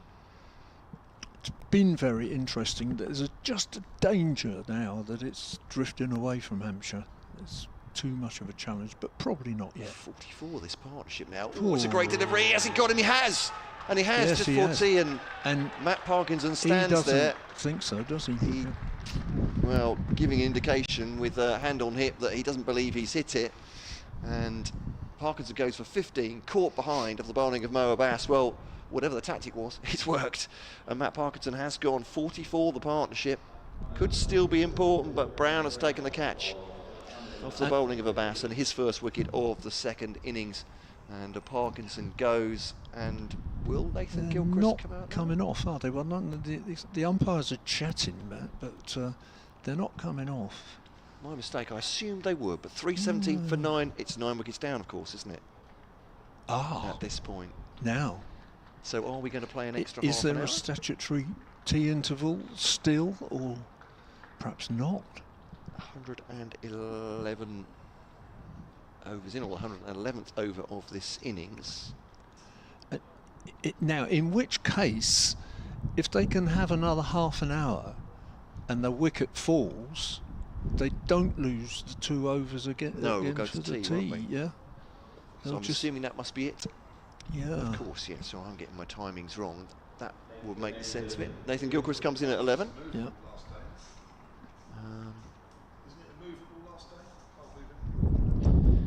I thought it was, but unless Nathan Gilchrist is just going to... Sorry, Kevin James asked, is it not an immovable feast? I thought it was on the last day, but I don't know if they're 9 down, if they will postpone it here. Gilchrist is certainly coming out, and he's going to have to face at least a couple of deliveries here. And they're having a long conversation now with Finch, which is presumably explaining whatever the regulations are to him. I don't think it would be any more of a complication than that. And Abbas has his wicket. Well, I think he's deserved one today. I absolutely agree with that, yes. So Finch and Gilchrist, a little pat on the back from Finch to Gilchrist.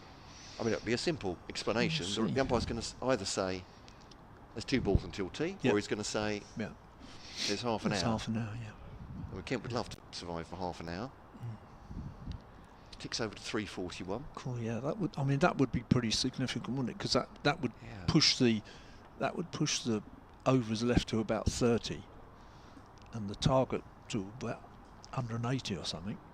As Abbas bowls to Gilchrist, leaves that. It's always seeming away from him.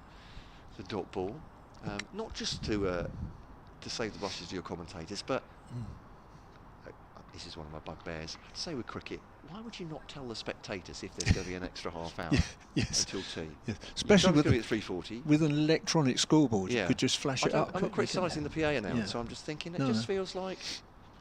Yeah. Don't keep people in the dark.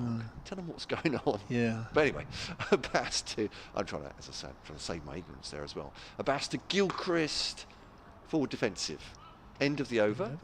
And there will be another over at least, so presumably I think we're going into half an hour then. Now, extra half an hour, 9 down. And, at these points, Kevin normally sends me home and says I have to have a rest, but I'm not going home because this is all too interesting. But I will hand over to. It's a sit-in.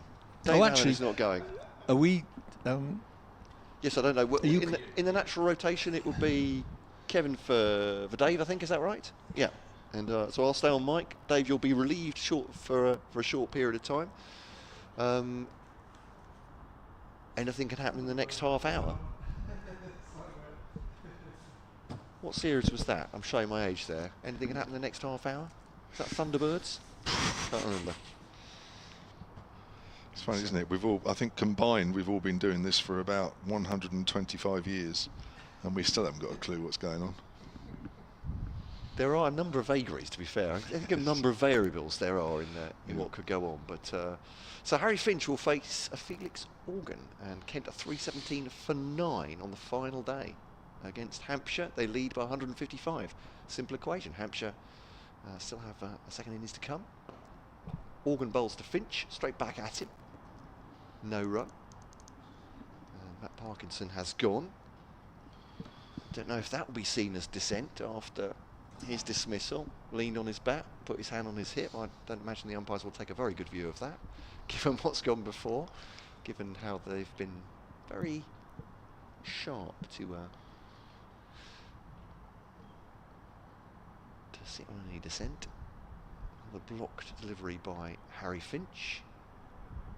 Organ once more. Driven by Finch up to long on for a single. He goes on to 68. Nathan Gilchrist will face at least, I was going to say, the remainder of the over. He may not. Field comes in. They're going to pressurise Nathan Gilchrist. No surprise there. So his average isn't anything spectacular. Having a chat with Harry Finch there. To say Fletcher Middleton's not far away. Did he hear that? Will he pass it on to Ben Brown? So 318 for 9. But as Dave quite rightly says, if they're playing the extra half hour here, Kevin James, then they won't lose any overs for the changeover, and that couple of overs could be all important at this point. 156 the lead for Kent. That's Gilchrist. Forward defensive, no run. Yeah, it could be that was pointed out at some point, maybe just seeking clarification. That might be one of the chats. Yeah, that's a very good point. James Vincent had asked us Organ bowls. I did think for a moment that there was a sort of hurry up signal from one of the umpires to James Vince, and then a sort of tap of the watch, and maybe that's what he was saying. Yeah, is could well be. If you get your overs bowled and they're 9 down, so maybe it might be as simple as that. As ball again defended by Gilchrist into the offside. End of the over, 318 for 9. Because I'm not going to name any names here. There we go. We're testing the other over laws, but I have certainly experienced captains who have a very loose grasp of things like tiebreakers at the end of white ball games, when possession finished, which in some ways they just get on with the game, they play it as it's in front of them, and they find out from the umpires and get clarifications. So. Exactly right. That's exactly how it should be as well. It's difficult as a captain, and most players, they don't know all the rules. It's the umpires go through all sorts of exams, and they're there to marshal the game. And if you get to a situation you're not sure about, you ask the umpire, and then he explains it to you. But a lot of these situations, you think, oh yeah, they should know all this, but some situations there's no point in worrying about it until you actually arrive at that particular point. You know what I mean? Here comes Abbott then, and he's bowling to Finch, who's leaving that one alone. Neil Halsworth, Explorer Coffees, other coffee companies available. SolanCricket@gmail.com says fascinating day's play so far. Good news, coffee production and dispatch is done for the day. That's very good news. And I'm firing up the Landy to head over to the bowl. I expect to be treated to a batting masterclass when I get there. See you about 4:30. Other four-wheel drive vehicles are available. Of course. Yes. Yeah, Other cricket grounds are available. And yes, you have to be careful with Neil these days.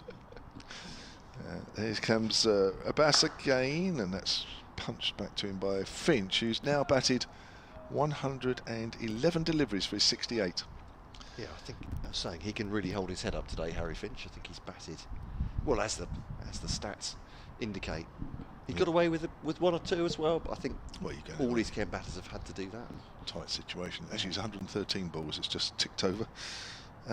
Julian Dean, SolanCricket@gmail.com. I think you were talking about some phrase that might have been Thunderbirds. Oh yes, yeah. Anything can happen in the next half hour. Sorry. Yeah, that's pushed back. It's apparently Stingray. Is it Stingray? Oh, there we go. Showing my age, says Julian.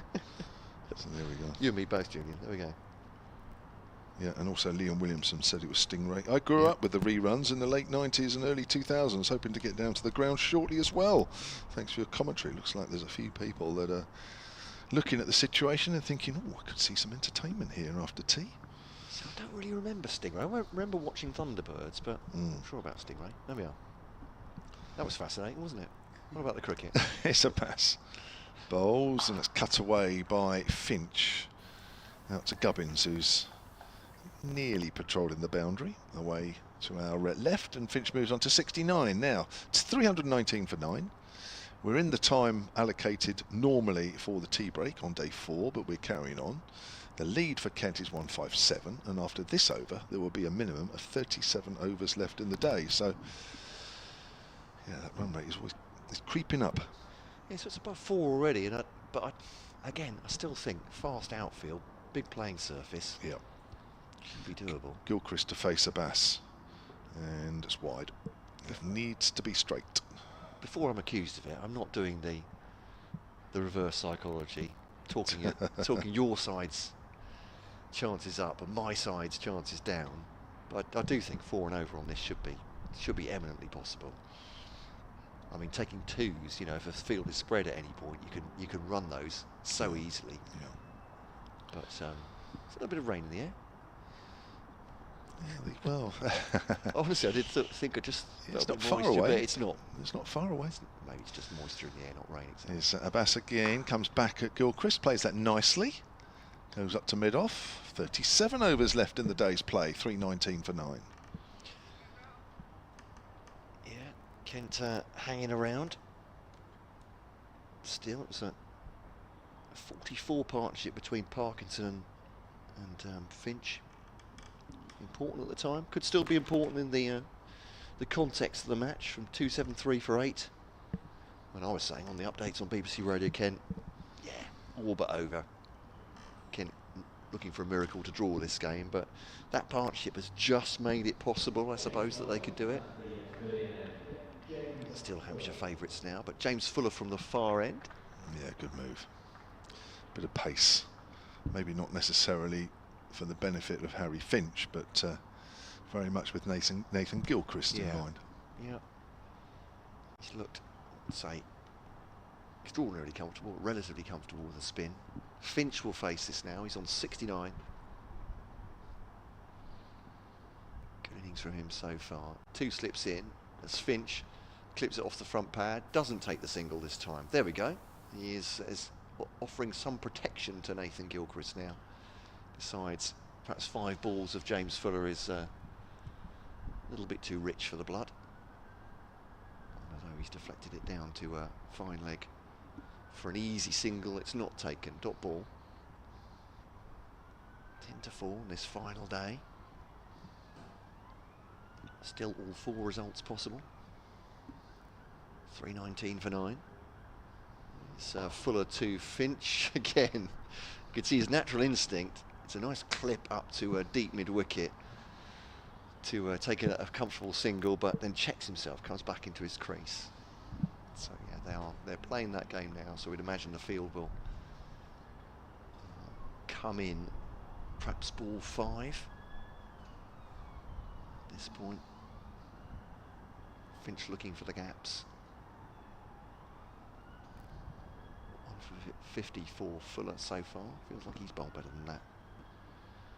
Leave it. Finch still there. Leaves it outside the off stump and there's no run. Good leave. That wasn't a bad ball actually, Fuller. Just straightened a fraction on him. A bit of bounce as well, is it just? Yeah, just he gone has that little bit of extra in him, doesn't he, Fuller? Just. But yeah, at this rate, he's going to get about a ball and over at Gilchrist. Tense, very tense now. Yeah. Hampshire don't want to be out here for too many more overs. How does Finch play this? Does he go for a single now and leave Gilchrist with 2? Yeah. He does indeed. There we go. So 5th ball. Right, now we go. A single of the 4th, rather. It'll be the 5th ball, which Gilchrist can face. Will have to face. 70 for Harry Finch. Gilchrist has yet to score. Needs to fend off 2. Harry Finch has come all the way down the pitch for a chat with Nathan Gilchrist as he marks up his guard. No pressure, he says, Nathan. They may rest on you there, mate. Don't worry about it. I think I said yesterday, Lovely insight from one of his teammates, George Garrett, that when he bowls, Nathan Gilchrist likes to have a chat, nothing to do with cricket in between balls. He just likes to clear his mind. George Garrett says, biggest problem playing with Nathan is to think of things to talk about. Here's Fuller to Nathan Gilchrist. Oh, he's just offered the bat to that and patted it in the air past, I can't think of a better way of describing it, past third slip, and my ooh is because third slip is that Liam Dawson was, it's Toby Albert, was in the air, clutching at air, and that has gone for 4 runs. 3-2-4 for 9. Wasn't the quickest short delivery either, was it? And Gilchrist, though, was just sort of offered the bat outside the off stump to it and has survived. 4 to the total, a lead of 162. Goodness me, that was close. And one more ball to try and survive here against James Fuller. Oh, it's gone through low outside the off stump. Hasn't missed the off stump by very much. Ben Brown is just lying on the ground looking at the stars, hoping for divine intervention to take the bail off. 3-2-4 for 9. End of the over, lead at 162. Got a game here. 70 for Finch and 4 for Gilchrist now. Lead of 162. Well, I don't blame him coming in at number 11. It obviously tells you a story in itself, but he's not exactly behind either of those 2 deliveries. But the name of the game here is surviving as long as possible. And it really is starting to get to crunch time now for Hampshire. 36 overs remain, and it's 162 now, the lead for Kent. They might not score too many more now, Kent. It's all about the number of balls now they survive. I think with Finch marshalling the strike and the field set deep for him, unless he finds a gap, maybe an edge or maybe a full-blooded drive, he's going to struggle perhaps to find gaps. Here's a Bass bowls. Finch works that away on the onside. They ask the umpire for an LBW. That may just have been a fraction high. Watch again on the replay if you're watching the picture feed. Well, not the fault. Looks like he's outside off stump, if anything. Apart from that, that's what I'd like to say. 3-24 for 9 then. Finch still there on 70. 3 slips in there. The middle and the mid-off are up. Everybody else is back. When I say everybody else, there's only 4 fielders that are out deep. A Bass bowls. Oh, that's way outside off stump. Way outside off stump. Not the ball that's needed right now. So it'll be 10 past 4 now, won't it? Or there is some moisture in the air, Dave? I thought there was. But just, I think it's been like that for a while, just a little bit hazy. I think, but yeah, so 10 past 4 or the fall of the last wicket, whichever is sooner, will be when this session finishes and the players go to tea for what could be a very exciting final session. The Bass to Finch, comes back at him. Finch plays it on the onside. Thought about a single, thought not, then yes, we'll go take a single. 325 for 9. Finch moves on to 71. The lead now is 163. The umpire's having a look at Mo Abbas's follow through once more. Don't think he's going to do too much about it on this occasion. He isn't. And Gilchrist will face 3 balls of this over, assuming that he can see him off. Well, more. I'm thinking he might even think about a single. There's some gaps. Here's a Bass bowl, short. Gilchrist plays and misses outside the off stump. Don't get too confident, Mr. Gilchrist. Has to hit it first. He's going to take a single, I would suggest. But yeah, Harry Finch on that, taking that single on the 3rd ball, he all but stood in the middle of the pitch, scratching his chin, didn't he? Thinking about it. Yeah. This is a single, isn't it? I tell you what, if Gilchrist had edged that through to the keeper, he definitely would have known that he'd made a bad decision there. That's if I was up in the Kent dressing room and I saw Nathan Gilchrist playing a shot like that, I think we'll get the tea. We'll get to the sandwiches. Gilchrist gets behind that one. That's okay. That's okay. One more to face, and then we'll be down to 35 overs minimum. He's slowly but surely filling in the clouds, aren't they? They're very slowly. Did you say there was a bit of drop in the air, Dave? Yeah, I wouldn't disagree. It's nothing to worry about. It wasn't the previous over, but actually that was happening at lunchtime as well. Yeah, when we walked around the ground, wasn't but it's nothing. It really is. You could be out in it an hour and not get wet, but it's that sort of atmosphere. Gilchrist plays and misses. Pushing forward, it's not really happening. Let's be honest. 3:25 for 9, 163 lead, 35 overs in the game left. Yeah, so the required rate at this stage creeping up to about 4.5, just beyond 4.5, but still doable. I say if it gets to 6, talk to me then, Kevin James. Then I think we've got a real game on our hands. Well, yeah, I mean 6 is a run a ball. The field will be very defensive, that's for sure. So again, it's not the end of the world, but I think once it gets to more than 1 a ball, it's hard. And that's my thinking, is that you can run 1s and 2s and get 6 and over, I think, pretty comfortably on this. That it's really flattened out. There's not a great deal of pace in it anymore, apart from when Kyle Abbott is furiously running in. James Fuller's been good too. Bowls now to Finch, up on his toes. That's actually spilled by Ben Brown. That was a difficult take, actually. I think it bounced just in front of the Hampshire wicketkeeper, which is the worst possible scenario, isn't it? Putting your fingers down, hoping that not catch one on the end there. And they spent a long time in the field, we should remember, Hampshire as well, haven't they? Over the last couple of days. 3:25 for 9. Yeah, where's Simon Lee, the groundsman, walking to? He's walking almost in the direction of the hover cover. Probably for tea, I'd imagine. Yeah. I'm thinking they'll put the hover cover on just in case. As that one's thumped by Finch up to long on. Again, there was a possible single. He's not taking that though. Yeah, he's wandering over the hover covers in the end, and that would make sense, wouldn't it? For tea time, you just want to. He's warming up at the far end there. Is that? All right. Is that Kyle Abbott maybe? If James Fuller bowls 2, Finch goes for that. Hooks that away. That'll be 4. Hooked away off his. The peak of his batting helmet there. Good shot from Harry Finch. Kept it down well as well. And was it just a shout there? I'm not sure if that's a McKen supporter. Perhaps a little bit of encouragement saying, maybe. Lead at 167. Finch is 75 though of the 3:29 for 9. Kent. He's played really well. My God, he's played well. Compton still top scoring with 92, but Harry Finch has done himself proud here.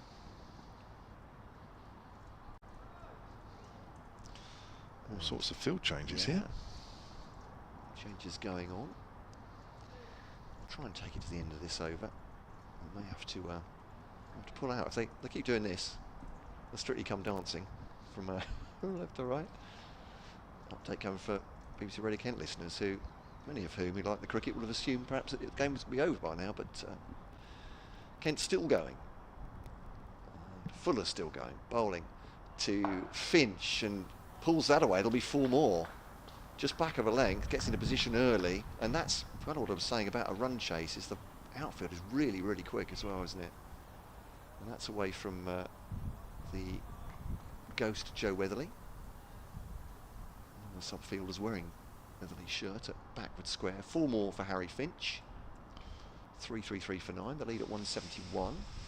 Yeah, Prince has got everybody up now, apart from squarish fine leg, really, to try and keep Finch at that end, and also saying, well, look, okay, you play a really good shot to pierce this field. That's probably fair enough at this stage. Fuller comes in then to Finch, blocks that. So that's the 5th ball of the over. He'll look for a single here, Finch. They'll be cutting off the single, will Hampshire, I'm sure. This will be a test of him. Is it going to be a push and run? Might even see some excitement here if Harry Finch gets the right delivery. I don't know where he'll be looking. Across his front pad between the 2 mid wickets there. Nudge behind square maybe. Fuller, well, he can't do anything with that. It's a great ball from James Fuller to finish. He just defends it back at the bowler. End of the over. At 3:33 for 9, Kent with 171 lead. I've got to make way for a 4 o'clock update for BBC Radio Kent. Paul Williams has emailed silentcricket@gmail.com, says, sadly, cannot get down to the ground. Want to thank you all for great commentary for this series of red ball matches. We'll enjoy the run chase if we get one, but hope the light does not interfere with play, as I have a feeling they would get taken off. Well, it's not great, but it's not too bad. No, I just got a kind of slight sense of drizzle in the air blowing in at one point when I was sat alongside just now, but I don't think it's too much. And I couldn't spot Kyle Abbott on the field the last over, but he was there, and he is now going to bowl. Well, inevitable really, because I think this is almost the last throw of the dice for Hampshire. It might not feel it yet for some people, but time is beginning to run out, and it does look as though the clouds away to our right are filling in a bit more as well. Here's Abbott, then bowls to Gilchrist, and Gilchrist just forward. You have to say, with Keith Barker off the field all day, Abbott has looked the most likely of the Hampshire bowlers to take wickets. He's taken 3 of the 4 this afternoon.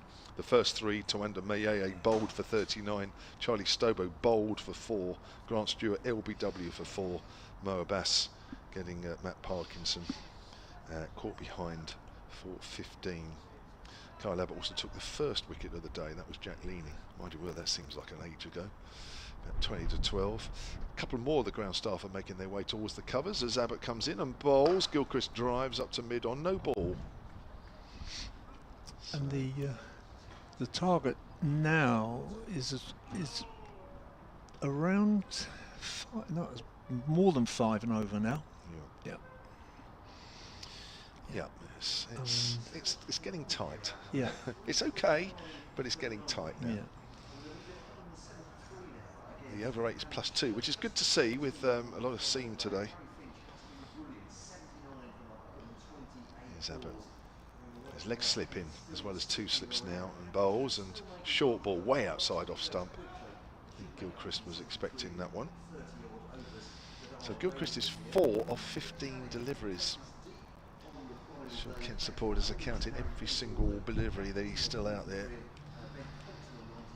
3, 3, 5 for 9. As usual, it's looking reasonably bright in the Pompey direction, but looking where sorry, I can't resist it. Where the weather comes from, over sort of New Forest way, it's a bit gloomier. Over where I am. Yeah.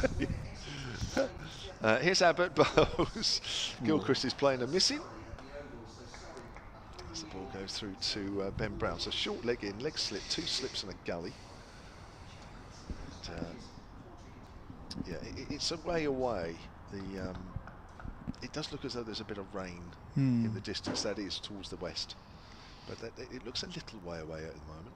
Maybe if there's somebody, well, there must be somebody listening down New Forest way. You could let us know if it's. They're usually good. Yeah. If it's dry, perhaps they're not telling us because it's all okay and they think we're not worried. Be quick, we've got 5 minutes probably until tea if there's no wicket. So silentcricket@gmail.com, and that comes in, and Gilchrist is forward. Plays that nicely actually. Up to Mo Abbas, and Nick Gubbins is sent a little deeper at cover to try and entice Nathan Gilchrist and Harry Finch into tempting to take a single. I'm not sure they will, and I think just to emphasise that, Finch has gone up to Gilchrist and says, under no circumstances are we to take a single. So 2 more balls of this Abbott over. Terrific spell from him this afternoon, 3 for 53 off 10. He actually had 3 for 15 at one stage. Runs away from us once more.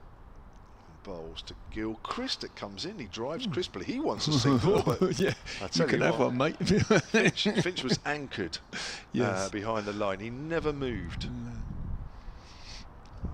Gilchrist, I think, was lulled into a false sense of security. He's probably said to himself, I haven't driven a ball through extra cover like that, ever.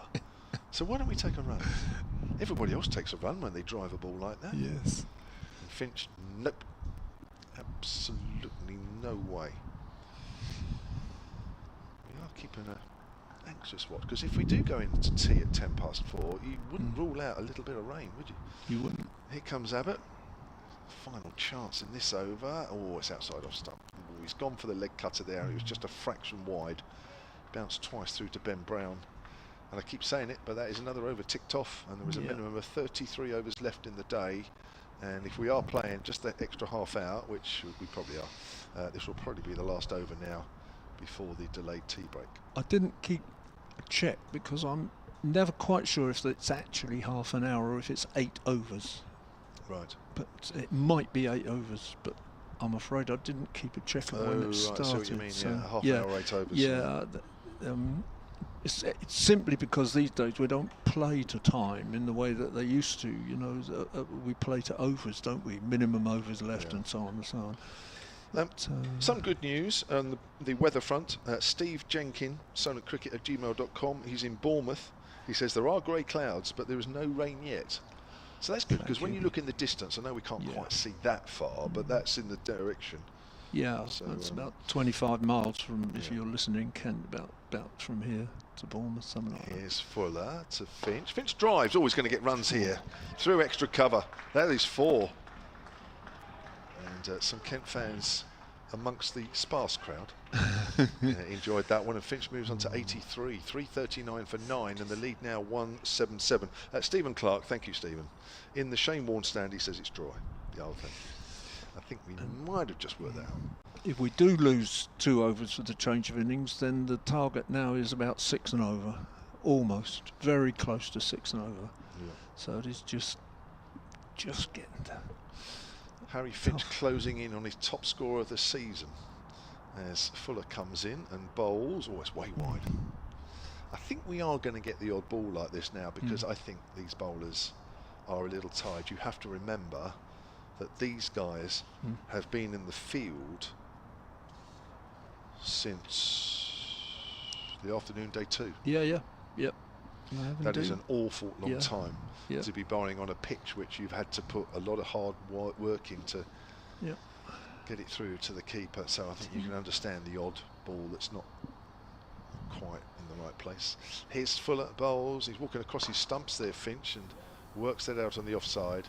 He'll get a single, which will leave 3 balls to Nathan Gilchrist. That's interesting. I guarantee that something will happen in one of these 3 balls. It might not necessarily offer a chance, but I think it will be pretty close to it.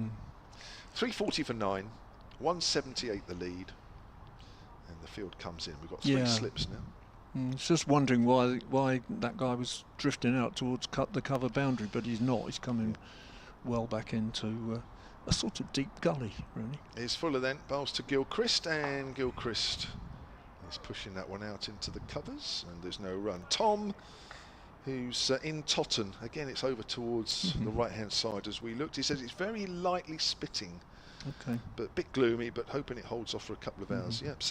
Generally where that weather is, there's no rain. Not raining in Romsey, says Ruth. Thank you, thanks for telling us. Again, it's over in that general direction, isn't it? So the clouds might be low, but it's not actually raining. Right. Thank you all. Thank you also to Chris Hutchins, who's also in Totten. He's worked that down on the leg side. He wants another single, Nathan Gilchrist. No way, says Harry Finch. You might have played that nicely down to fine leg, but we're not running. 5th ball of the over, take a single. He wants to protect Harry Finch.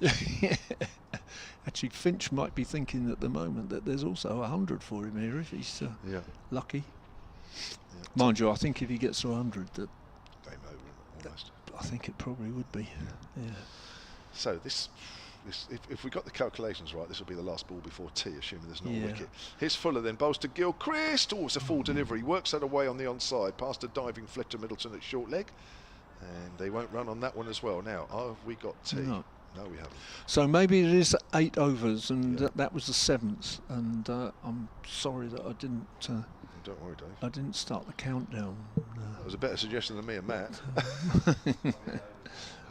8 overs, So 32 minimum in the day. 178 is the lead. So if there's no wicket in this over, they will take tea and then come back with 31 to bowl, and they will lose 2 plus the over that they have to bowl. Even if they take a wicket with the first ball after tea, it will go down to 28 overs. 56. It's going. They're going to need 180 to win 28 overs. Yeah. And that's being optimistic. Well, not quite optimistic. Optimistic is that Abbott takes one with this ball now.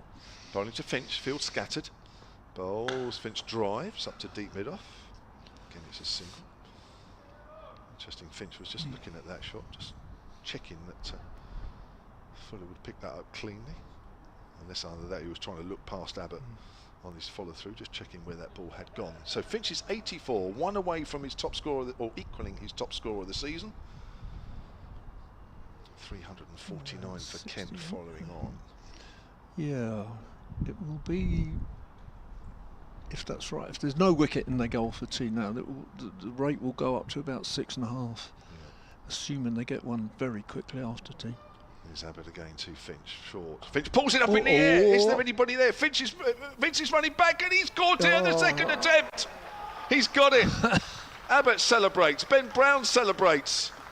And that was dicey for a moment because Vince was running back at leg slip and it bounced out of his hand, but as he fell to the ground, he got it at the second attempt. It ends a brilliant innings of Harry Finch of 84, which means Kent are all out for 340. Their lead is 178. And I think when we come back after tea, we're going to have 31 overs. I think so, Kevin. Yeah, I think we'd lose those 5 balls, obviously, but I think 31 overs afterwards. Yeah, so it's not quite 6 and over. 5 wickets for Kyle Abbott, but the crucial thing is that I think it is 31 overs. They won't lose the 2 for the change of innings. They'll go off for tea. I'll come back and need 179 off 31. The easy way of working that is if it was 180 off 30, it would be exactly 6 and over. So it's a tiny fraction under 6 and over. And you'd think they can do that, really. Well, relief. You could see the relief you could. on several of the players' hands because they knew that time was running out. And I have to say that from a neutral point of view, is probably the perfect outcome. Because I cannot see how Hampshire won't have a little dart at this. Of course, they have the option. They can decide that it might be just a little too much. But I think we are in for an amazing last session here. I think we are. Dave's going home. No, I'm not. You've got no chance. You're not sending me home today. Well, I'm not sending you home, but I've already sent a tweet to Mrs. Allen and said sorry. Might see you later. This could be the best session of the season from a Hampshire point of view. Kent, of course, will be hoping that it's a fairly quiet one. We shall wait and see. So in just under 20 minutes' time, we'll be back with you, bringing what will be, I'm sure, a very, very exciting 2+ hours of cricket.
We're in the last session of this 4-day match.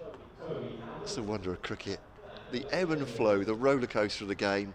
Hampshire need 179 from 31 overs at, my calculator says, I'm not making it, I'm not doing it in my head, let's face it, 5.77, 419,355 an over, or just under 6 if you like. Don't know quite how James Vince is going to manage that, but and we were intrigued to see who the pair will come out as openers for Hampshire. Kent bowled out then eventually for 340. And to set this up, and Grant Stewart will take the ball, I'll tell you that. It's Toby Albert at this end at least will take first ball. And it is Albert and Middleton, so they're sticking with their opening pair. You did question that, didn't you? In the Well, not question the decision, but wonder whether I just wondered, and also that Nick Gubbins at 3 is not necessarily that quick a scorer. But on the other hand, you know, if they're it's not a huge rate. I think the guy they'll have in reserve at some point is Fuller. Fuller might be padded up, ready to put in if a wicket falls at some point. I was wondering what sort of field they'll set. I'll go round it for Kent at the moment, trying to defend this as Albert defends that off his chest from Grant Stewart. That's a dot ball to start. We're going to do a countdown from here. That's how many balls is that? 180. No, I'm joking. It's first ball gone. So 2 slips in for Kent. So it's Mayeye and Leaning. The other closer fielders are are extra cover. Daniel Bell Drummond about 5 strips away, mid-on, mid-off, and then 4 boundary fielders. As Stewart bowls to Albert, he tucks that into the onside, and this is the danger really for Kent, is it's a big playing surface, and if they got the field spread, I'll say it's the danger. But if they got the field spread, 1s and 2s won't be hard to find. It looks like, especially with not much pace in this pitch. But obviously, if it's the opposite case, isn't it, Dave? If they try and save the singles, breach it, and you could be they could be flailing for the boundaries, and before you know it, it's one. So Stewart to Middleton, that's a crisp shot into mid-wicket. Will they come back for 2? They won't. Single taken. And but very much we'll have the calculators out. I'm not sure Dave, being the statistician, will need them, but Kevin and I certainly are reaching for the app every second. 2 for none. So, and my feeling, Dave, is that this is well within Hampshire's grasp. 5 3/4 and over. Yes. It might sound like a lot of runs, but it's a flattish pitch now. It looks like with not much pace in it, and as a singles taken, cut out towards the offside by Albert, making it 3 for none. And if they need to, if Kent start getting defensive, there's a lot of 2s to be had on this playing surface, and even swinging for the boundaries can do it.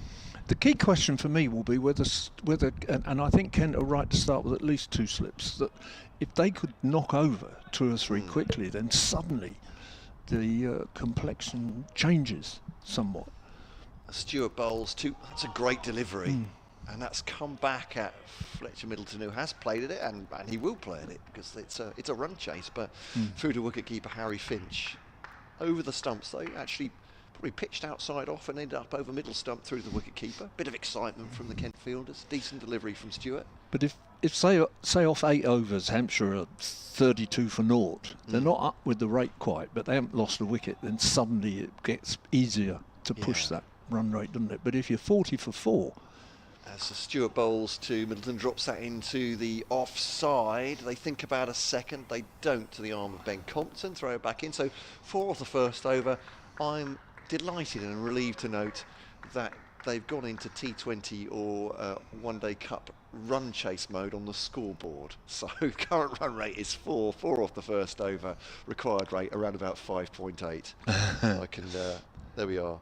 I could turn my phone off for a second off the calculator app. So 4 off the first over, and didn't look like much of a stretch either for Albert Middleton to start. But as you say, the question will be a wicket or 2 could change the complexion. It'll be Stobo from this end, but a really good line.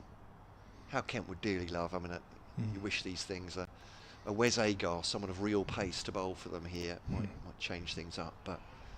Charlie Stobo, the Australian, the one overseas player for Kent in this lineup. I think it might encourage them to think that the really effective bowling today was Kyle Abbott, who's not as quick as Fuller, but he was the one that knocked people over. So, you know, he's not slow by any means, but... yeah, Stobo then to Middleton. Yeah, it's push and run into the offside. Fielded by Nathan Gilchrist. I'll take a single. I'm rather glad from a Hampshire point of view that they have entrusted Albert and Middleton, who are building a partnership and have good days and bad days. Middleton looks very solid. Albert has made one very good 100 this year in a fairly short run in the first team, and I think I'm glad that they've entrusted them to this and that they can do something with it. But I mean, if they can notch up 3, 4 and over for the first 8, 10 overs, it gives them a great platform, doesn't it, at that point? Stobo bowling to Albert, defends that, there's no run. And for sure with somebody like Fuller who's explosive, but of course Vince, you know, is in the locker, and they've got people who can. Felix Organ actually can bat quite explosively when necessary. Liam Dawson will get on with it. Brown with 100 in the first innings, so there's plenty of batting to come. But Stobo bowls to Albert now. It's cut away. They'll take a single. They come back for a second. Won't risk that. It's Ben Compton who throws the ball back inside. Good throw as well to Harry Finch. So one more to the total. And even thinking of it, I suppose, if a rain-reduced one-day cup match, you need 170 off 31 overs. You would back a side to do that, wouldn't you? And that's obviously there are no fielding restrictions for Kent. But that's the essential difference, that Kent can put their fielders where they want and bowl their bowlers as much as they want. Stobo bowls drive from Middleton, attractive looking, but it's gone straight to Daniel Bell-Drummond, the Kent captain, whose job it is to try and work out a way of stopping Hampshire from getting here. Getting to the finish, rather. They could, in theory, have somebody bowl 15 or 16 overs. And that's true as well, if that's no restrictions on the bowling either. I'm not sure that that's likely to happen, but they could.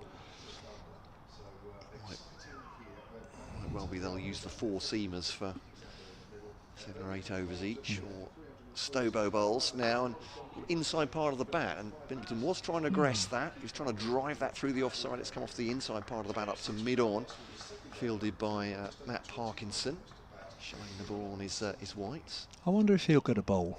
I was going to say it's a bit of a quirk, wouldn't it, if Matt Parkinson bowled a lot in the first innings? As a leg spinner and doesn't bowl in the second innings. You might want to get him on quite early, I would have thought, but he's the sort of guy that might pick up a wicket. Yeah, a little bit of bounce with the new ball perhaps as well. Stobo bowls to it's a leading edge, and they take a quick single shot at the stumps and missed by Daniel Bell-Drummond. Will it be overthrows? It will not. All happening there. It looped up from the leading edge of Fletcher Middleton's bat. Daniel Bell-Drummond was then in the frame to try and throw down the stumps at the non-striker's end, because I think it would have been short. Wasn't the greatest throw in the end. No overthrows. Single taken. Crikey, that was a rush, wasn't it? So end of the second over. 7 for none. 29 overs to go. 172 to win. A required rate of just under 6. Yeah. Gloomy. But I would say actually brighter over in the west, where I was saying earlier the weather comes from. Yes, Stewart bowls to Middleton, playing a miss outside the off stump. So beat the bat once in the last over as well, to Grant Stewart, bowling with the new ball. But it's interesting, it's with Parkinson. You'd imagine at some point Daniel Bell-Drummond will try him. And that will be a real test for the bowlers as well. There hasn't been a lot of turn, has there? That's the only thing that might count against them. If they want to attack him, it might be a little bit easier and ride their luck perhaps. Stewart bowls to Middleton, up on his toes, driving up to mid-off, and there is no run. No, Dawson and Organ didn't take wickets. Mind you, they're finger spinners, so there is that difference. With and Parkinson might tempt them in a, when you're chasing 6 and over, rather than simply what Kent have been doing by and large is batting out and digging in. Hampshire are doing something rather different, so Parkinson might be enticing. Stewart to Middleton, good shot from him, opens the face down towards third. It's fielded by Parkinson, throws in and they just take a single, so a single from the first 3 balls of the over. What a grand thing it is, though, that we're at 4:45 on the last afternoon and we're still speculating and wondering and thinking, this could happen and that could happen, and this is why I love it. Yeah, you do get those last days when you're just looking at your watch waiting for the captains to shake hands at 5 o'clock. There's none of that. This is a proper run chase for Hampshire against Kent here. There's Stewart bowls and Abbott straight back at him. It's a tester from Stewart, respectfully played a defensive shot. And there's a dot ball. Wanders up and has a poke. Indeed, sir. A little bit of gardening. It's that Daniel Bell Drummond just chatting to Grant Stewart. Australian rarely, certainly when he's over the rope, rarely without a smile on his face, but he'll be intent here.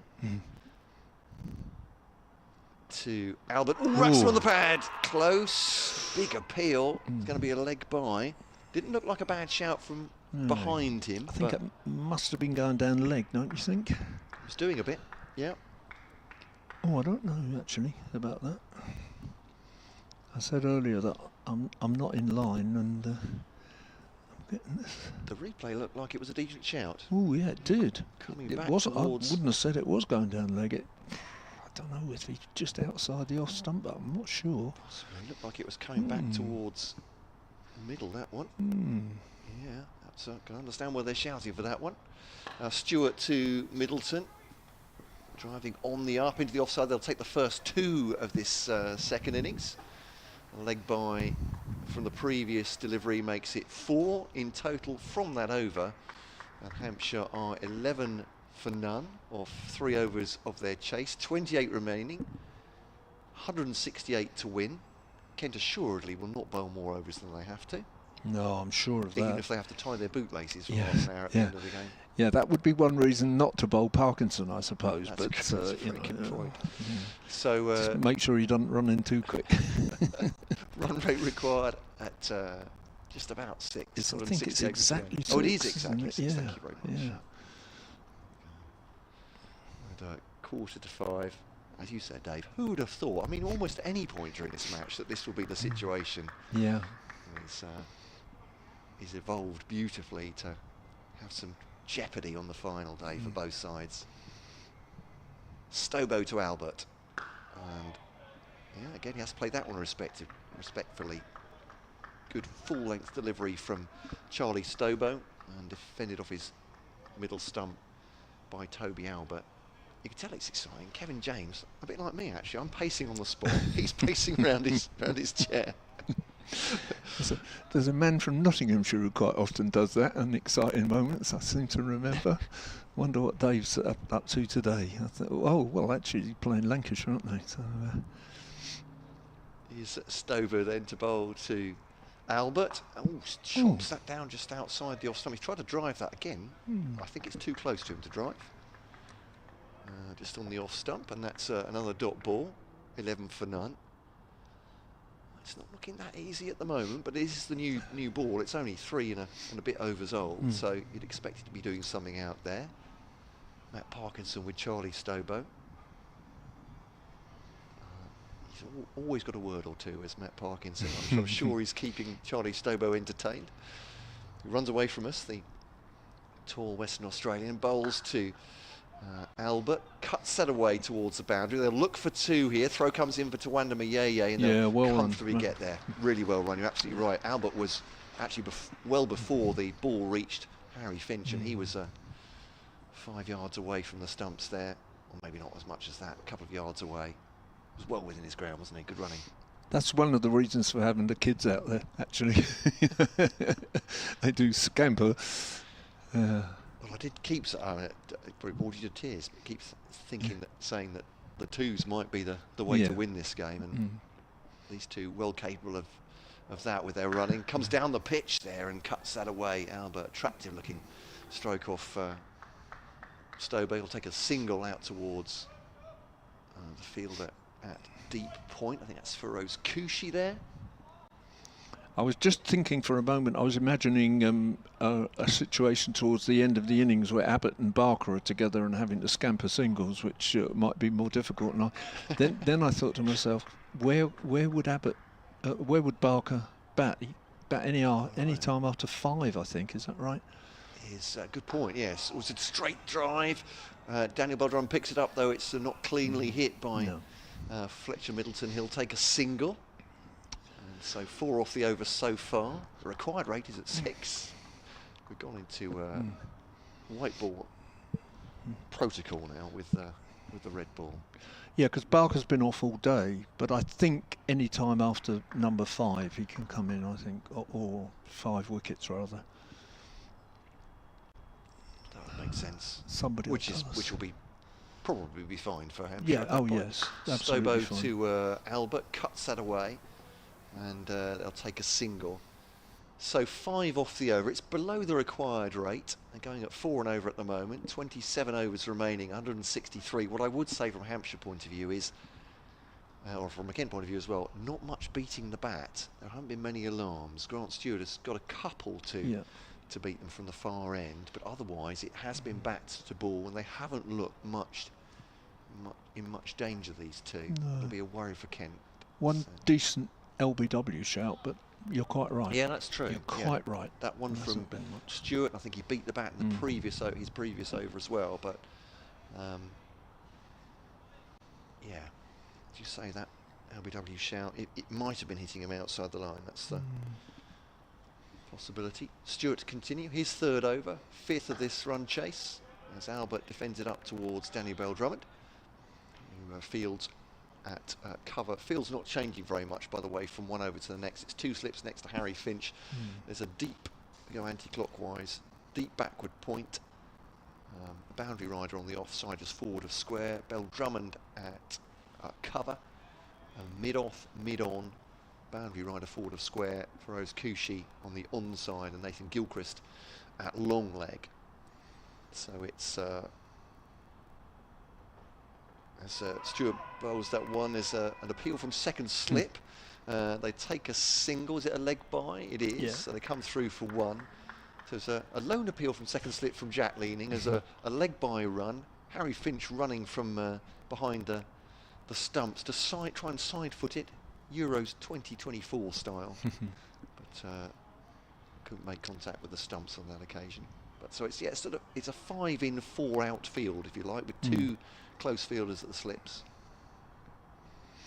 And both bowlers 6-3 offside as well. That's Stewart to Middleton, tucks that into the onside, single taken. Kushi fields straight back to the wicketkeeper. Good throw. 1 more to the total. 18 for none. Albert 7, Middleton 9. I guess at some point also, if the scenario is that those wickets don't fall quickly, will he have to change the field and put a bit of pressure on? Does he have to attack? The assumption is that, I mean, if Hampshire bat through with 3 or 4 wickets maximum loss, they're going to win it probably. Stewart to Albert. And, whips that away on the onside. Single to Feroz Kushi out on the leg side boundary.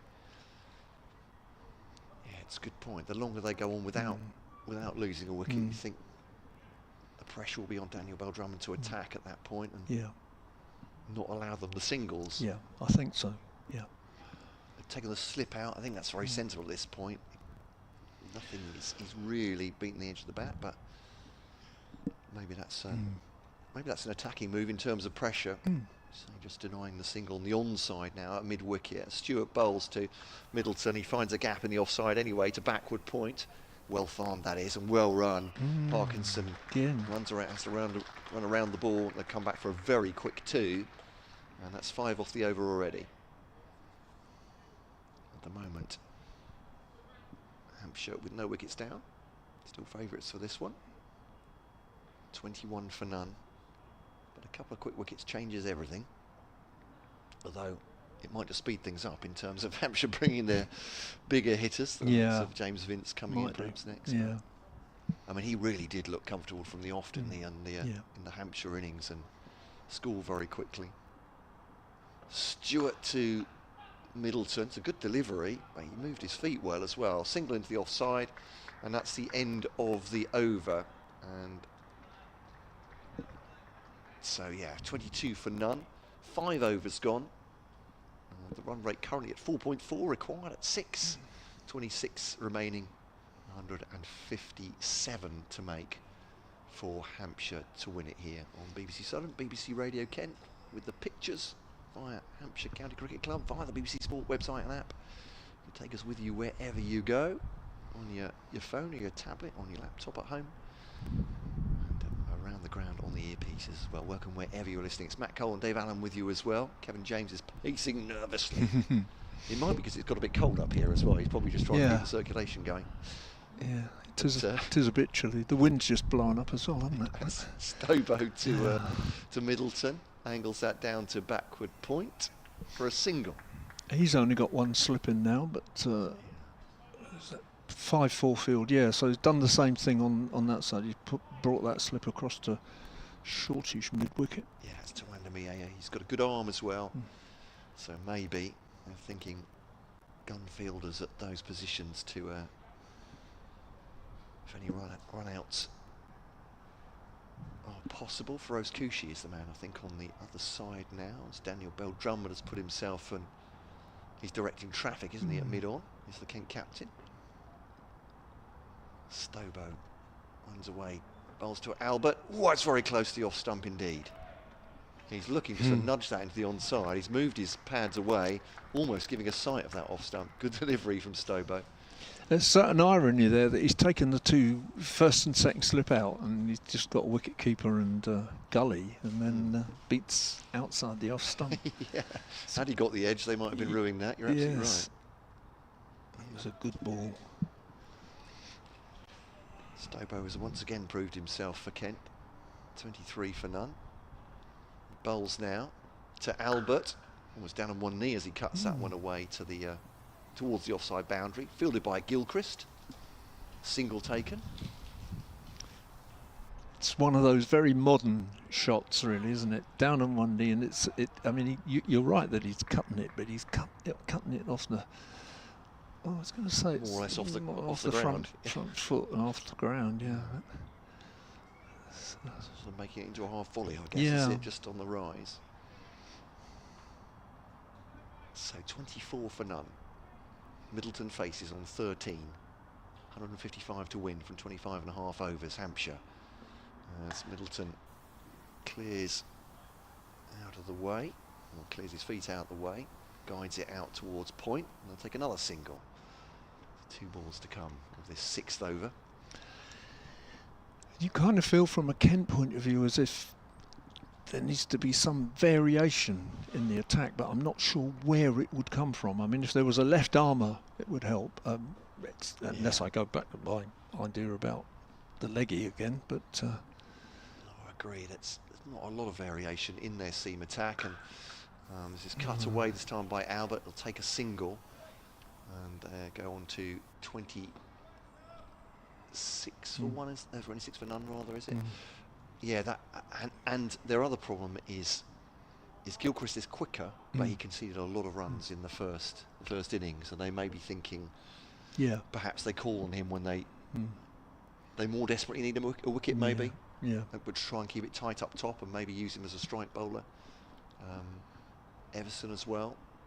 Looked good, took wickets in the Hampshire innings, but these two, Stobo and Stewart, that one's up in the air, but safe. It could even be 6. That's a jab. What a shot that is from Fletcher Middleton. He's just picked it up and jabbed it.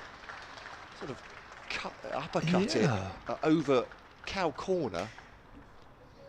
Goodness me. It's not out of the coaching manual. No, it's out the middle of the bat, though. That's 6 runs, 32 for none. That changes things a little bit. I thought he misjudged it at first and ballooned it up, but it just kept going, didn't it? Yeah, remarkable. Excellent timing. Yeah, these whippersnappers playing these shots, risky shots. Yes. Six runs it is, 32 for none. There was no risk in the end, was it? It was absolutely clearing the field. He's got 20 from 18 now, which is exactly what Hampshire wanted. Yeah, rattling along. That'll do for them.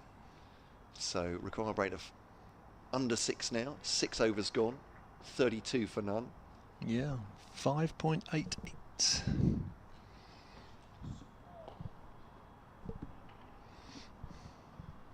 There's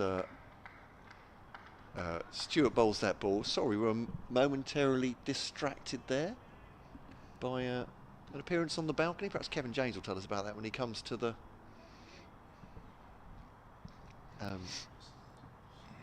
you'll understand why we have actually been just slightly pausing there. There's a person of note in the ground right now. 32 for none. Very topical indeed. If I tell you that they're from Southampton, you might know who we're talking about. A single taken. Well, that's a bizarre turn of events. Let's concentrate on the cricket. Single taken. Fletcher Middleton will take strikes the next one as Abbott's taken a single. No good asking me, I'm from Portsmouth. There's a strict border between the two, strict border. Absolutely, yeah. So, end of this over, I think Kevin will be coming in anyway. So, he can tell you what he spotted with his binoculars. But here we are, 33 for none, a run chase. Fletcher Middleton on 20, swing and a miss down the leg side. That'll be another interesting thing from the umpires. Noticing that ball go down the leg side, and that would have been a one-day wide. Yeah. They presumably can't change the way they've been umpiring the whole game, can they? So no. If Grant Stewart wants to spray a few down the leg side to keep the run rate down, he can do that as well. Yeah. But again, that's where it gets contentious, doesn't it, as well, I suppose, with the two sides. But not saying they would do that, Ken, but that was an honest attempt. Obviously a short ball, trying to swing it in towards the body. But got the radar wrong. Middleton 20, Abbott 11. And 1 off the overs so far. 3 balls to come of it. And chop just in front of him by Middleton. He is lightning across the ground. Yeah. Fletcher Middleton absolutely committed to that run, as he, as I said, miss-hit it up towards Daniel Bell-Drummond at mid-on.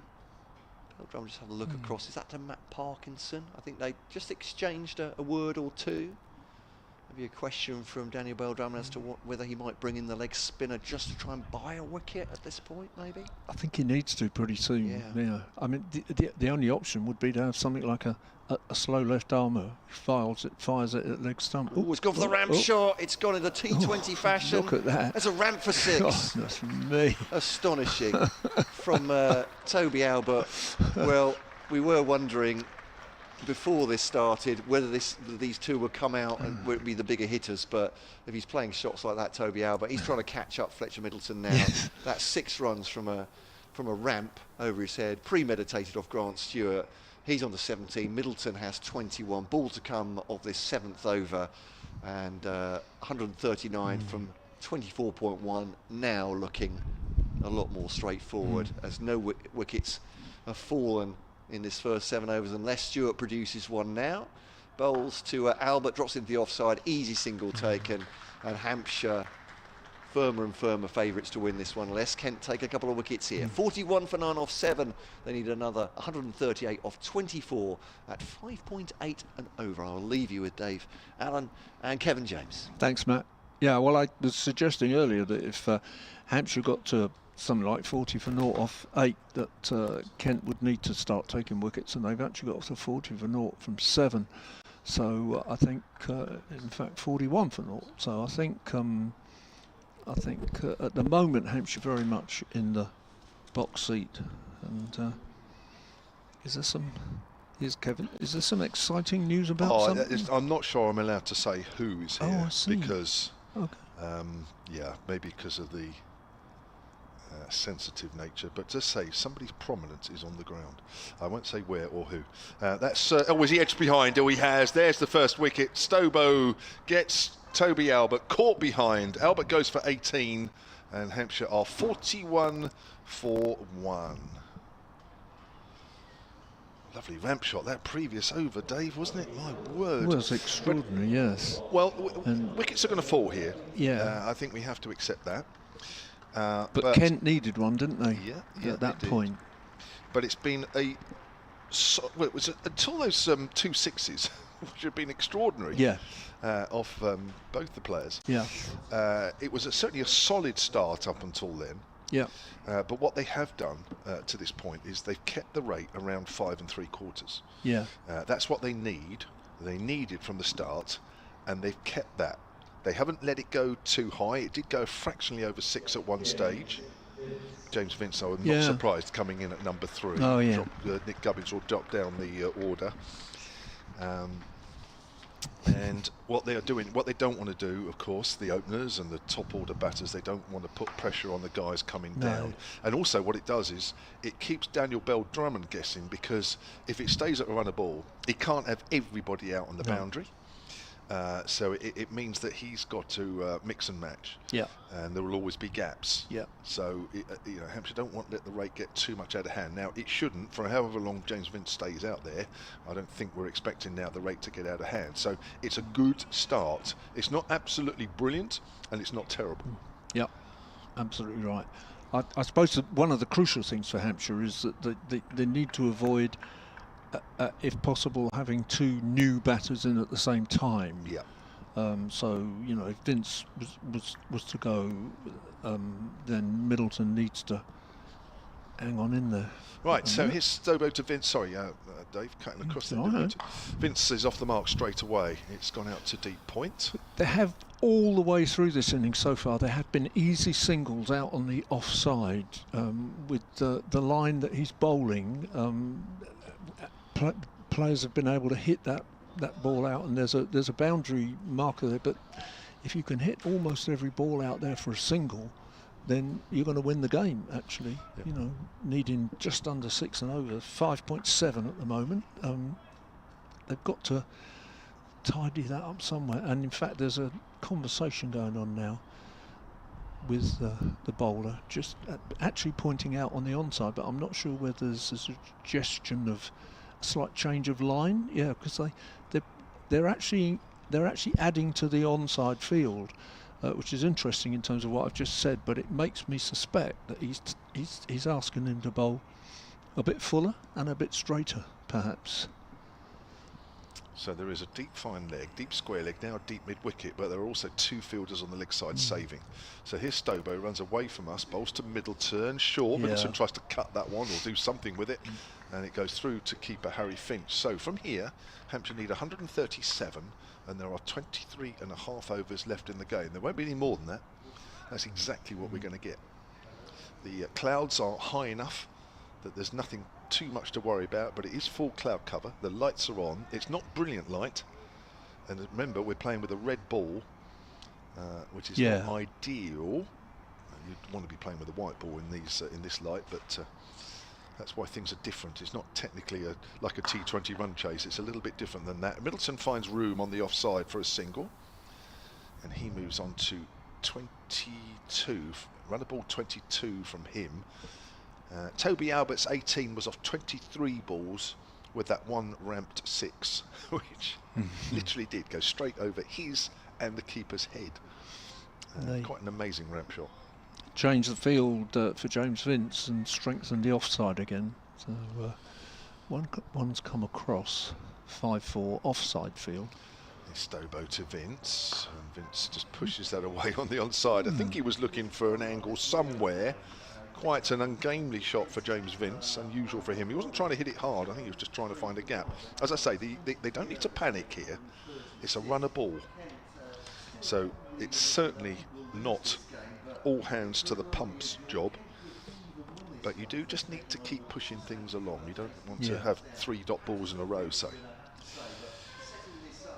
There is 2 runs off this over so far, plus that wicket, of course. Here's Stobo, bowls to Vince short. Vince pulls that along the ground on the onside, but there is a fielder out there deep. That's Moyeye.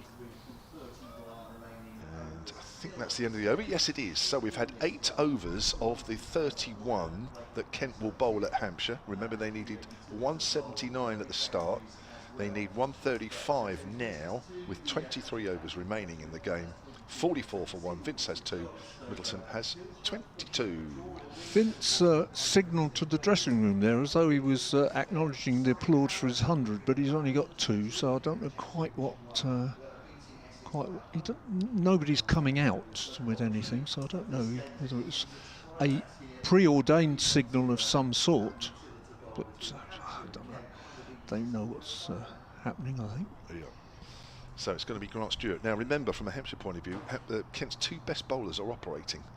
So if they were to have a rest at any stage, as that's a length ball, Vince and Middleton think about a single. Stewart's quickly out on the onside to stop that. We were speculating earlier about whether he would have the courage to bowl Parkinson, who just might tempt them into something crazy and pick up a wicket or 2, but I don't know whether he will, but... He might have to come on if these two... I mean, are these two going to bowl 15 overs outright? Spells, they're not, are they? So we're going to have some other bowlers at some point. Stewart's into his 5th. Stobo has bowled 4. Stobo's bowled 1 for 21. Stewart none for 21. Very similar. Another man put out on the leg side boundary, so there is virtually a run every time. Vince pulls that away on the onside. Good fielding at deep square leg. Yeah. Oh, Vince is coming back for 2. They have to hurry. Not a great throw. Fortunately for James Vince, that's Nathan Gilchrist out there, although he was on the floor as he picked the ball up. Vince saw that. Maybe Gilchrist wasn't able to get into a good throwing position quickly enough. 46 for 1. Vince moves on to 4. Hampshire need 133. Running has been excellent so far. Yeah. Very quickly, Paul Griffith says, could you ask Dave if he used to host a blues programme on 2CR radio? On Radio Solent. Oh, no, Radio Victory in the 1970s in Portsmouth. I'm talking about 2CR. 2CR, I thought it was Two Counties radio. Oh. It's outside the off stump, and Vince is a bit of away from that. Kept a little low as well as it goes through to keeper. I know what he means. It was because I used to do it at Solent. At one time I used to see you there, didn't I, with Dominic Busby, but then after Dominic left, it was actually taken over down in Sussex. And I did it remotely, so there was a host in Sussex and I was doing it remotely from Solent, so that's probably right. Yeah, in the late 90s I did for 2 or 3 years do a blues show. Yeah, it was a little bit more than that. I'll come on in a minute. As Stewart from the pavilion and bowls to Vince, and Vince gets one that nips back, and he's got an inside edge. He goes past keeper Finch. They'll get 2 as the ball rolls down below us to a very fine 3rd position. And Vince is just taking his gloves off. What's he done? Oh, he's just readjusting his padding. It wasn't as exciting as this, though, my blues. No. Well, Paul says, I remember there was a question asked if there were any blues-related tunes or artists which could be related to cricket in any way. I answered Willie Nix. The ball to the slips in brackets. Very good. Ma Rainey stop play. Oh, that's Ma very Rainey good. stop Ma play. Rainey. Yeah, that's very good. And he won a CD of Jimmy Rogers. Okay. Oh, I like Jimmy Rogers. He was the guitarist in the Muddy Waters band. I'm very fond of him. Oh, that's lovely. Well, good. That's a story, isn't it? Paul Williams has emailed solentcricket@gmail.com and has guessed, he may not have guessed who the prominent person is here, and he's got it right. I'm not going to say who it is, though. Here comes Stewart. Oh, that's hit in the air, and it's 6 runs over the seats as some of the crowd at the back row take evasive action. Slog sweep there from Vince. Away to our left, just to the right of the tunnel as we look, and that's the 50 up for Hampshire towards the end of the 9th over. Yeah. So that's they're less than a third of the way through the innings. 50 for 1. You feel that there's still perhaps an opportunity for Kent here, but they've got to do something quite dramatic very quickly. I think really. Hampshire not losing any wickets has helped. Yeah. The run rate now has just gone over 6 and over. They need just over 5.5 from here on in. Stewart bowls to Vince. Vince cuts that away on the offside. There is a man deep. Unless he fumbles, they're only going to take 1, even though they're trying to put pressure on him. And that's the end of the over. That's a good one. That is 11 off that. And Hampshire are 55 for 1. Vince is 13 from 9. Middleton still 22 from 22. And Hampshire, of the last 22 overs, need 124.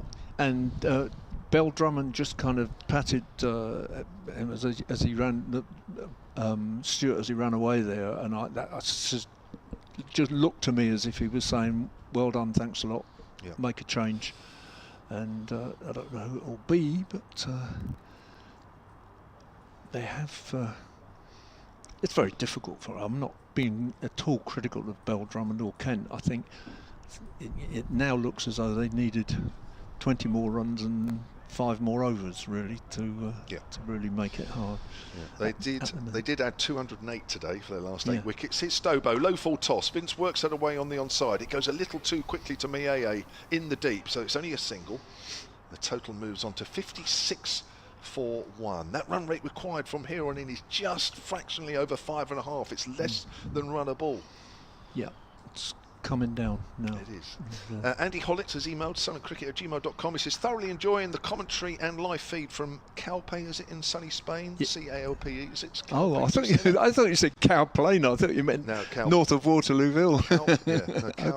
I know the place, but I don't know how you pronounce it, so apologies. Short, flat batted by Fletcher Middleton, down the ground for 4 runs. I didn't think he got enough of a bat on it, but Matt Parkinson at mid-off probably found the ball just running away from him a little quicker than even he thought.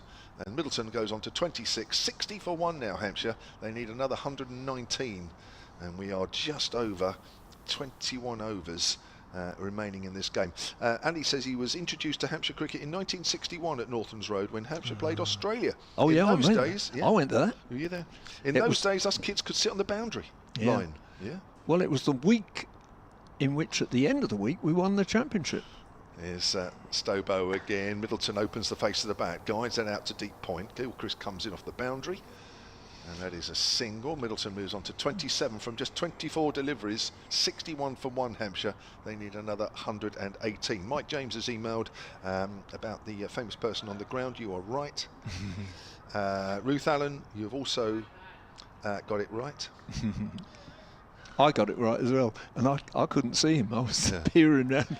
Yeah. No, I don't think it's fair, because I know normally they have publicists that let people know when they're somewhere, and it'd probably be unfair to mention.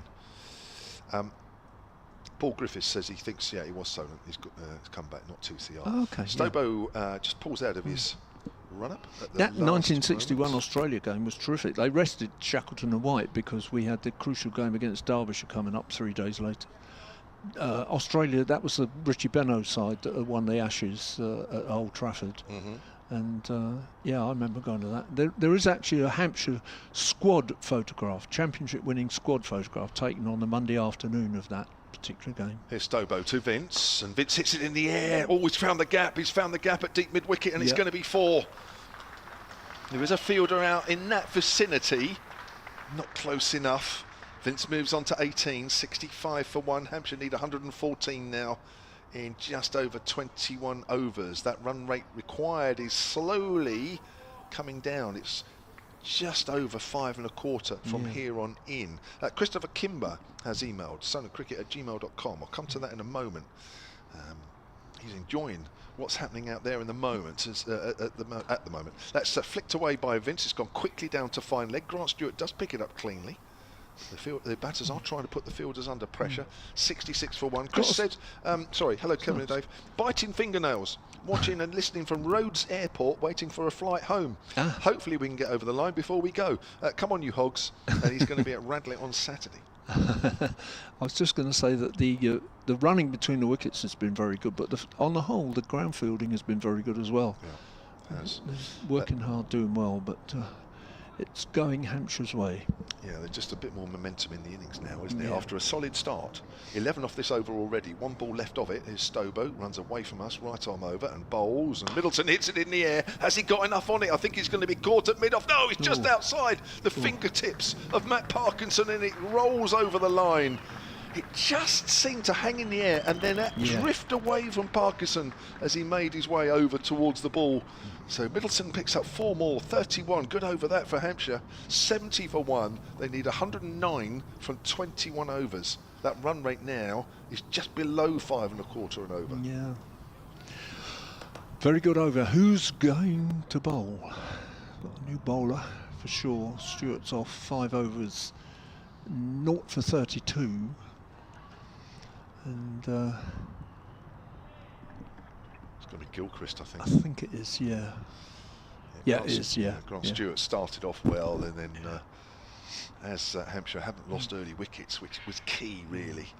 It was a good start. It wasn't exciting, but it was just the sort of start Hampshire needed as a platform to what we're seeing now. Vince promoted up the order. Nick Gubbins, one would assume, will start dropping down the order, and it really depends on the position that Hampshire are in at the fall of, if there is any more wickets, of course, as to who comes in next. I'm sure that order is fluid up in the dressing room right now. I wouldn't think at this point that they would necessarily need to send in somebody like Fuller. They seem to me to be doing a sensibly steady job with moments of inspiration in it, and but Fuller, I reckon, will be padded up in there, ready to send in if necessary.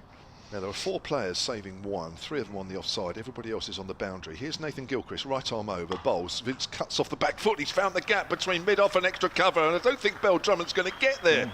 4 runs off the bat of James Vince, and he goes on to 23. That's just off 13 deliveries. Hampshire is 74 for 1. He has played some wonderful shots already, hasn't he? Well, he's in great nick, isn't he? I'm determined not to put the mockers on him, but he has played some wonderful shots. It helps when you come in this situation having hit 166 not out and a double 100 in your last 2 innings. Yeah. Can't say I ever had such an experience. No, Dave, no. I might not have sent you out in this situation. 74 for 1. Then Gilchrist from the pavilion end comes in, bowls to Vince. Vince cuts away. It's aerial. It's safe. It's out towards extra cover. So Murray comes along, but it's going to be 2. Murray had a lot of work to do there. Didn't quite time that one, James Vince. Timed it well enough, though. 25 he moves on to. Hampshire move on to 76 for 1. They now need 103. And we have just over 20 and a half overs left in the game. So the run rate required now, which was 5 3/4 at the start, has now been brought down to exactly 5. So it's less than a run a ball. And it was less than a run a ball at the start, of course. Pulled, misses. Good bouncer from Nathan Gilchrist. That previous ball, Vince looked a bit cross with himself. He looked at the bottom of his bat, clearly didn't hit it quite in the meat, and then rehearsed the shot, which again, he actually rehearsed from that bouncer. But I mean, under normal circumstances, you'd have ignored that bouncer and let it go through, wouldn't he? It'd been the first innings on the first day, probably. Just incredible to think we're nearly 20 past 5. We're not into the last hour in terms of the number of overs to bowl. Here comes Gilchrist, bowls. Vince drives past Gilchrist, but fielder at mid-on is fairly deep and comes across.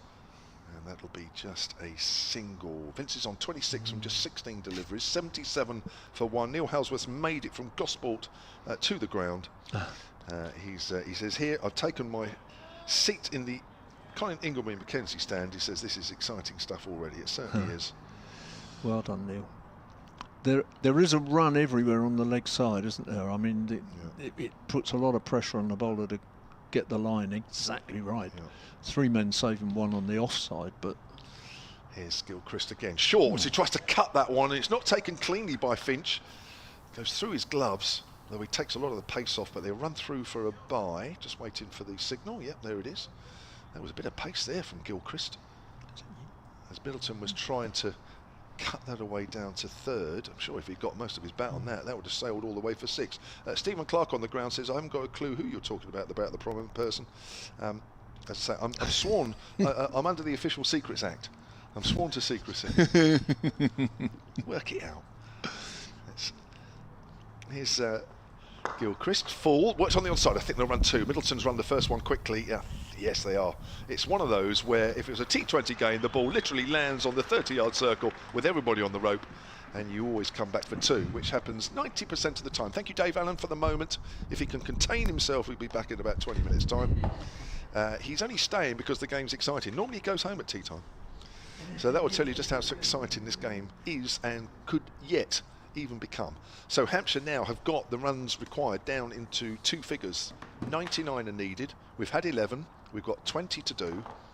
And Hampshire are 80 for 1 with Vince on 28, Middleton on 31, and Matt Cole's back. Yeah, looking very hot favourites now, Hampshire. Thought it might be tricky for Kent to keep the runs down, and I saw Harry Finch signalling to the dressing room for the helmet, and that does mean Matt Parkinson coming into the attack.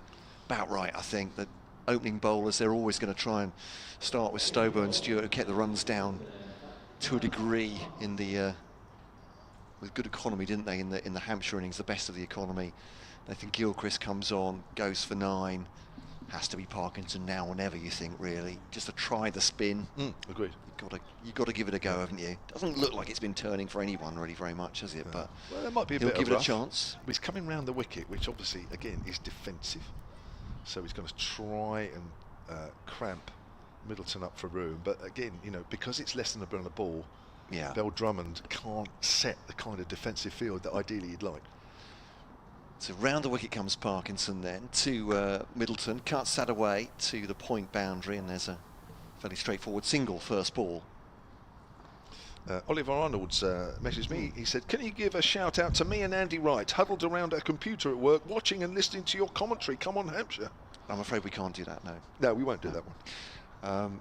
Round the wicket, sorry, it's an old joke, but of course we can. It's still funny. Swept away to the boundary. I'm so sorry, everybody. I bring that one out at least once a season. Well, once a game, once a day, once an hour. It's a sweep from Vince, single taken. It just sounds so cruel, I can't resist it. 32 for Middleton from 27 balls. He's been brilliant too. And that one, deep in his crease, drives it up to long off. But this is what we love about cricket, and I'll be doing the same. Hampshire Kent supporter.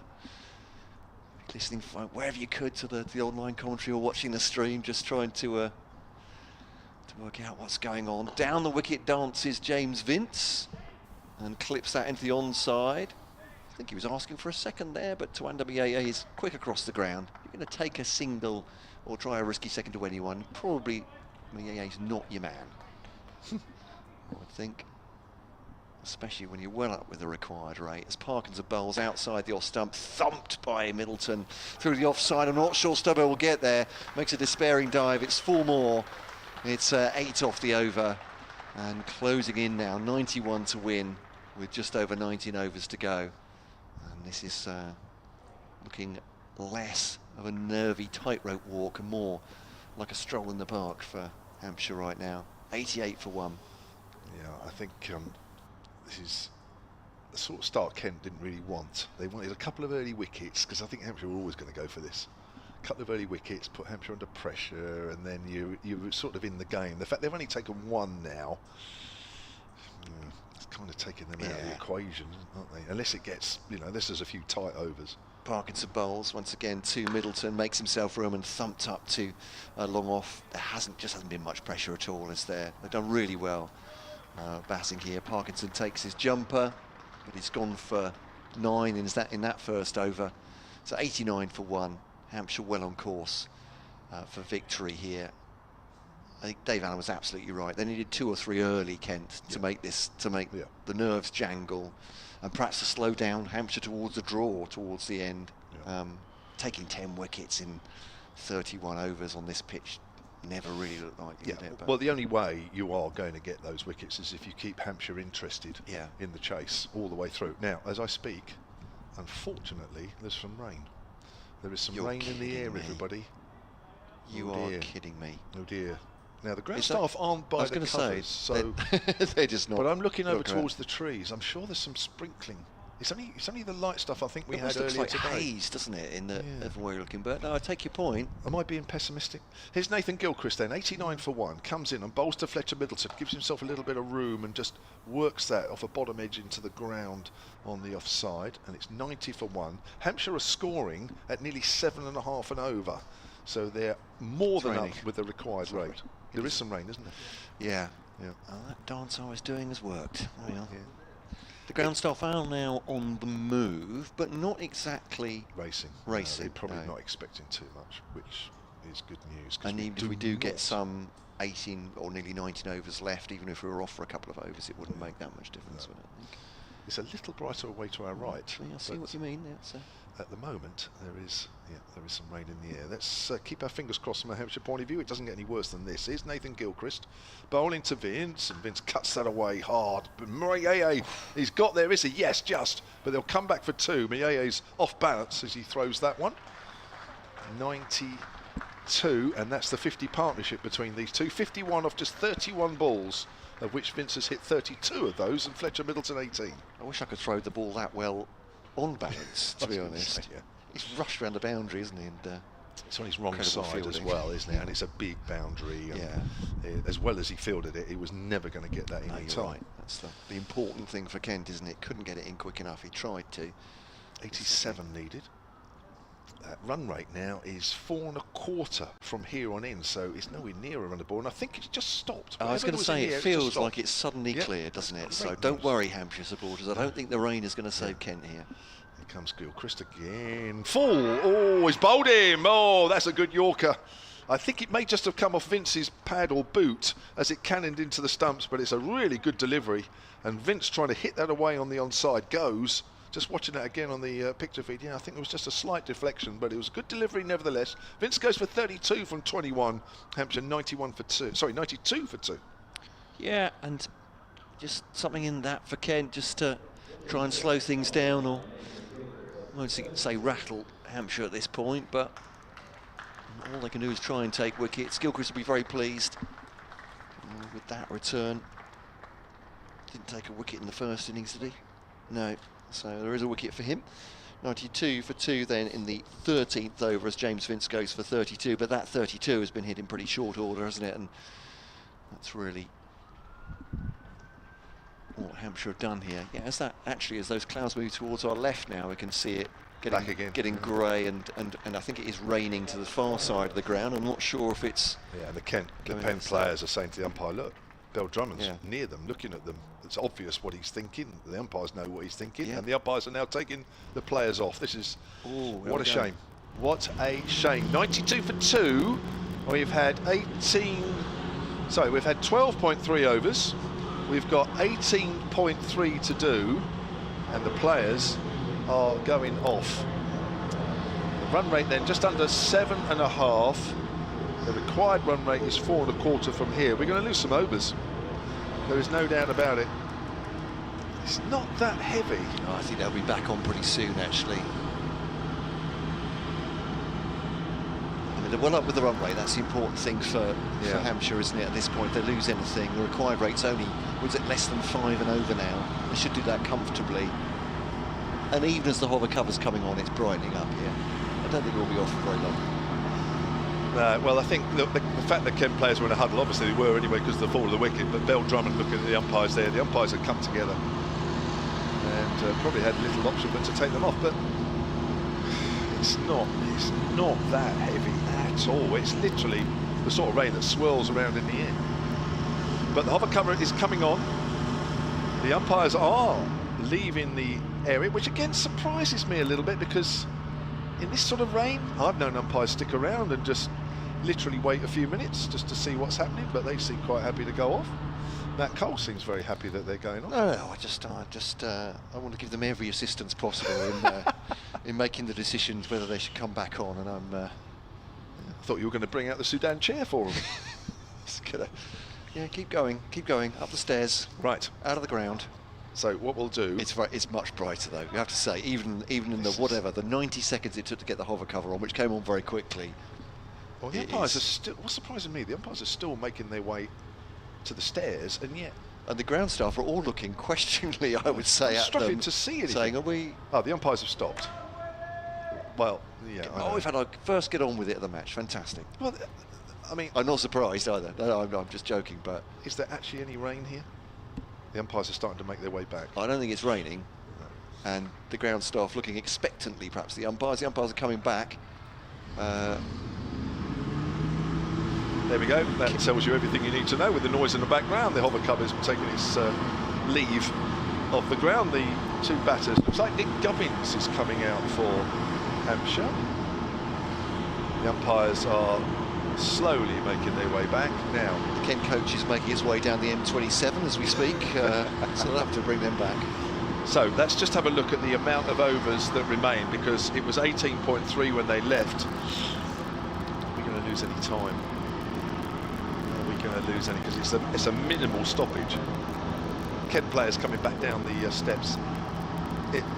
It felt a bit premature from the umpires to just walk off the pitch. I thought they could have stuck around a little bit. They didn't need to go as far as they did. I've been super critical. But the fact that I think the sun's coming out now indicates it was getting so much brighter. Well, it was interesting because when I was asking about the weather a little while ago, most of the messages, and there was a couple I didn't even read, were all saying light rain at best. Ruth's back on the email, suncricket@gmail.com, saying patches of blue sky here in Romsey, just as Vince was walking off. Ralph Brooker says, I've seen some quality first-class red ball cricket this season. If you find better than this, let me know. What a game, whatever happens. He says, thanks to all the commentators, including Simon Hughes, who was with us yesterday, the analyst. Georgia Adams, of course, the Southern Vipers captain, was with us for the last 2 days. Local radio coverage of the championship is my summer, he says, and of course Kent and the Hampshire players. Chris Hutchins says, finished work, been listening all day, but now glued to the live stream. Great finish. Have you guys looked at Glamorgan Run Chase? Another potential great finish there. I haven't actually, I'm too busy looking at this, but I'll give it a passing glance. They're chasing 593 and need 69 off 19, but a 7 down. Right, we're back out, and it still looks as though there's 18.3 overs remaining. I think actually there might be some, again, a little bit of rain in the air as they come back out. Is it me again? I think there is rain. There's rain falling, yeah. What are we going to do here? There's a little bit of rain falling again. I can see it. In fact, I could see it more than I did when they walked off. So what is going on here? Now, there's 17.3 overs, so we've lost an over. After all that, we've lost 1 over. 17.3 remain. Well, they're going to play through this, and I find this bizarre. Here comes Gilchrist. Gubbins works that up to mid-on. And there is no run. Wow. Why have we gone off? It's not going to hang around. We know that. And in fact, already it feels a fraction lighter than it was. But why did we then go off when the rain was like this in the first place? But anyway, we shall keep going. But 1 over lost. Here's Gilchrist from the pavilion and bowls to Gubbins. Gubbins works that to point. And there is no run. So the equation is 87 to win from 17.4 overs. The run rate required has just gone up fractionally, but it's still below 5 and over. There are 3 runs off this over so far, with that 1 wicket of James Vince. So 6 balls lost. The ground staff are still hanging around the cover. Are they expecting a little bit more at some point? I think we're all right for a little while anyway. Seems to be a bit of a weather window. That's pulled away by Gubbins. Doesn't time it. Ball just trickles away on the leg side. End of the over. Not a bad over that from Nathan Gilchrist. 3 runs off it, 1 wicket. And 92 for 2 Hampshire are in the... after 13 overs.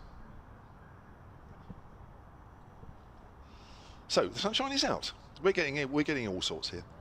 All sorts of weather. I think all we just want to see a really good chase, whichever way it goes. We don't want it spoiled by the weather. It's going to be Matt Parkinson then, with his leg spin, bowling around the wicket to Fletcher Middleton. Comes in and now Middleton just pushes that one to extra cover, can't find an angle. So Middleton is 39 from 32. And we are into the 14th over and just under 17 overs left in this game. 87 needed. So Matt Parkinson taking his time. He's drying the ball because there will be a little bit of dampness on the surface. Only a little, minute.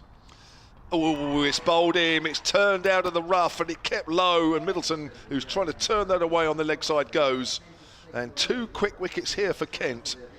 Sees Middleton go for 39 from 33.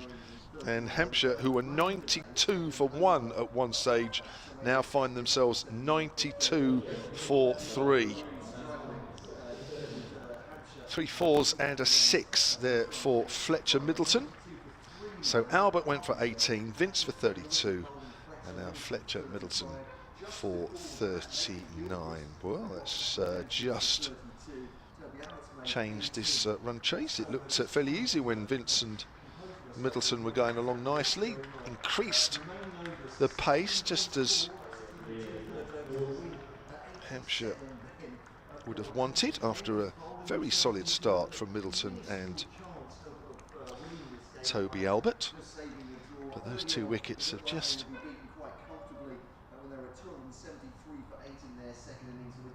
halted things a fraction. The momentum has just gone from the innings fractionally. We expect this. It's always going to ebb and flow. It wasn't the easiest of chases. 179 in 31 overs, which has now become 179 in 30 after we lost that over. Now we have got 2 new batters at the crease now, because Gubbins has only faced 3 balls. He's yet to get off the mark, and it's Liam Dawson who's the new batter, so he's up above Ben Brown. Oh, wow. That's helped Kent somewhat, mate. It has it. It raised the drama on my update for BBC Radio again as well. Crikey. Yes. So Parkinson round the wickets to Liam Dawson. Oh, and Dawson sweeps, misses, hits him on the pad. You can't ask an LBW for that. That is absolutely ridiculous, because that is pitched so far outside leg stump. It's scary. I'm calling it. Absolutely ridiculous. Yeah. 92 for 3, and he knows it as well. Funny old game, this cricket, isn't it? Yes. It really is odd. Weird old game. Here's Parkinson again. It's straighter. Oh, and he's got an inside edge on that Dawson. How's that missed the stumps? I don't know. I'm assuming he's got an inside edge. It goes up towards the far end of the ground. They run 2, and it was an inside edge.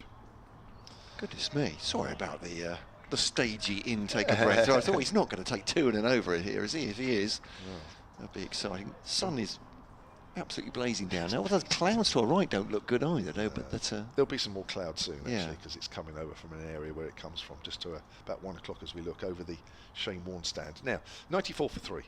Here's Parkinson again, and Dawson goes for the sweep and gets that one. It'll only be 1 though. 95 for 3. There's 1 ball left of the 14th over. There'll be 16 overs after this.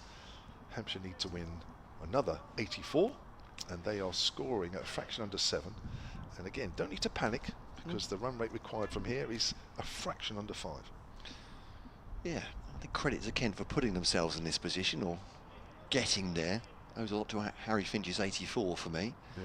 But yeah, sorry to leave you there. I was It's fine, given a message saying, "Oh, we'd like you for a 5:30 update," and the message came to me at 5:31. Which is Parkinson bowls reverse sweep there from Gubbins, and that's going for 4. Nice shot from Nick Gubbins to get off the mark. And Hampshire move on to 99 for 3 at the end of that over. They need 80 from the last 16. Quick message here from Wesley, the media man here. The Women's International at Bristol. Lauren Bell, the Southern Vipers bowler, has taken her first international 5-wicket haul at Bristol. She took 5 for 37 off 9 overs. Well done to her. Congratulations. Yeah. Wow. I mean, the elements are adding an extra frisson to this, aren't they, Kevin? Because it's bright sunshine here, and yet we've got some dark clouds on our right, but there's no saying that they will be rain bearing at all. So 16 overs, 80 to win. Well, that's not 4.7, isn't it? Surely 16 overs, 80 to win is 5 and over, isn't it? That's what my maths tells me.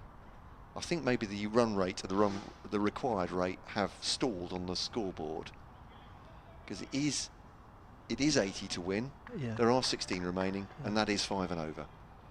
I'm gonna have to get the calculator out again, but there we go. Anyway, it is indeed. You're quite right. Yes. Yeah. I mean, I'm doubting myself because my mental arithmetic has gone to pot, but I think maybe it's the scoreboard is just not adjusting that. Tucked into the onside, they're going to come back to 2. They are indeed. That's not gone far past. Oh, Nathan Gilchrist on his follow through. They come back for 3. The 100 is up there.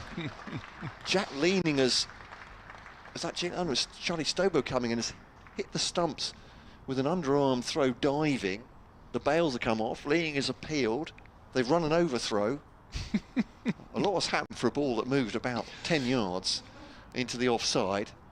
But for Hampshire, that's all good news. Yeah. So they take 3 off the first ball of Nathan Gilchrist's over. And Yeah, so 77 now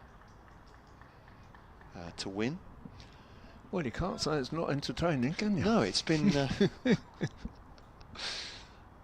Gilchrist to Gubbins. Oh, it's a strong arms it, muscles it through long on for 4 runs.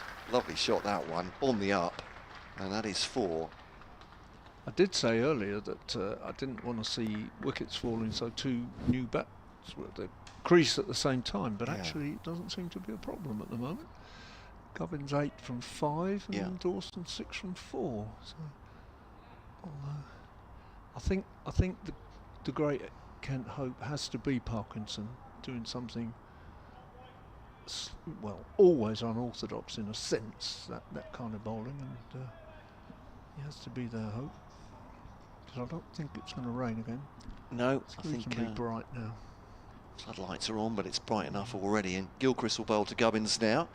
Kent quick bowler edges that thick edge away, but Kushi picks up a third. There's no slips there, and in fact, I've gone wide of a third slip, that even, I think, because he's driven hard at that one, so another run. And just the 72 to win now. Well within their range, this Hampshire. And plenty of time to go. About it's always going to be difficult for Kent, but they just sort of kept themselves in it. Every time you think, at 41 for none, take a wicket, 92 for 41 for none, then 92 for 1. They're taking another wicket, and that one from Matt Parkinson just after that as well. That's thrown in by Grant Stewart. They take 1 more, so it's already 9 off this over from Nathan Gilchrist, and that's much more than Kent can afford at this point. He's not going to take a wicket. He's striving to do that, obviously. Gubbins just settles himself at the crease. Gilchrist bowls and just thumped into the ground through the offside. Stewart gets around, sliding on the outfield. Might have a little bit of dew on it now, a little bit of moisture. They come back for 2. So yeah, this is an expensive over. 11 off it so far. Be interesting to see what Daniel Bell-Drummond does with Nathan Gilchrist. Do they just feel at this time, maybe, Dave, he's a strike bowler, he's the most likely to take your wicket, and so you might as well be hung for a sheep as a lamb and just keep him on and see if he can make a breakthrough, but not sure. Up to the captain. Gilchrist bowls to Gubbins, pulls that away to Anamiye, who fields at square leg, stumbles slightly as he picks the ball up, trying to get the ball in quickly. They take a single, expensive over that one, 111 for 3, 15 overs remaining, 68 to make for Hampshire. And after that that rain break, which had us all scrambling, and there was a wicket just before the rain break, wasn't there, with Gilchrist, the wicket just after it with Matt Parkinson. I tried to make sense of that on my BBC Radio Kent update, but probably made absolutely no sense. I just basically said, what a strange game this is. Yes. I think Kent might have the glimmer of a chance, which they haven't had for most of this match, but Hampshire should take this away now. I think they should. I do think now that the only answer is that they take wickets regularly, and I'm not suggesting that Kent can win it, but I just think if you keep getting new batters in, then they may not be able to keep up with the rate. Otherwise, Hampshire should get home. Yeah, just to slow it down. Reverse sweep of Parkinson. It's hit the pad. I wonder if it has come off the bottom edge, though. Shy at the stumps from Finch at the non-striker's end as they've come through for... No, it was a single, so that explains it. Yeah, there was a bottom edge onto the pad. But actually, Parkinson's looked difficult to play, hasn't he? Yeah. He had to bowl. There's no doubt about it in my mind. But since that first over, which seemed fairly procedural, he's come on after the rain break. That last over, they looked at 6 and 7s playing him, but I can't believe that an over of very, very light drizzle has changed that very much. But maybe just the uncertainty. As I say that. That's a beautiful cover drive, and that's 4 runs. Well, he's got Dawson. Bell-Drummond has got the problem here, hasn't he? That he's got to have people in attacking to some extent. He's only got one guy running the whole of that boundary on the offside, and Dawson just played it quite beautifully, far enough away from him. That's the trouble. Nathan Gilchrist the only one on the boundary, and there's, as you say, not enough runs to play with that he can be defensive here to an extent. Goes to the sweep, mishits that, does Dawson, but they'll come through for a leg by. Yeah. It will be, yeah. Extra 1 run, so target down to 62, and plenty of overs to do it in as well. I think perhaps the required rate has got back to what it should be now. Around about 4 and over, that's probably about right. As Parkinson bowls. He's very hopeful, Matt Parkinson. He went from a how is that to down on one knee. He's looking at the umpire Really with his hoping. hands on his, you know, he's done double teapot there, but maybe he's slightly playful. Yeah. Hopeful. It did hit the pad. It was a leg by. It wasn't out. Only stretched the imagination, but full points for trying, Matt Parkinson. Around the wicket to Dawson. Little nudge into the onside, and yeah, Compton can't get there quick enough to hurl it in, and just the body language of Harry finished there. His head just went down, looking really disconsolate. That's a problem as well, isn't it? When you've got a guy that's in that close, really. I mean, if it was a one-day game, he'd be inside the ring, but he's not able to stop the single. Yeah. And so.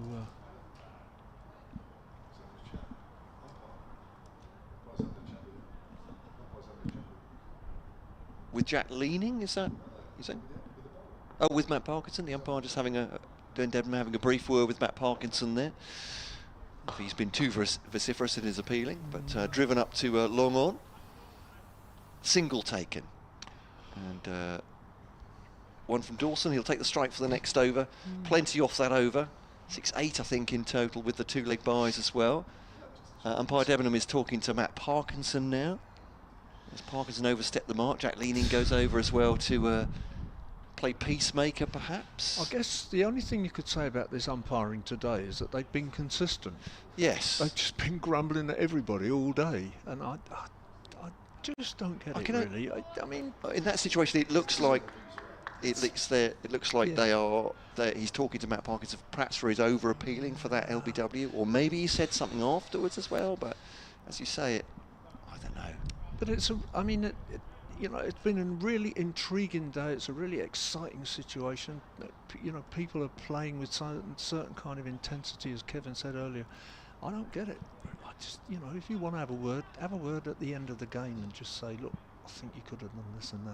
There we are. Emotions running high, certainly, Yeah. for both sides, you can understand. Gilchrist Yeah. does continue. Round the wicket to Gubbins, drives out past the man at cover. I think that's Matt Parkinson diving to try and get that. They'll come back for a quickly run to Leaning, throws the ball into the non-striker's end.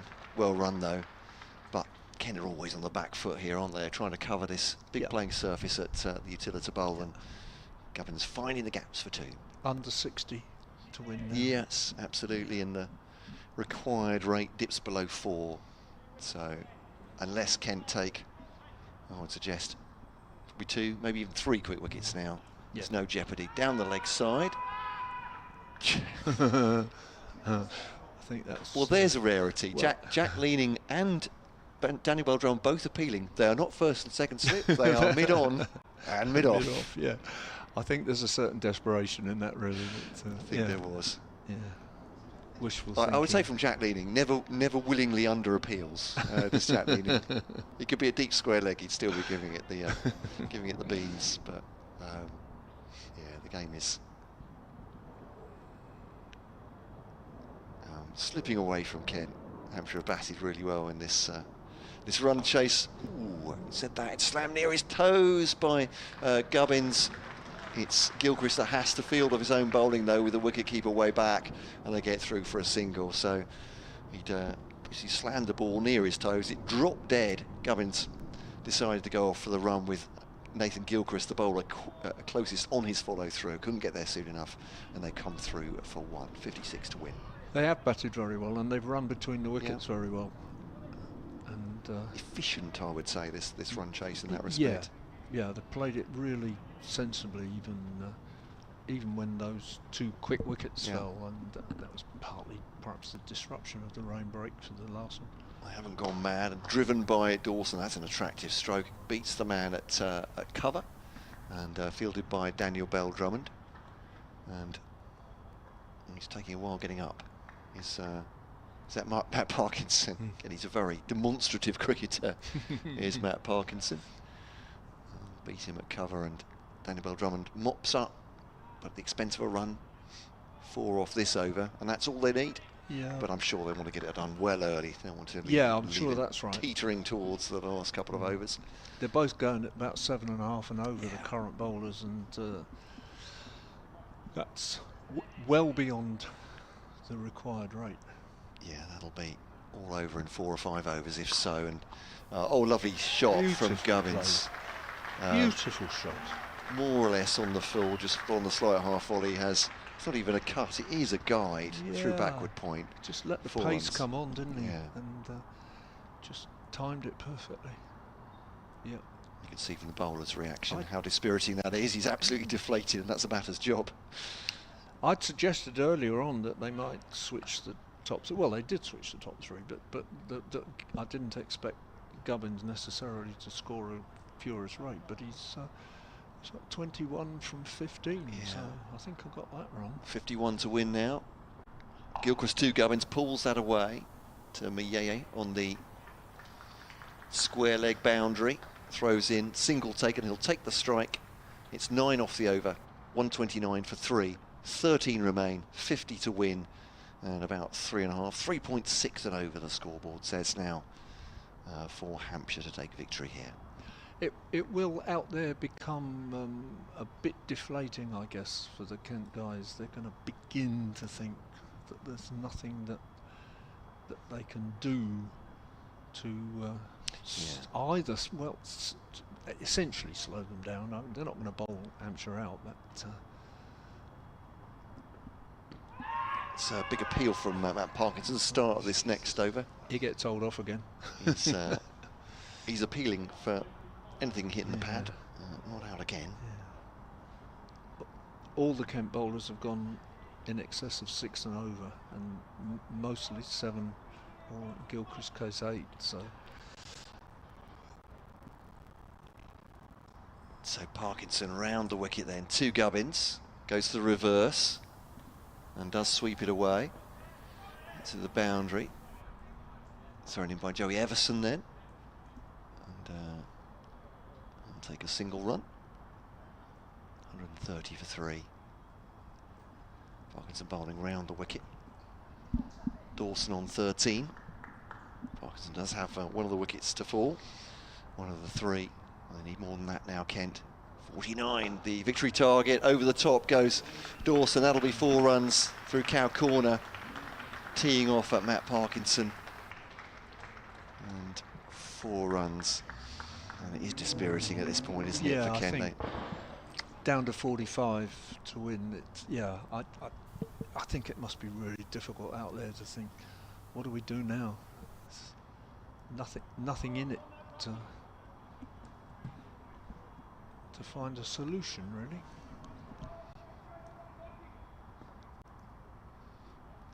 So round the wicket comes Matt Parkinson to Dawson. Dawson up in the air and over the infield again, and clears that really well, carving it through extra cover. 4 more. And now it's definitely a question of when, nor if Hampshire will win, surely. 138 for 3. You don't think that slightly darker cloud over there might offer you a reprieve, Matt? I don't think it will actually, but it is just a bit gloomier over. Well, they're going to have to stop them hitting 4, so it's going to be over in a couple of minutes at this rate. So, look, Dawson does swing for the fences here and gets it as well behind square this time. It's consecutive 4s, 3 4s off Matt Parkinson. I mean, they may even be thinking about that, Dave, thinking they might. Let's not leave this to chance. Yeah. And they've got wickets in hand, which means they can thrash away. It's 50 partnership between Liam Dawson and Gubbins, and this is. There's a conversation there between Stewart and Parkinson, is it? I think that don't know what that would. He's got an idea. No, it's not Parkinson. Of course, it's not. It's Bell Drummond. I beg your pardon. He's just run across and had a conversation with him. But, so 12 overs, just over 12 overs to go. Ball over 12 overs and 37 to win now. It's a veritable stroll to the finishing line now.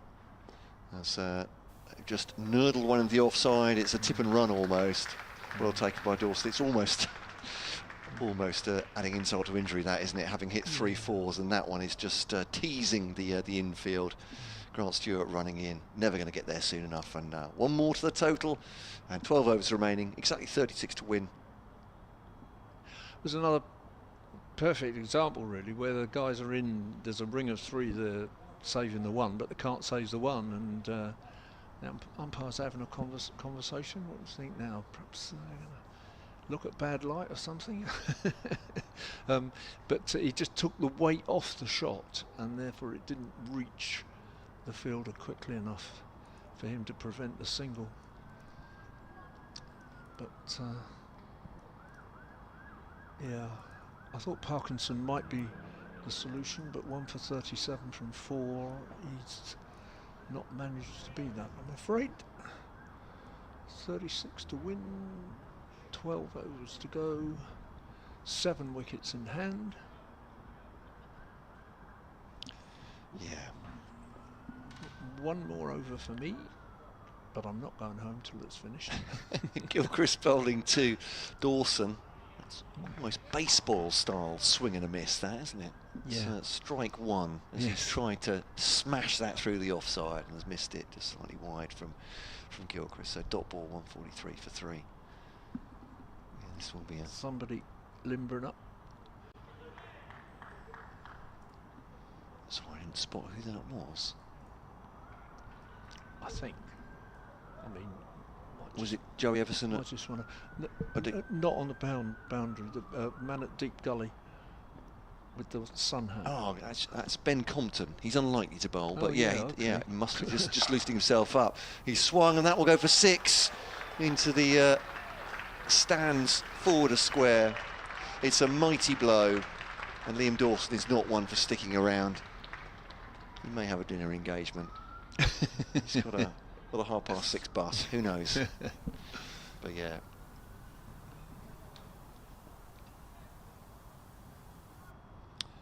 So 30 that require 11 overs and 4 balls, 30 to win. The field is widespread now, really. Yeah. But there again, if he keeps hitting it over the boundary, those guys need to be up in the stands, really. Yeah. It's Gilchrist then to Dawson. Crikey, hit bat at the non-striker. In jeopardy there was Gubbins, so come through for 2 though. Run really well. Leading lets it go. He's frustrated with himself for not giving the target, but he just had to get there as soon as possible. Hampshire 150 up. 179 needed in total to win this game. And it's getting cooler, and the clouds coming over. I think it would have to be a pretty biblical shower now for Kent to to escape the with a draw, but a 28 to win now. I think Gilchrist and Daniel Bell-Drummond discussion, and why not actually just slow the game down a little bit? It's been an absolute flurry, but they're going to have to do something really extraordinary here to stop Hampshire. Gilchrist runs in to Dawson, takes on the full down the leg side. It's gone through for Rose Cushy on the boundary. 4 more, and it won't be long now. Dawson 38 from 16. Yeah, 12 off the over. It's T20 hitting this, isn't it? Yeah. Well, I'm gonna 2 ball to go. I'm gonna say good night. Been lovely to work with you again. Be great to see you again, Dave. Thank you very much indeed. Hope to see you next season. I shall hand over to Mr. James. And James will come back to the microphone now, as Dave gallantly pulls away from the microphone, giving Kevin James the chance to come and probably call the Hampshire victory in not very long. So,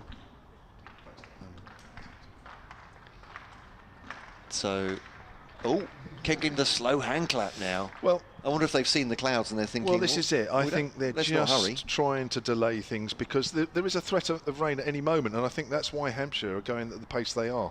Umpire Pollard has turned round, and I would imagine he's probably said to Daniel Bell-Drummond and Nathan Gilchrist, Get on with it. What's the hold-up? Yeah. I mean, they've been very keen to talk to the captains at regular intervals. Yeah. You do feel it could rain at any moment. 155 for 3. It's very gloomy. Definitely getting gloomy. The light's terrible. Here's Gilchrist round the wicket to Dawson, tees off at that one, into the onside. Doesn't quite middle it. They'll come back for 2 though. Again, ball thrown in. Oh, it's 4 overthrows.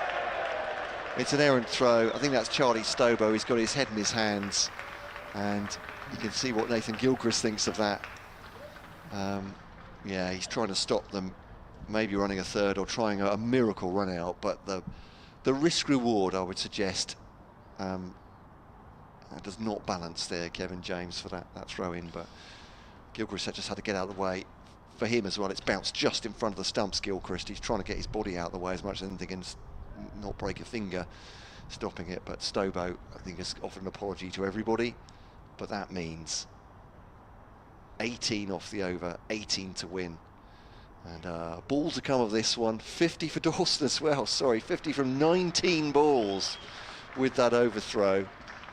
5 fours, 3 sixes. That one counts as a 6. The 2 and 4. Last ball of the 19th over. And Dawson, it's a bit of a scuff, but he'll take a single off it anyway. 17 to win off 11 overs now. I wouldn't be at all surprised, Kevin James, if we see 17 off this next over, off the 20th, as Hampshire race to the finish, and maybe race the elements a little bit as well, trying to make sure there's no chance of this game being rained off. But getting gloomy, but the rain is not coming down right now. Well, it's quite incredible stuff here, I have to say. I, like probably many people listening, watching, maybe even here in the commentary box, thought that 179 off a minimum of 31 overs was potentially tricky.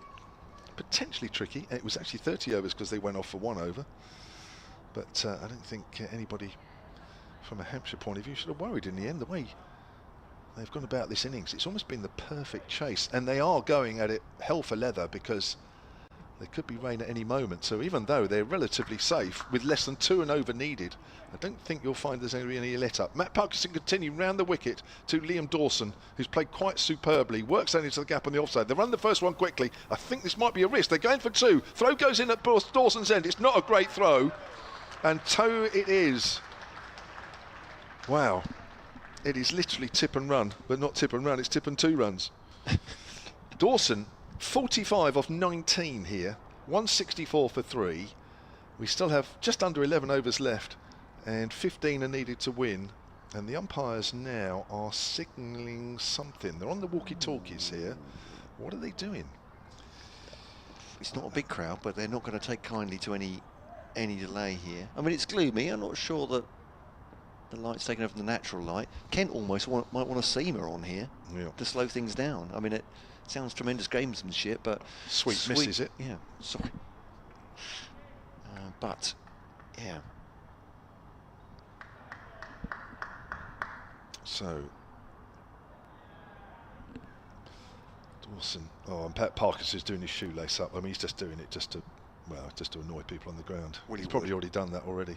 164 for 3. Parkinson's into his 5th over and he's gone for 39. Reverse sweep there from Dawson, and I think that could be going for 4. Oh my word, it is. He can't do anything wrong here, Liam Dawson. Everything that he strikes is coming out of the middle of the bat.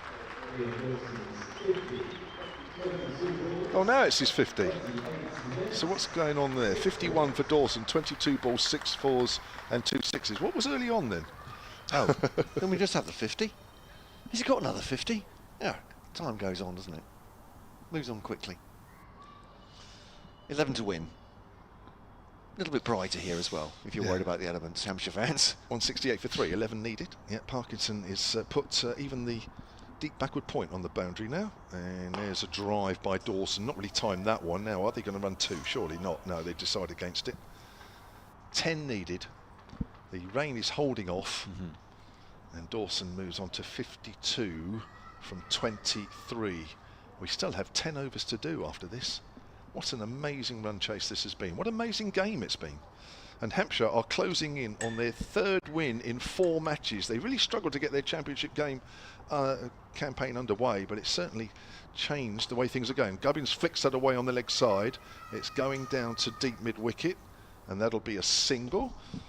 And it's 9 needed to win, and we have just over 10 overs to do in the game. So 170 for 3, and it'll be Dawson to face Parkinson, who's staying round the wicket here. Bowls, and Dawson sweeps. There'll be more runs, probably only a single, as it goes quickly out to the boundary. 171 for 3 here, a minimum of 10 overs left, and Hampshire need just 8 to win this game. As I say, it'll be their 3rd win in 4 if they do, and they were so close to winning last week against Warwickshire, where they needed 1 more wicket and couldn't take it.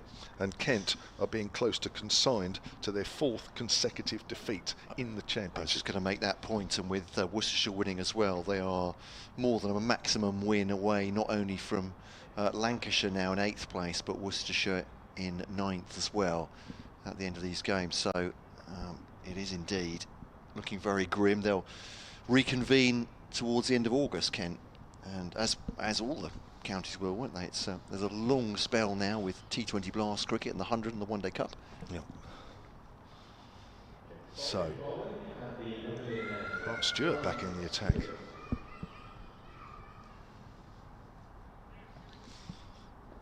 Indeed. Me? Okay, thank you. It's very kind, Matt. So Grant Stewart then, whose first 5 overs went for 32, comes in, right arm, medium pacer, and it's cut away by Dawson. Every fielder now on the boundary. So there was a single literally every ball, which I can't quite understand, because a single every ball gives Hampshire a win by quite a considerable margin. Maybe Daniel Bell-Drummond again is trying to just delay things in the hope that maybe there is some rain, but I think in the time left in this game, I think that is rather now hopeful. 172 for 3. Dawson moves on to 54 with that single, brings Gubbins back on strike. He's 24 not out.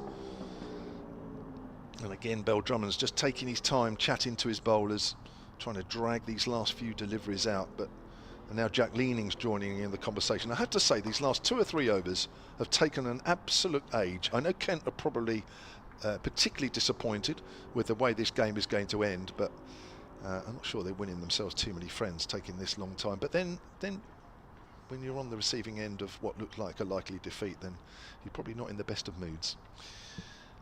Grant Stewart is around the wicket to Nick Gubbins here, and bowl short down the leg side. Slower ball, clever slower ball, maybe not quite as well directed as he would have wanted. Certainly would have been a T20 wide, but in the championship cricket,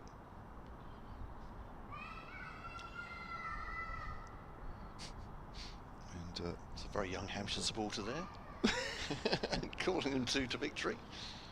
So Stewart from that pavilion end comes in and bowls to the left-hander Gubbins once more, and down the leg side again. Again, T20 wide, but not in the championship. Well, that was my point to Dave earlier, is they can't change the way they umpire just because of the match situation, can they? The umpires. And no. 4-day game, that's sort of wide, so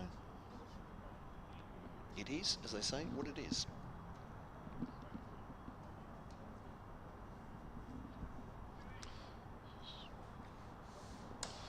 So Grant Stewart again comes in and bowls to Gubbins, who clips that away off his feet, goes quickly down towards Ben Compton on the boundary, and that takes the Hampshire total to 173 for 3. 6 runs are needed here. Dawson back on strike. 54 from 25 for Liam Dawson. He's done this once or twice, as I say, in the T20s this season. It's not a flash in the pan. Everybody back on the rope as Stewart comes in again. Dawson gets one that's full outside the off stump, does well to reach it, but it'll be a single. It's just a matter of time now with this field. It's 174 for 3. And just over 9 overs remaining. It's all gone very quiet here. I know there's not too many people here. What this tactic is, where they need 5 to win, is it, as you say, maybe playing for time a little bit, hoping for the elements, bowling as wide as possible, hoping that Gubbins or Dawson will lift it to one of the boundary fielders. That's pushed back to the bowler. In fact, not quite. It's actually gone on the leg side, but Stewart's quickly through on his follow-through. End of the over. So just 3 runs off that over.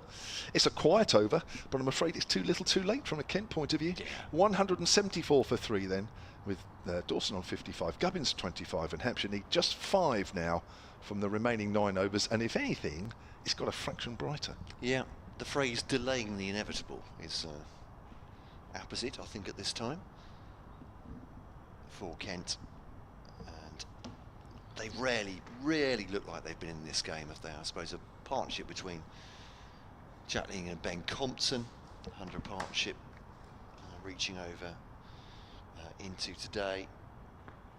Cushy's explosion. And, Parkinson. leading a century. Oh, sweeps and misses. Dawson just goes past the off stump. But yeah, apart from that, there've not been many highlights for Kent of this. Hampshire have dominated the 4 days.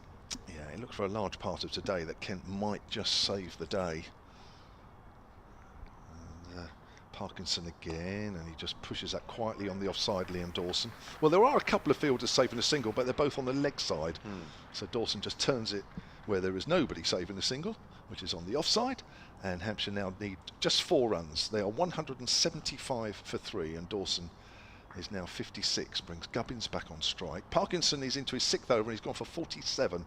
He's round the wicket again. Gubbins goes on the leg side. He could be caught at deep mid-wicket, and he's held at about the 3rd attempt.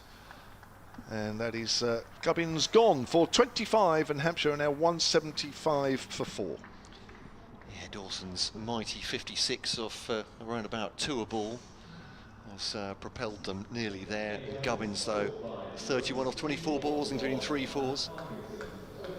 He goes, and well, Matt Parkinson's figures, I suppose the amount of overs he's bowled is a slog for Kent over the this season so far. Won't begrudge him a 2nd wicket there. 47 as it is now, off 5.3 overs. He really has taken some tap. But getting very near the final reckoning here. James Fuller comes in. There we go. I've had enough of watching James Fuller bat, I think it's fair to say, Kent, after the 6s he hit to effectively take Hampshire to the finish in the T20 between the 2 sides here. And 41 in that first innings as well. Pugnacious he is, he may be, I'd imagine he'll be looking to finish this in one blow. 83-run partnership there between Nick Gubbins and Liam Dawson.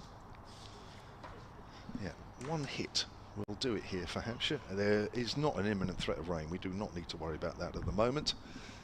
And we are very nearly at the end. Can't quite believe that Hampshire are going to win this with quite a few balls to spare.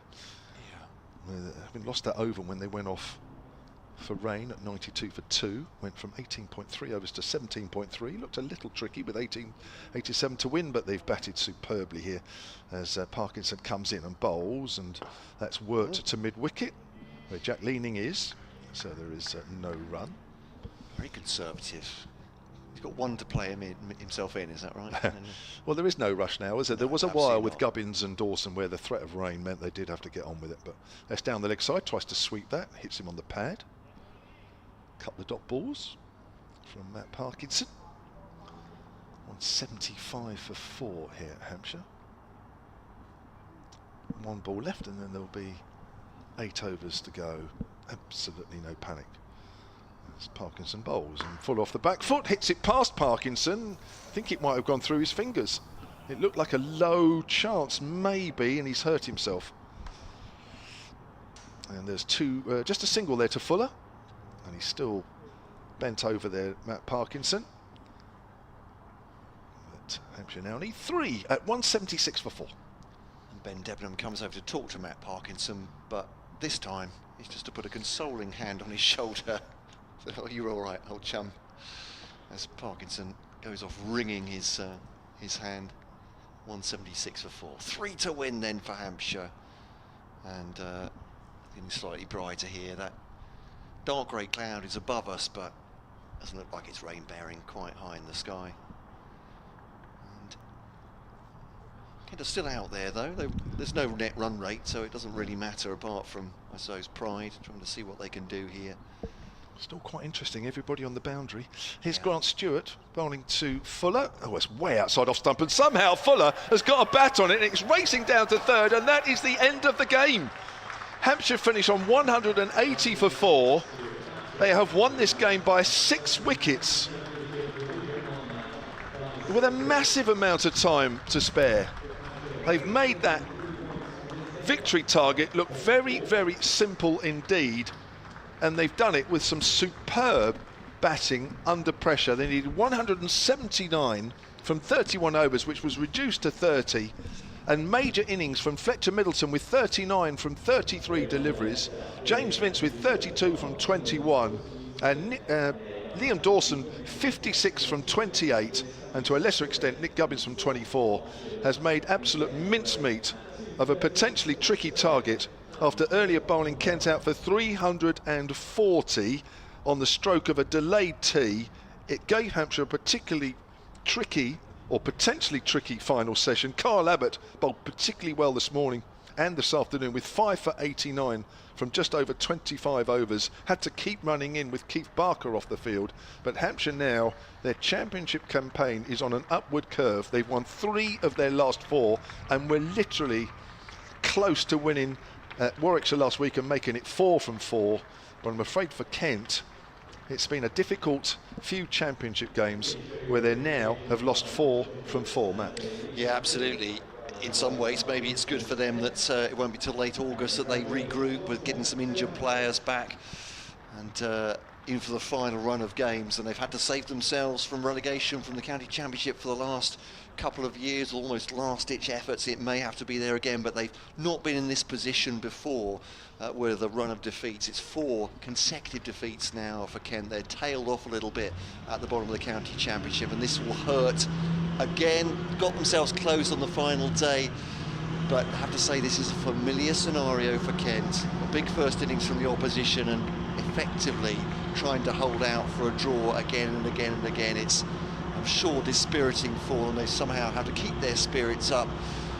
Hopefully for them, they'll have a good end to the T20. They've had 4 consecutive defeats in that as well, in that competition. They go to Cheltenham to play Gloucestershire on Friday, hoping for a morale-boosting victory. It won't take very much out of this, apart from perhaps Jack Leaning's form, I would say. 118 in the first innings, decent in the second innings, Compton with the 92, and Harry Finch with the 84 as well today. Otherwise, they'll look at their opponents once again and think they've been completely outplayed over the 4 days. Yeah, well, the whole game really set up by James Vince with his double 100 in the first innings, 505 for 8 declared, which was far more than they really should have got, and it always put Hampshire in a very, very good position. I'm looking at the live table, and I make that Hampshire move into 3rd place now behind Surrey and Essex. A familiar top 3 all of a sudden taking shape at the top of the table. Still plenty of games to go, of course. There's 14 in total. Both these sides now have completed 9, but it's Kent that continue to prop up the table. But as you say, when you've got injuries, it's very difficult to get some consistent form, and this is a very unforgiving league, as Kent know and as Hampshire know and have done in the past. Thank you for listening. Thank you for watching. I hope we've provided plenty of entertainment whilst bringing you the exact big moments of the game. Thanks, Matt. Thank you, as always. Matt Cole. It's been a pleasure, Kevin. Thank you for your hospitality, as always. We enjoyed it. We enjoyed it. Whatever the result, we always have good fun up here. Thank you, Dave Allen, who stuck behind because it was such a great game, such an interesting game. And of course, earlier we had Sean Irvine, Hampshire all-rounder, back on day 1. My word, it feels like last week. And Georgia Adams, and thank you for all your kind comments from the days 2 and 3 and today that continue to come in for Georgia Adams. We'll have her back on, the Southern Vipers captain, at some stage. So that's it. We can wander home now, finally, with Hampshire having won this game against Kent here at the Utilita Bowl by 6 wickets.